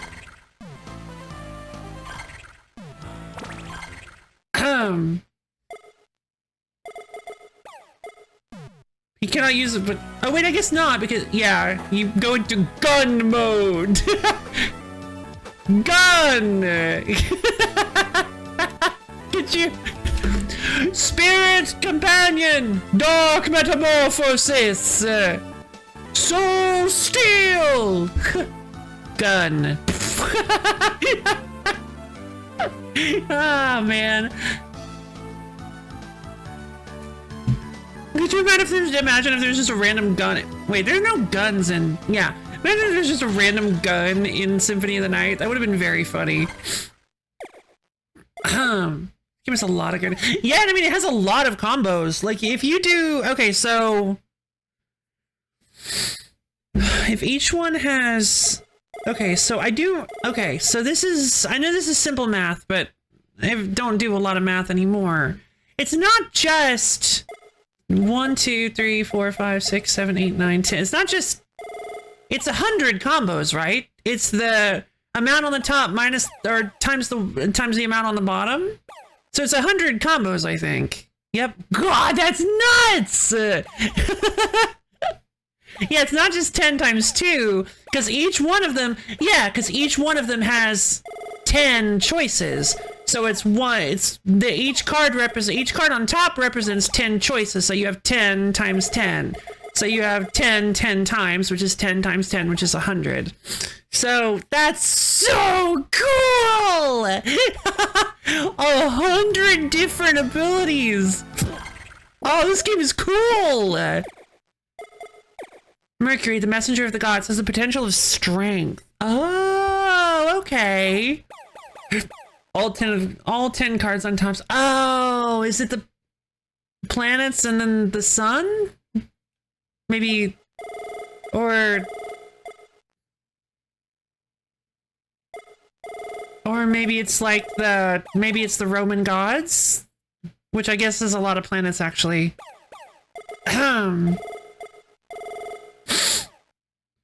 Salamander! A lizard bathed in flames, embodiment of the fire spirit Salamander, has the power of fire. Okay. So Mercury embodies strength, so it's probably some sort of like enhancement ability. Okay, let's make sure I didn't miss any rooms. I did miss some rooms. Salamander 3. I'm having fun with Castlevania. I can't believe it took me this long to play this series. These games are so good. Why didn't anybody tell me that Castlevania was a good series?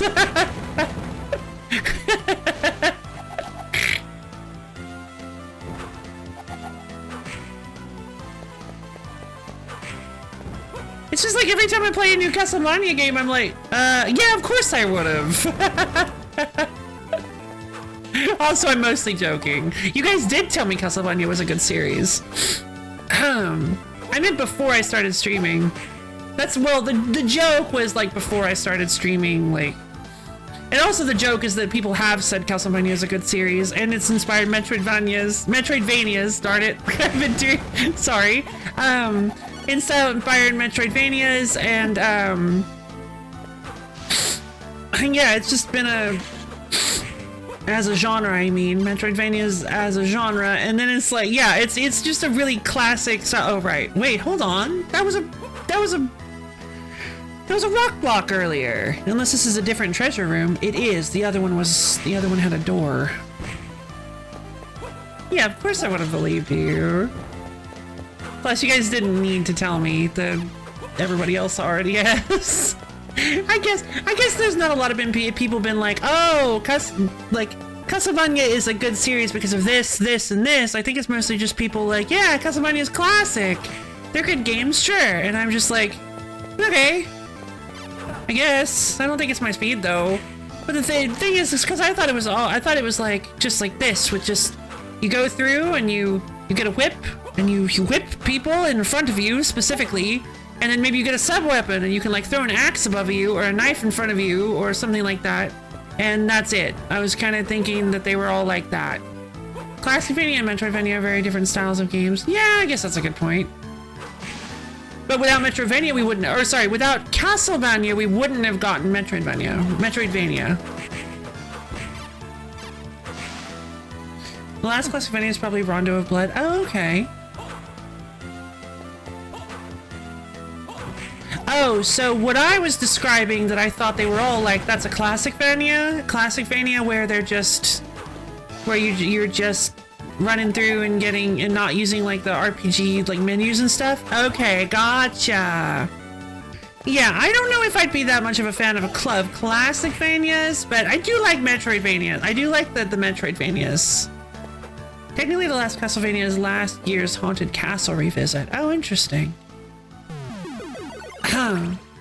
These are Igavanias. Ah, gotcha. Well, I like them. Symphony of the Night is actually one of my new favorite games. It was really fun, and I'm actually I'm really sold on this one. It's very charming.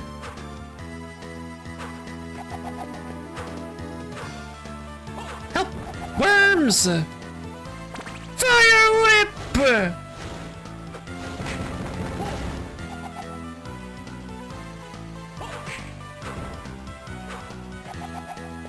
I won't call the Igavanias because Circle the Moon is an Igarashi. Right. Okay, fair enough.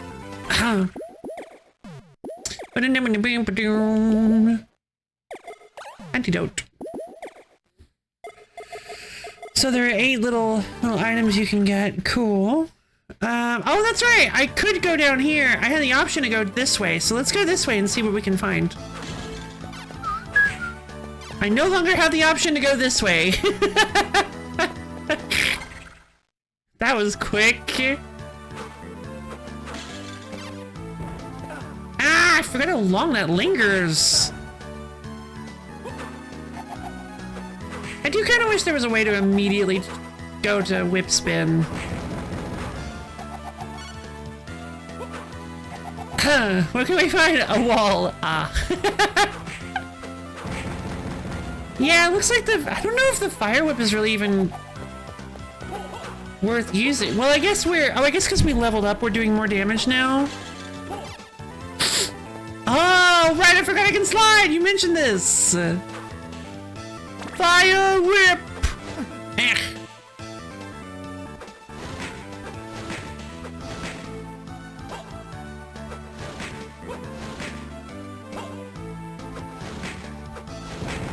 Whoa, what's that? Magic gauntlet? Magic gauntlet! Magic gauntlet. Let's see. Plus 10 intelligence! Yeah! Magical power lies within the gauntlet! Drops!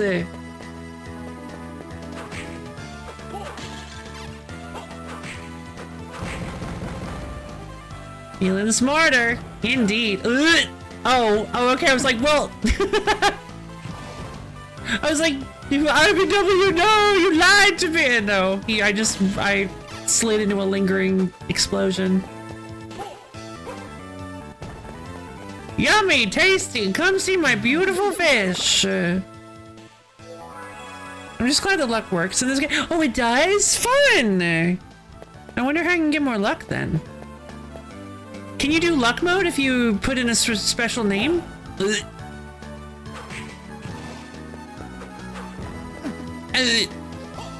Higher luck, more drops. I love drops.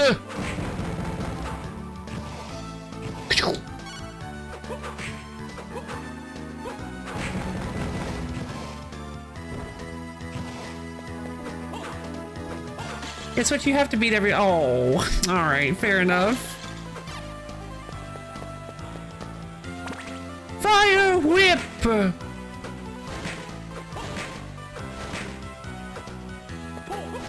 Ah! I accidentally triggered the dash. Zero. I love me a good power-up mode.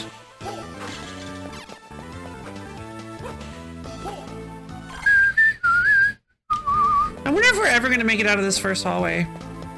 Best vampire killer, get a new... Beat vampire killer, get a new mode. Beat that mode, get a new mode. Oh, okay, cool. Here. Stop!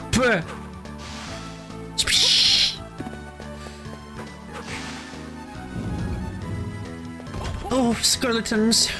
Zombies. Oh! Cotton clothes! Plus 20 defense.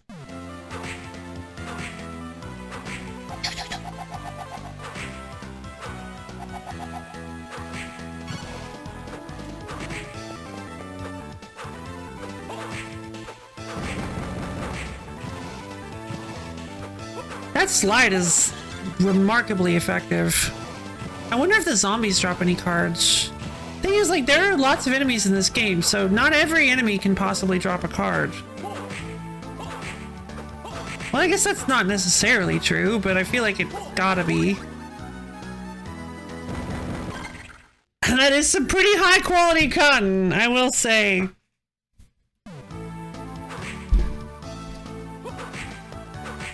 Another one. I wonder if I can sell items. Yeah, something I just noticed. You cannot transition immediately to sliding from running. You do have to, there is like a little pause that you have to do before you can do that. Just a tiny one.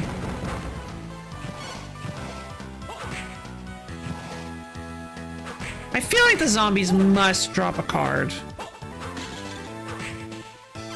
And they probably don't, because they respawn so frequently. Or constantly.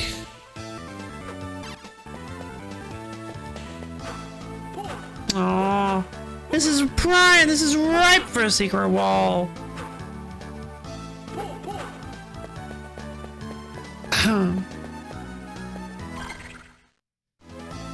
Another one. Oh, he's fine. I can beat him. Come on, he's just an earth demon. Okay, well, all right.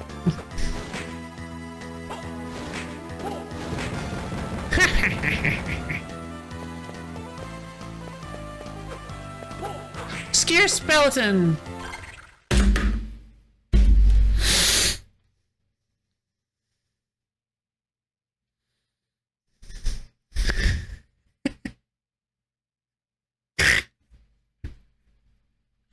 And just end the stream. It's crazy to celebrate, really? Oh no! Like I said, I used all my luck on Friday! It's all gone! Scare skeleton.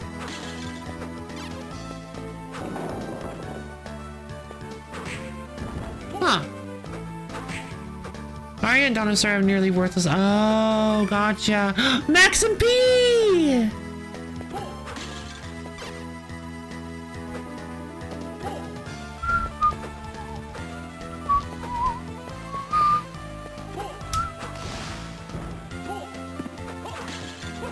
Can I find a sub-item that isn't the dagger?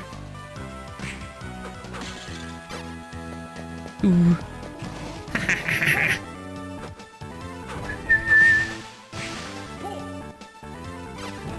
It's a good theme, too.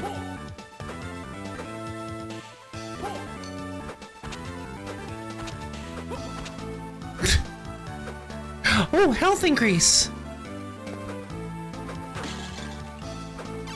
I mean, yes, I could have been wrong on that, because I hadn't got one yet, but if the max MP increase was like a blue jug, then or blue bottle, then the purple jug had to be a max HP increase. And this is only for people who have read the manual. Squish. Kool-Aid. The Advanced Collection adds drop rate widgets, I've heard. Oh, that's cool. Oh no, I can't do this one! I gotta go the other way. Oh man, my hubris.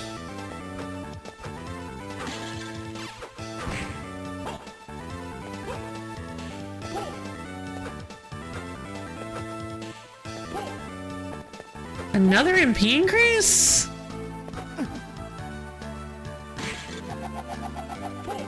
Ah! Oh god!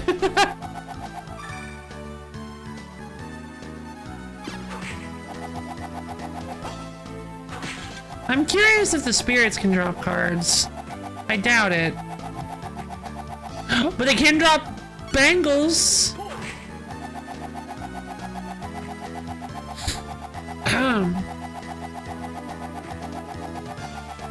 It does? Alright. I guess we're gonna be here for a minute, eh?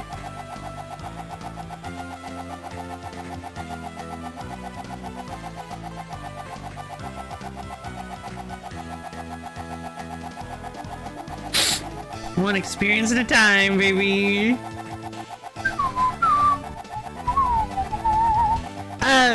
The thing I really like about this game, about the system, well, I mean, I love everything about the DSS system, but something I just noticed that I think is very neat, is that whenever you get a card for one side or the other, you have unlocked a number of new abilities equal to the amount of cards on the other side of the divide.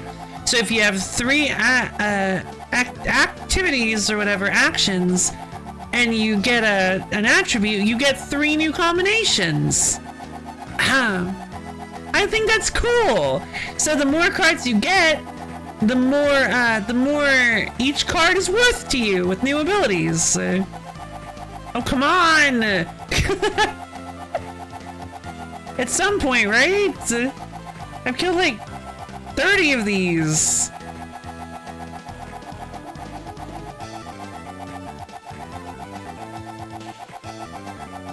Are you sure these things drop cards? Okay, I was thinking as soon as I expressed doubt it would give me one. RBW, you have lied to me. They do not give cards, and I know they don't give cards. Definitely. Oh, I thought you said they did. You said it does. What were you replying it does to? Sorry, I didn't mean it. I was just trying to see if I could trick the game into defying me. Oh, whoops. Sorry. Never mind then.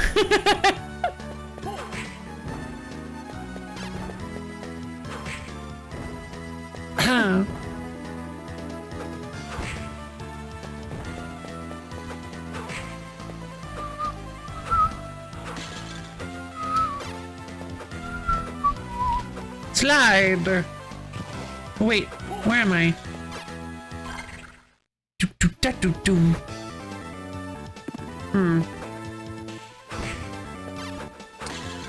Ooh! Axe. I like this better than the dagger.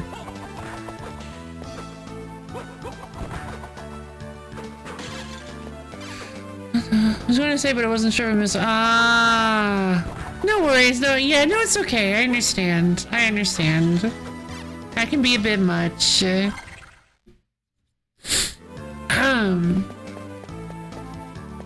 I see. It's how you get back.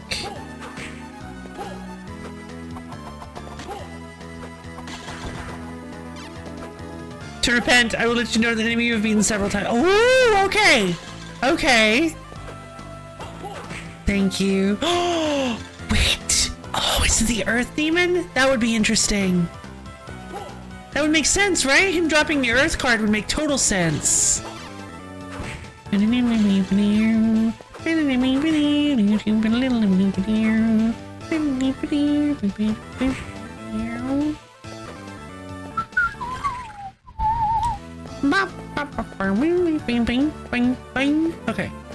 Spear. Skeleton Spear. No. Does that sound like the Otacon sound? It does. But only like once. Or not Otacon, the calm thing from Metal Gear Solid. Because isn't the guy's name Otacon? Or like Rufus? I don't remember. I think Otacon's like his code name or something. I don't know much about Metal Gear Solid.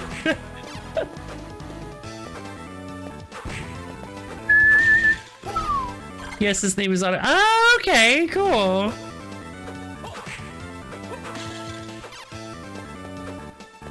Okay, Hal Emmerich. Gotcha. Not Rufus. Write that down. Otacon's name, not Rufus.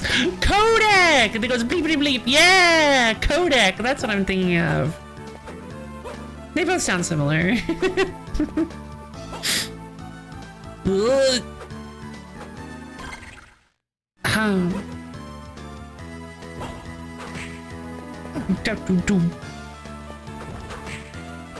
Whoa! That was cool!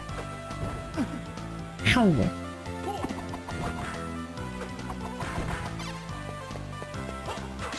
Like, super unnecessary, but also really cool. Level up! You get, like, significantly stronger when you level up. I feel like in Symphony of the Night, you did not get stats when you leveled up. You had to upgrade your equipment. In this, I feel like... Whoa, Mud Guy! Oh, Mudman. I was like, nah, there's no way it's Mudman.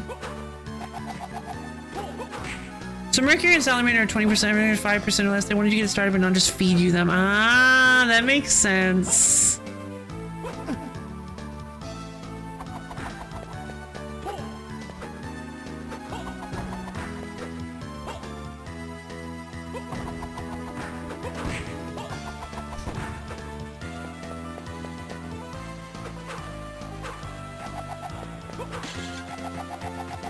This doesn't do very much damage. Oh, Mudman drops the mud card. If only. We're not that lucky. Oh right, these things never stop. Also, I think I never put on the bangle. The wristband. Ah, five strings. Nice. Oh, I can equip one. Okay, right, I can equip one to each arm. Gotcha. I don't think I want to lose 10 intelligence because I like, but I haven't been using my magic, I guess. It hasn't felt necessary.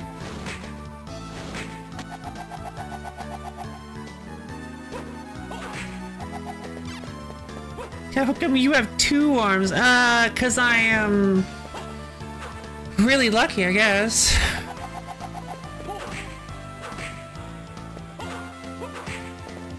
It would be really funny if they dropped the mud card, though. Alright, so...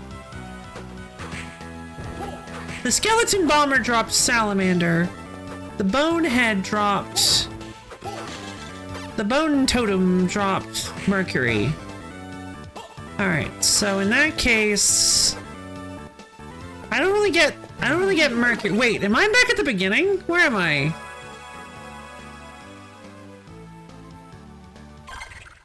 No, just a different save station. The Spearleton. The Skeleton. He might drop something. But what would it be? Because it wouldn't be an element. Oh, it might be like a ranged element. It might be like Sagittarius or something. Is there like a Artemis? Oh, Selene maybe? Yeah, that's what I was thinking. More differentiation between rooms.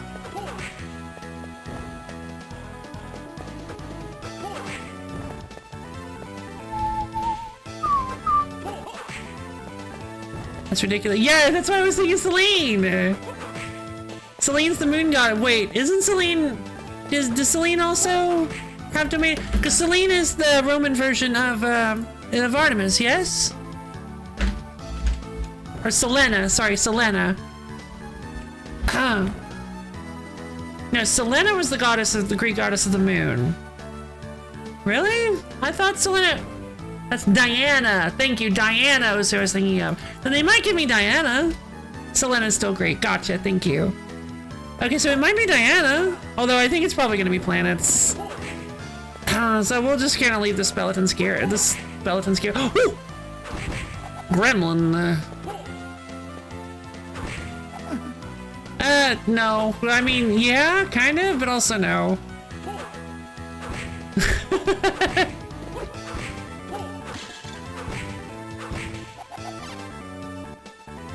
I feel like the enemies that just constantly respawn in the room wouldn't possibly give you.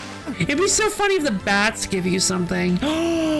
Maybe the bats give me. Wait, could the bats possibly give me like life leech? Like maybe dark metamorphosis. I wonder if you know, I wonder if darkness and Mercury gives you dark metamorphosis. That would be cool. I feel like maybe it's a bit of a pipe dream to think that it would be in this game, but like, it sure would be nice. It would make me happy. You can't? I can, but I don't know if I want to. I don't know if I want to. Cause also, there's no voice acting, and I'm not sure how obvious it's gonna be. Hoppers.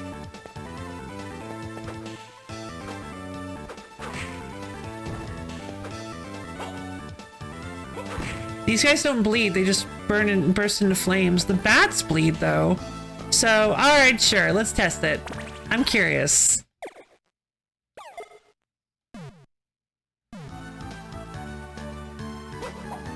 Whoa! No, that makes sense. Mercury is definitely more whip-based. Okay. So Mercury is like a whip enhancement. Specifically, it seems. That one must be like the strongest because it makes your whoa! It makes your whip really slow. Coppin.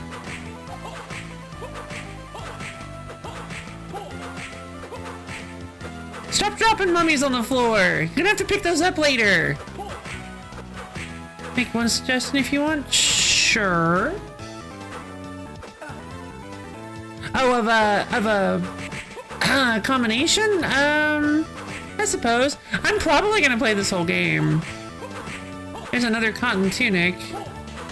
Second to last. Oh, is it like electricity? Oh, but I don't know if I want to know what that. I don't know if I want to like. Now that I know how the cards work, I don't know if I want to like get any more information on what. Ooh.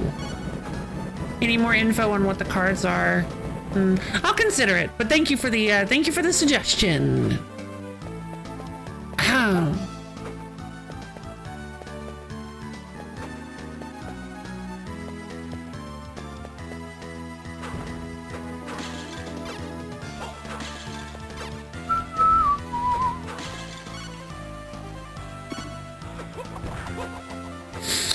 Okay, looks like I can't really do anything else in this room. Well, that's not true. I can go up here.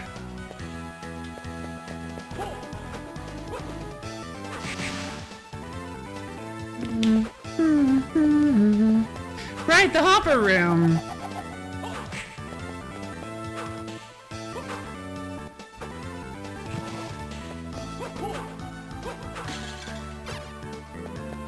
Ah, magic. Right, the ominous blue door! Yes, that's a good point, but there's no save room around here. I guess there kind of is. Okay, so an enemy that I've defeated, it's gotta be the Earth Demon. The Earth Demon has to be the thing that gives me Earth. In that case, I want to try to go beat some more Earth Demons. Just to double check. I mean, like, it just makes sense.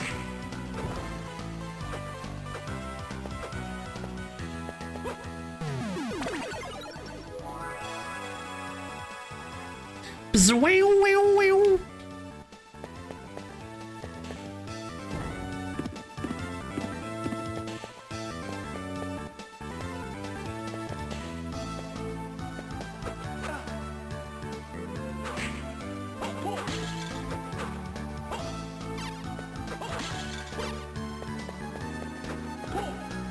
Yeah, I can kind of see why games are getting away from like double tap based dash systems. I didn't realize how like obnoxious they can be. Hey, buddy. Fire whip! Ugh. Huh? Oh!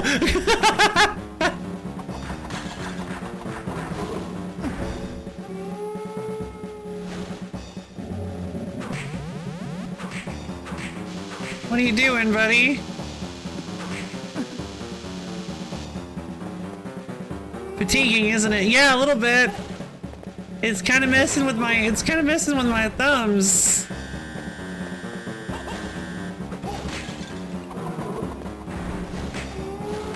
Or no, just the one thumb. The bosses in this game have a lot of HP, do they?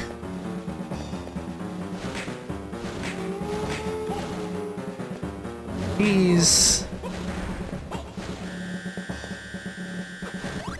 Yay! Fire whip powers! Give me a card, give me a card, give me a card, give me a card, give me a card, give me a card, give me a card, give me a card, give me a card, give me a card. Give me a card. Aww. Level up! I didn't. Did I level up? I didn't see the level up thing. Oh, I kind of assumed this would hurt me. I can't believe I didn't realize. Like, yeah, I could jump up there. Okay, cool. Oh, what's this? Double. Another jump. Yay! Ah, gotcha. I guess I just was so distracted by the extremely faint possibility of getting a card from Cerberus, which would have been great. Another jump can be performed while in midair. Doop. Doop. Doop. Doop. Doop. Doop. Doop. Doop. Ah! Alright, well, I'm going to assume... So I haven't fought too many enemies, so... It's either the skeleton archer, the skeleton... Which I don't think it's the skeleton. It's either the skeleton archer or the earth demon, and I think it's the earth demon. Double, leather armor! Nice! 10 extra defense, baby!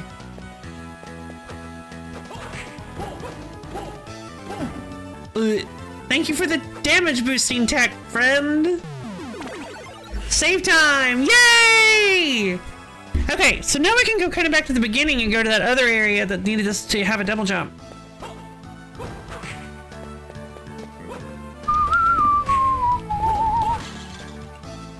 Mudman. Bullet.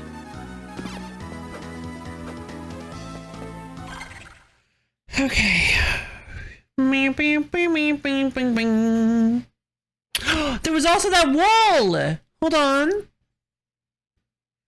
There was that wall we can... Oh, it's in the bottom left! Yeah, there's a bunch of stuff at the beginning that we can go do now.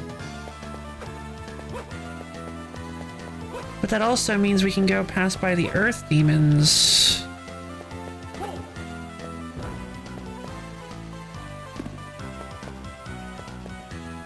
Doom-da-doom-doom. I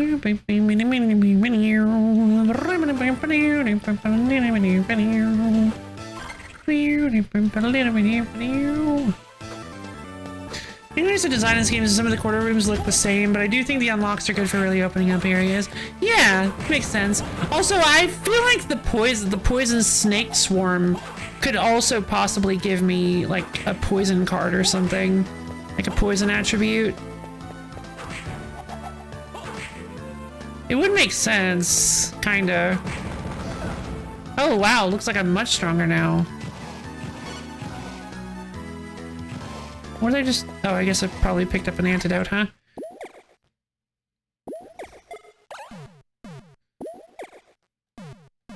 It'd be so funny if I had like 3 cards I didn't even realize I'd picked up.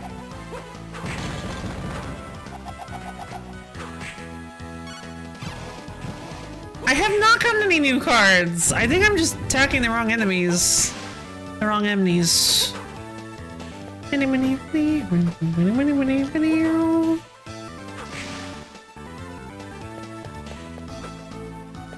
Alright, I'm gonna try to farm the Earth Demon. Oh, right! Hold on. He's much easier with double. Nothing. Alright, hold on. Let me get out of here.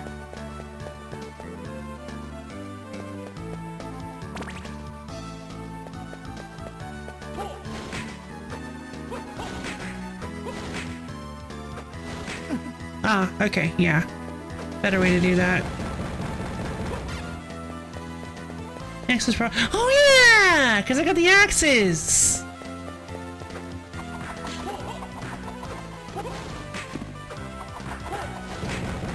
Yeah, check out how easy that is!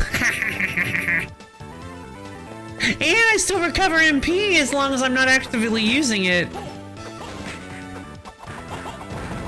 Nice! Then I can get some hearts back. It's gonna be really funny if, like, we're here for the next 5 minutes. Like, well, I mean, that is really cool that you farmed him for like 10 minutes, but he doesn't drop one. Hey, come back here! I'm assuming he drops it as soon as he dies.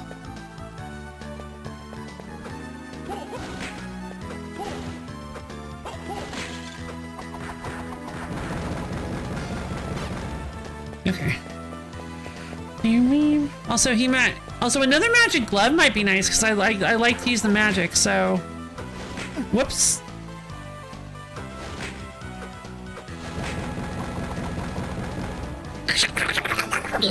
Okay, so.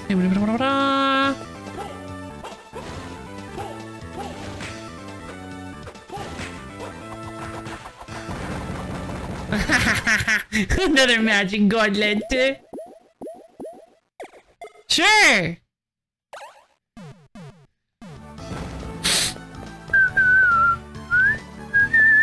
Wonder if there are any that are like spells. Kind of like how gun is cast gun. Oh my god! You can actually just literally cast gun in this game. Another one? Okay, I'm starting to think that he. Well, okay, so they do feed off of intelligence. Yeah, but I mean like not just augmentations to my. Oh, maybe. No, special move. What special move? Pat, pat, pat the ground. Pat, pat, pat the ground. Do the Nathan pat, pat the ground. Just pat, pat, pat the ground. Bump, bump, just pat the ground. And thank you for letting you walk on it. Just pat, pat, pat the ground. Pat, pat, pat the ground.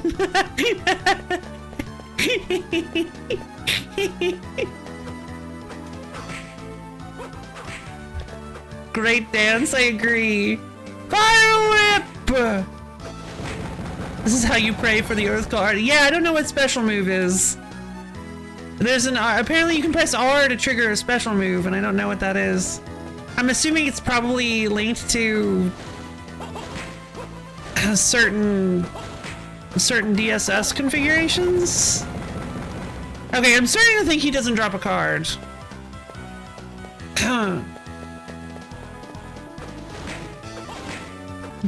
But we're gonna keep trying. I want to try a little bit more. I got a level up and I got another magic gauntlet. I really hope there's a place to sell things. Thank you. Confirmation or denial of that suspension? Yeah, hit me with it. Cause I don't want to be here for another. Where'd he go?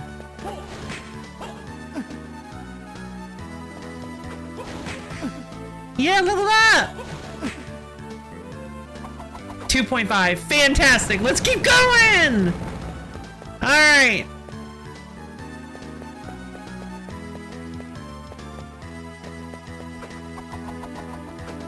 Come on, man. Really?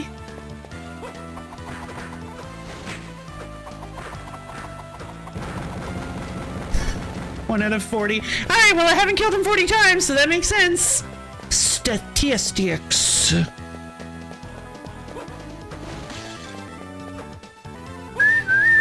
Whoops, that's not gonna work. Okay.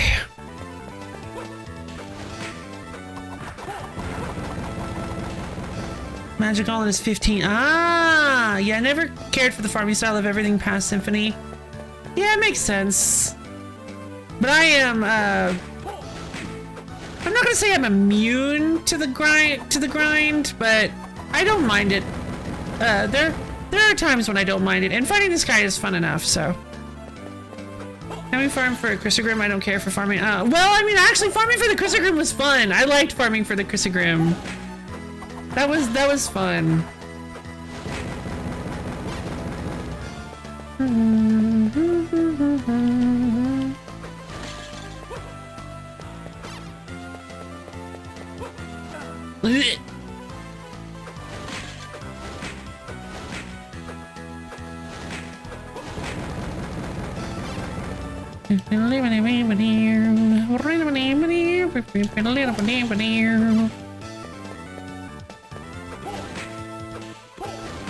Don't want to use too much more, I don't really want to use the axe too much more, because then... No worries, Blue! Enjoy your dinner! We're actually, I think we'll be actually finishing up pretty soon. As soon as we're done with this, I think we're going to call it a day.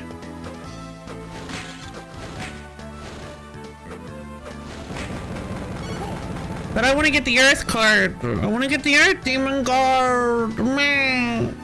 Meh. Because I'll unlock the Earth Whip or whatever. Whoa!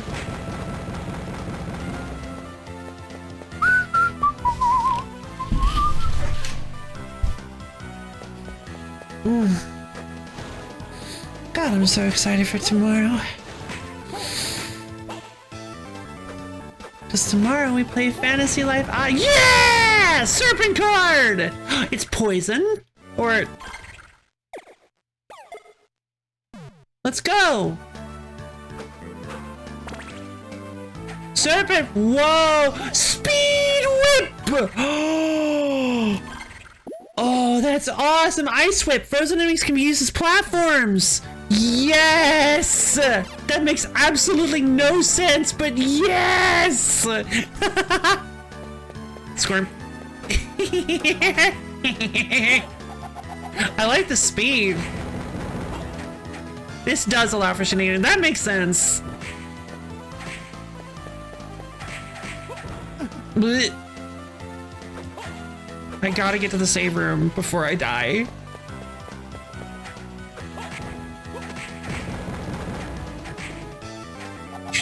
With the speed at which you can use that...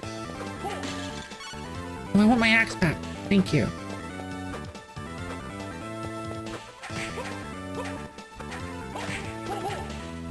Okay, so you can like... I guess not. Alright.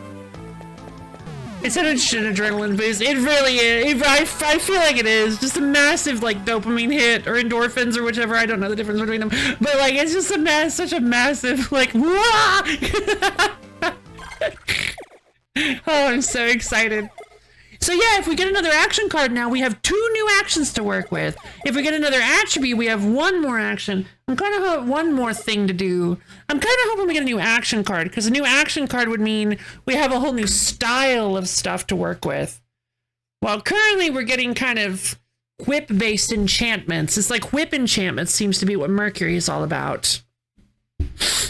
I'm curious to see what some of the other ones are. I imagine this last one must be transformations. So I wonder if this is like monster transformations. So like all of them. Whoa! I would love to try to get that one then, because monster transforms are so cool. And then you could like play the whole game from the very beginning with all the monster transformations. You're like, I'm a big old earth demon or whatever. Probably not, but like who knows?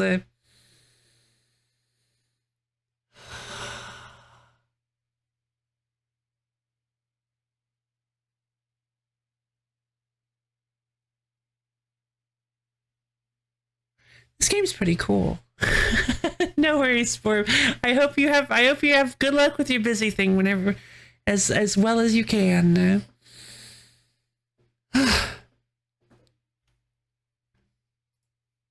So, that was Retro Saturday, I believe.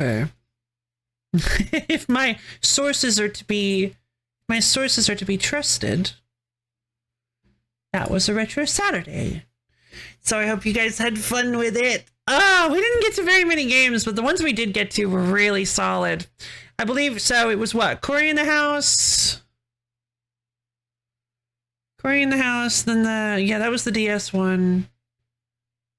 Did we only do? No. We did. Castlevania, more like Castlevania indeed. Okay, hold on. MP. Oh, Magic Pendule. Yeah, I think we just did Cory in the House, Magic Pendule, and Castlevania. Which, yeah, Cory in the House was way better than I was expecting. Magic Pendule was better than I was expecting. I was kind of worried it would be like really, really outdated. And I'd say I was kind of, that's the kind of the vibe I got from you guys talking about it. And I definitely think Graffiti Kingdom is an improvement over Magic Pendule in like just about every way, except for the story presentation. Like the story presentation of Graffiti Kingdom was really goofy and fun. And obviously if it had been anything else, we wouldn't have gotten.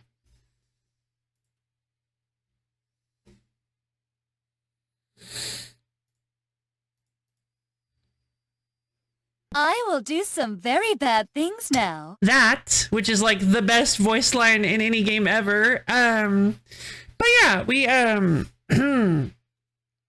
enjoyed it. I think it's neat. The What else would you like to buy? Counterpoint, true. Oh, that's a good point. But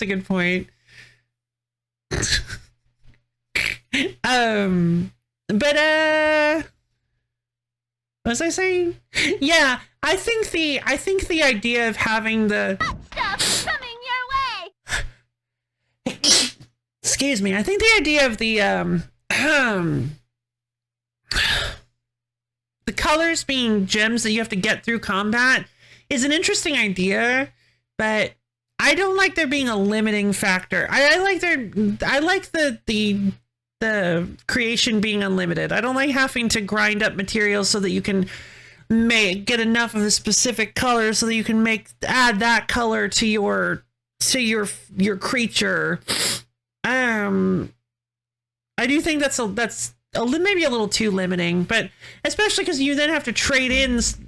You then have to sell colors for gold crystals that you can use to actually buy other things. It's an interesting concept. I do think it's very ambitious. They really are different games. When it comes together better as a create and go game, Pendule is certainly interesting. It is. I do think that Magic Pendule feels like what.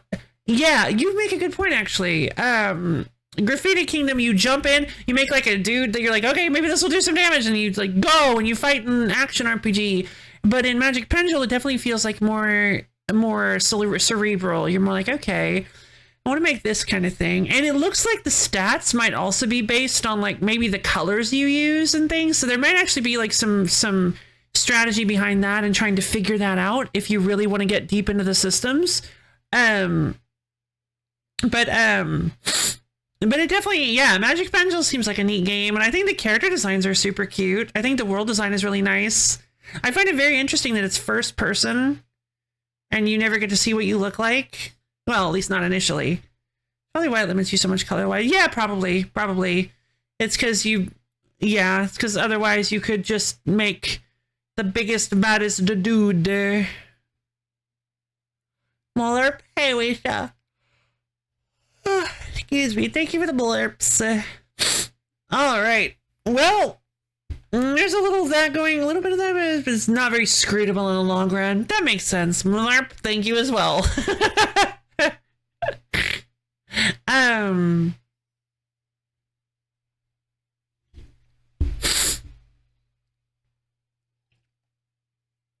Yeah, that makes sense. So it's kind of, I guess it's just kind of like flounder around and make your own little men and see how they do in combat kind of situation. I think, and also, the combat seems like the combat doesn't seem very, I guess good. I didn't want to say good. I just wanted to say like engaging. I feel like initially it's like you feel it.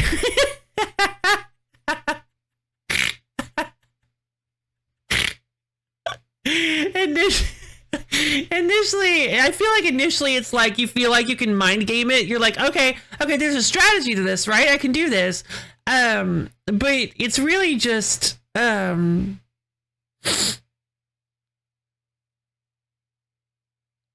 it's just kind of like rock paper scissors corpse. Just everything beats corpse.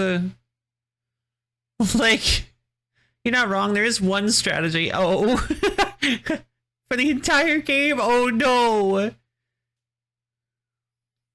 Don't lose. I'd love to hear it. Unless it's not general. Unless it's like a very specific strategy.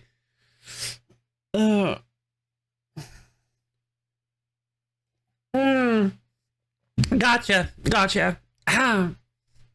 Yeah, where it's like, yeah, you kind of just have to hope that you win the first. You kind of have to hope that you win the first trade, and then just keep chasing their tail. And yeah, that's not great. Hope that they make the fatal mistake of not picking their not picking their clockwise option.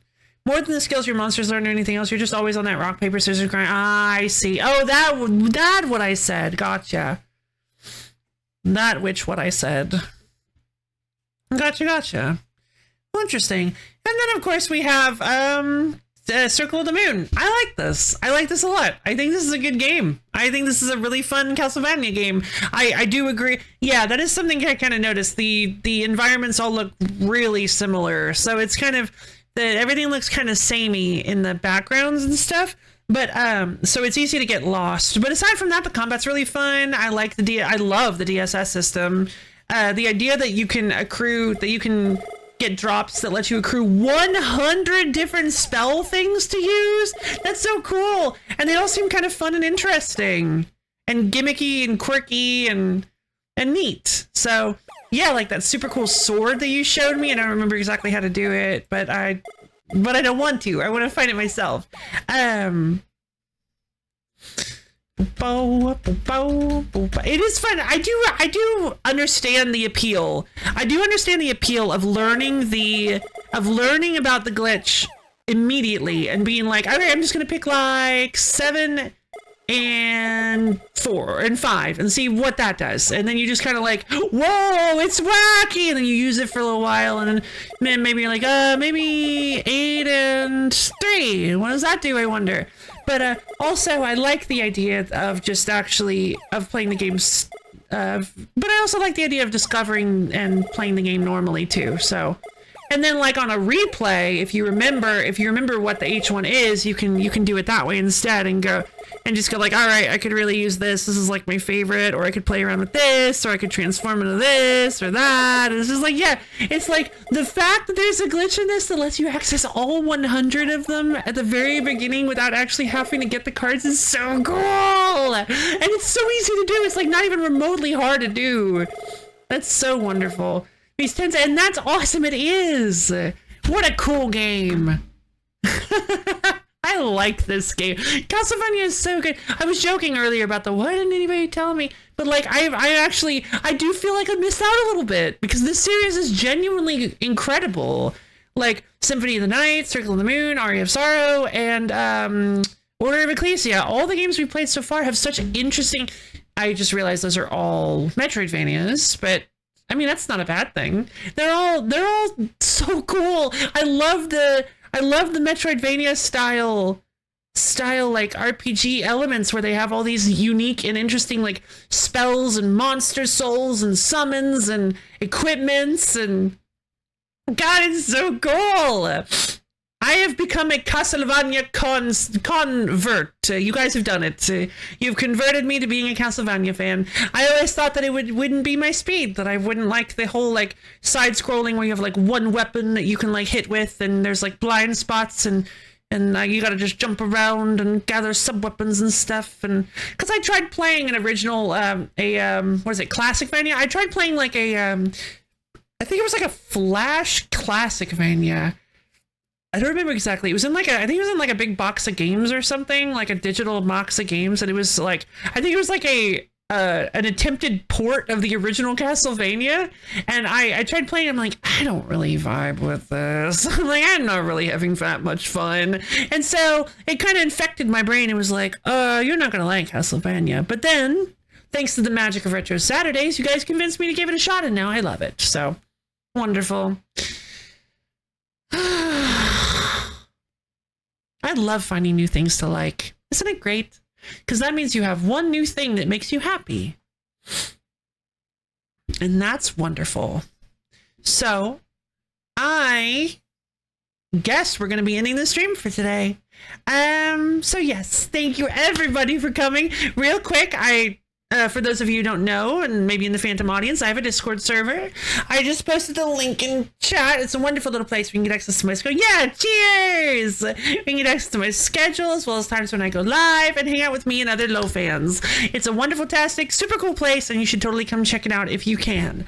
Also, big news. Well, no, sorry, I shouldn't do that. Not big news. Just really fun thing tomorrow that everybody already knows about. We're playing Fantasy Life I, the girl who steals time. I am so excited. We're gonna be playing. We're gonna be doing like we're gonna be doing a whole session. I want to do a whole session of just life grinding, because that's like the best part of the game. We're just gonna be doing some life grinding. We're just gonna be fighting some enemies, upgrading our tools and weapons and armor and stuff. We're just gonna be gathering materials, running around, completing tasks that we can do for now. We probably won't be able to do all the tasks. That's the thing. This is kind of how I like to do. Chopping those trees, mining those ore, fishing those fish. Yeah, we're gonna be having a great time. I'm just so excited. We're just gonna be ranking our lives, which is great, which is so much easier in this game too, because of the ability to change lives on the fly. I'm so excited. This game is even better than the first one. I'm so happy. Oh man. Genuinely, I'm gonna try to, now that since I'm back on kind of a normal schedule for tonight, we should be able to start pretty early tomorrow. I want to, because I want to go long. I want to start early so that I can play as long as I desire to, and that way I can get my fill of Fantasy Life I, especially because, and this is the worst part, it's not that bad, especially because I don't think I'm going to be trying to slot Fantasy Life into next week. So it's going to be 2 whole weeks before I get to play Fantasy Life I again. So, absence makes the heart grow fonder. So we're gonna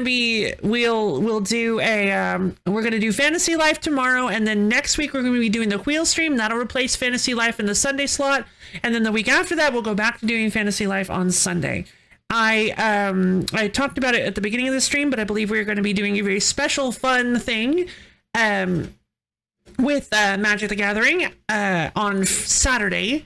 We're going to be I would like to try to do, if it is in Forge, I would like to try to do a Final Fantasy draft. I do not know. It is not guaranteed to be in the program. If it's not, we'll just wait. We'll just postpone the draft to the next Forge. Yeah, Magic the Fantasying. We'll postpone the draft to the next Forge stream, the next wheel. Well, I want to do it. Like I've ever since the Final Fantasy set was announced, I was planning on doing a Final Fantasy draft with you guys, because I know a lot of you guys are Final Fantasy fans, and I kind of now am.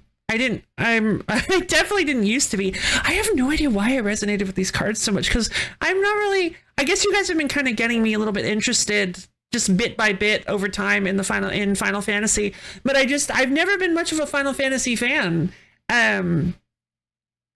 I loved 8 when I was little, but also I wasn't very good at it, and I'm just not generally a very, we've already talked about this, not a very turn-based person. There are all sorts of different Final Fantasy games now, though, and I'm actually getting more into the turn-based thing. I'm hoping that Final Fantasy V will be Borb has been hyping up Final Fantasy V for a really long time, so we are going to play it at some point, and I am excited for the sicko aspects of it. And I guess that's really... Oh, that was a tangent. Cool. But anyway, I think that's it for all I wanted to say. I hope you guys had fun, because I know I did. I've already gone to talked at length about these games, so I don't really have much more to say. I guess I didn't talk very much about Cory in the House. I was surprised at how kind of interesting the gameplay was, how much of a game it was. Like, it's not only does it have like the standard iCarly mini games and stuff, but it also has like you wandering around and kind of solving puzzles and finding things and doing tasks, and it's just kind of neat, actually. Don't worry about the casters and Pete all in 10 Waka's that. Ooh, really? Okay. Well, that's fun. But you were also better at, and you were also probably just subconsciously better in conserving MP as well. I don't know. I'm not trying to be contrary. I'm not trying to be contrary. I'm sorry. I'm not trying to be a contrarian. I just, it is possible. It is possible that maybe you're just subconsciously better at managing it than I am. I don't know. I could possibly check out 10. I'm not sure. I'm not actually really sure. Oh, by the way, I did actually get the prize pack I got for the I did actually get Yuna, so I actually got another mythic rare. I didn't count that one in my mythics. I actually got Yuna. She's so beautiful. I think I got the special art version, actually, which is wild. But anyway, yeah, I think that is actually the normal Yuna. But yeah, she's really cool. She's wonderful. She does stuff with summons. With she interacts real heavily with summons, which I like. I could have sworn, you know that that bird thing. What was the name of that bird thing that you used that you did Sonic Boom with? Sonic Boom. What's the name of that thing? Because I could have sworn it was in the set, but I can't find it. Oh, hold on. Is it Commander only?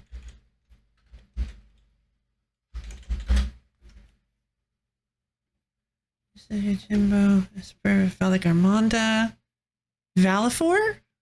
Yes. Yeah. Okay. Yeah, there it is. It was a commander card. Never mind. I was trying to find. I knew it was a card. I was trying to find it. It's Valifor. Is I guess not a bird. I guess it's a dragon. Sorry. But anyway. I saw that Sonic Wings clip you posted. That was very funny. Yeah,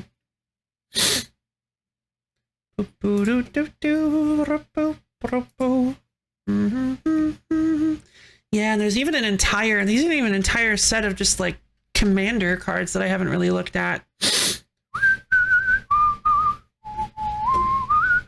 Yeah, I didn't want to look at the commander. I actually didn't want to look at the commander cards for the Final Fantasy set because I was worried that would kind of like mess up my my thought process for the sealed, because none of these cards, none of the commander cards could even possibly show up in the set in regular boosters, so they weren't going to show up in the limited. So I was thinking, like, if I got them in my head, I might accidentally like be like, oh, maybe they pulled this, but it doesn't exist. All right, I've talked enough. I've gone on enough of a Final Fantasy tangent. It was an entire hour of Final Fantasy at the beginning of this. I just can't stop talking about it. It's just the floodgates are open, and I'm just having what a great set. So anyway, thank you again, all of you wonderful people, for stopping by my stream. You are all very appreciated, and I hope it was a fun day for you. So, I love each and every one of you, and I hope you all have a wonderful, taining, stupendorific, amaze-tacular rest of your day.